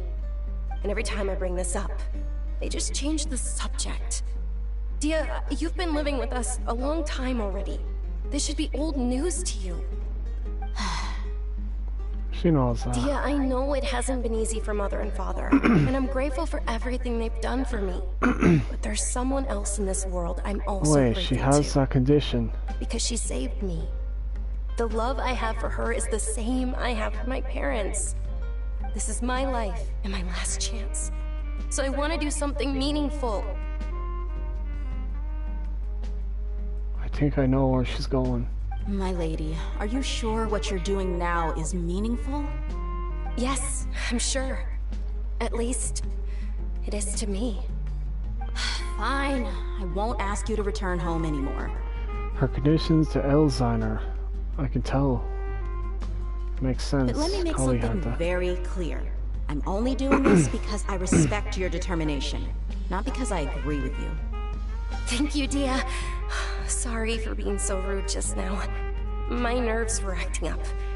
And I even brought up your payment in such an offensive way. Don't worry about it, my lady. I did say that I like Mora. Besides, that's our next topic of conversation. Today's little excursion caused such a ruckus that every single bodyguard at the estate was deployed. It wouldn't be easy to hide things from your old man. Since this definitely won't be your last escapade, here's a little tip. You should at least make it look like your room and things are still in order when you leave. Also, you'll need someone to cover you for when you're out and about. So, I'll let you hire me, my lady. This way, everyone wins. As for the pay, let's say half of what your father pays me. We can settle the bill when we return to the estate. Okay, deal. Yay! Looks like they've reached an understanding. For now. Desert, are you alright? I'm fine, really. I just feel a little tired now that things have calmed down. My lady, stop trying to look tough. We're already in a tavern, so let's rest up and grab some grub. I'm sorry for worrying you two. If you don't mind, I'd like for you to join us. Sure! After you rest up, we want to hear more about Lesser Lord Kusanali.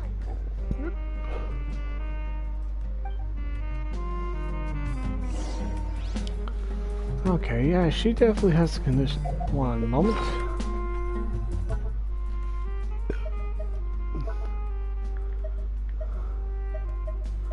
Ooh.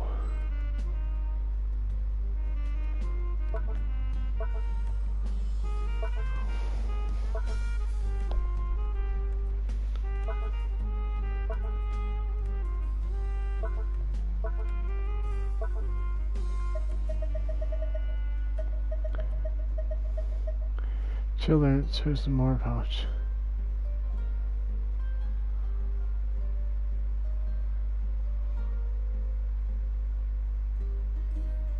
Yeah, I'll hold on to him.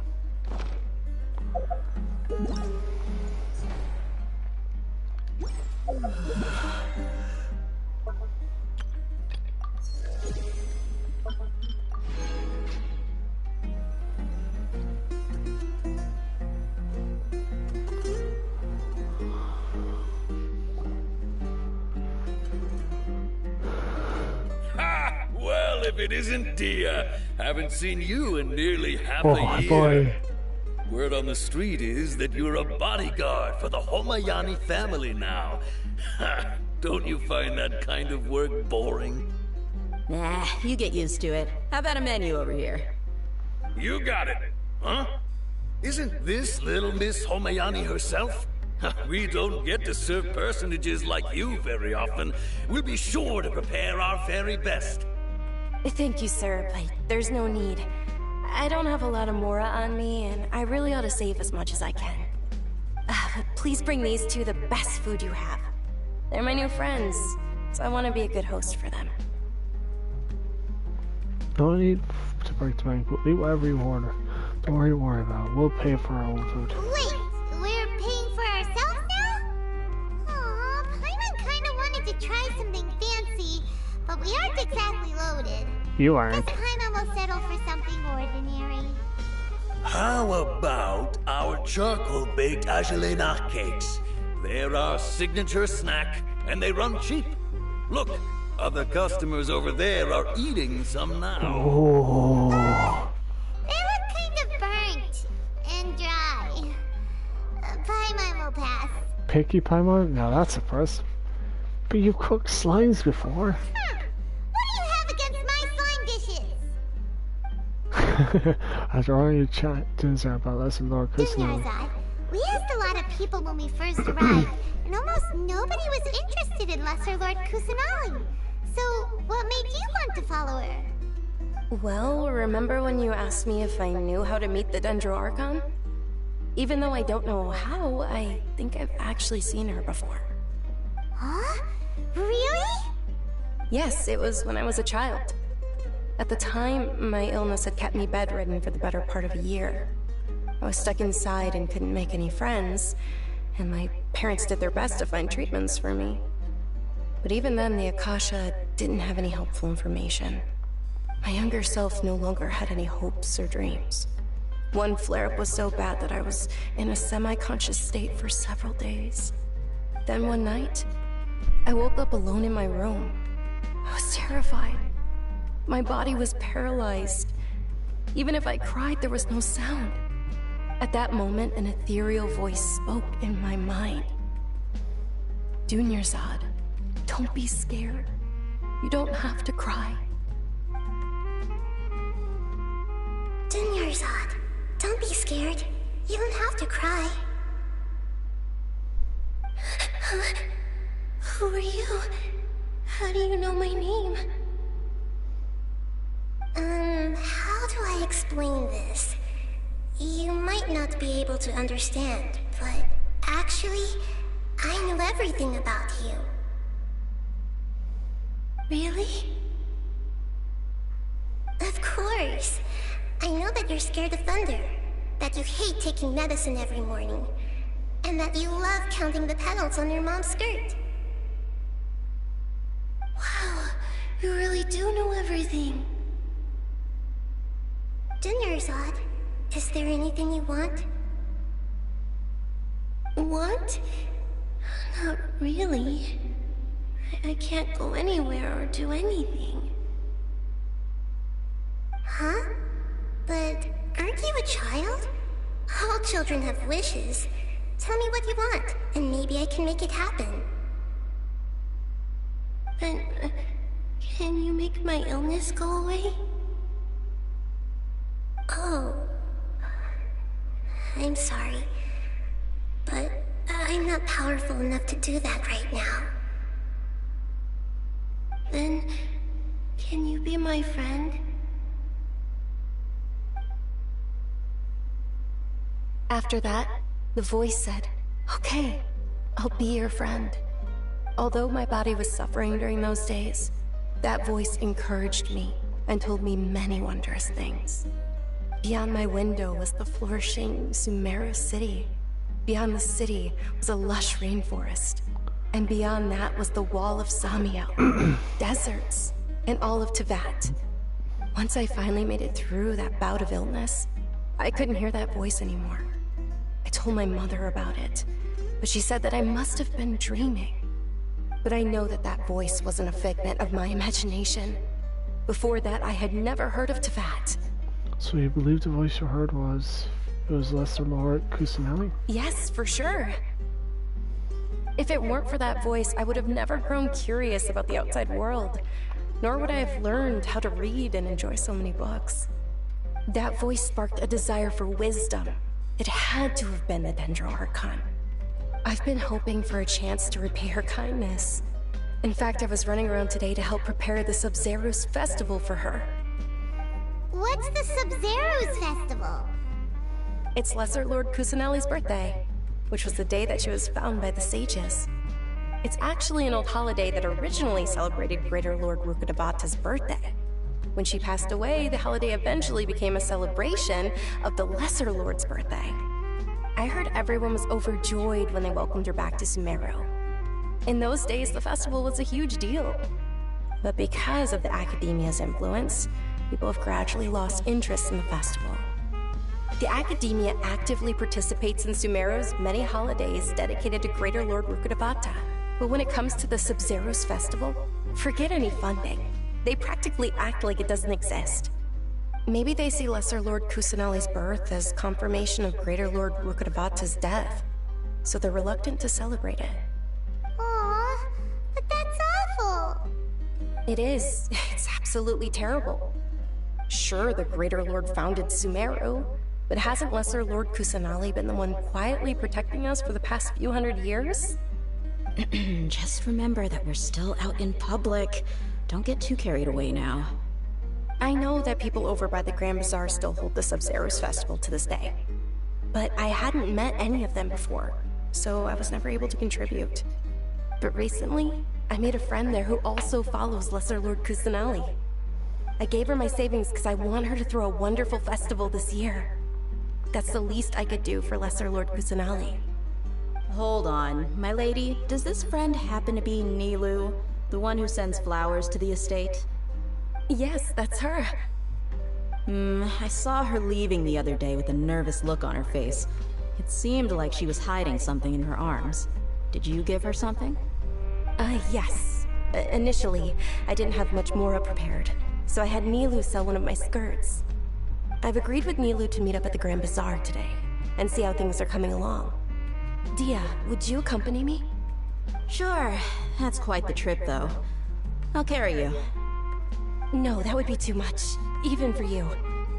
You might as well just accept the lift. If I let you walk, who knows how long it'll take us. And if anything happens to you, then I'd really never hear the end of it from your father. Can we also come along? But of course. Nilou will be thrilled to hear there are more people interested in Lesser Lord Kusanali. We haven't told her who we are yet. She'll get a real shock when she hears about this. Ooh, what you got, man? Hello, friend. What will you be having? If you can't decide, just order the lamb bay fish roll. The tableware in the tavern has just been replaced too. They're all brand new. This will surely show you. Let me eat. Recipes! Buy the recipes! Buy the recipes! Looks nice.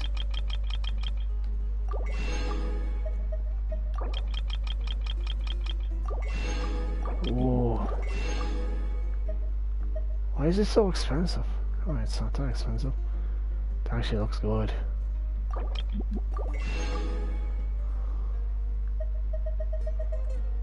Star Shells.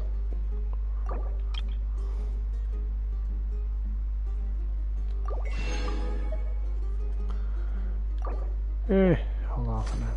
Thanks for that, man.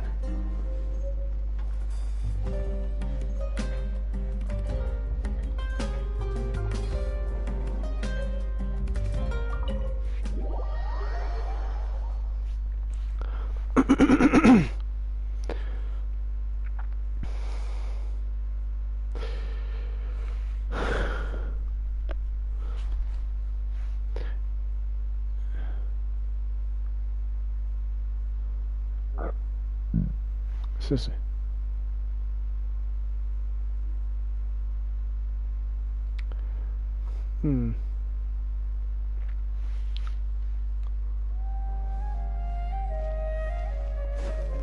Grand Bazaar.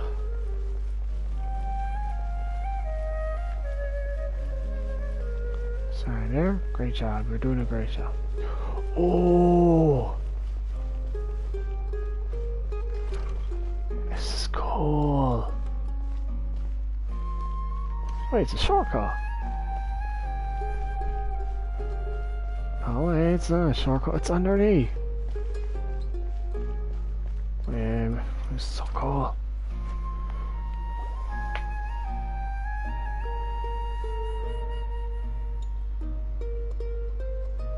Hello.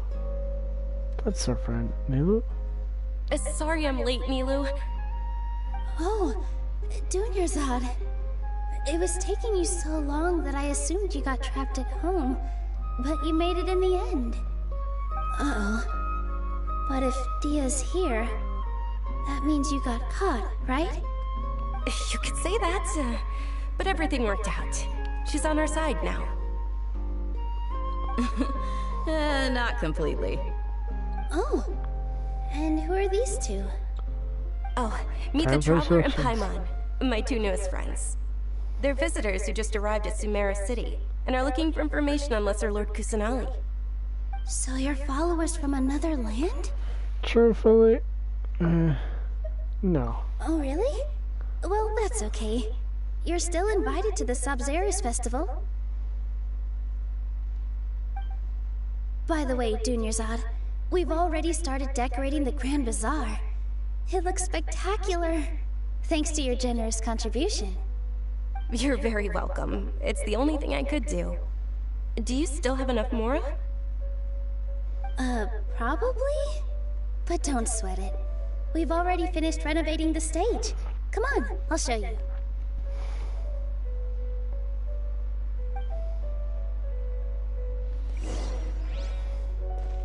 Go with Neil to see the stage. Oh. Wow! This place is amazing!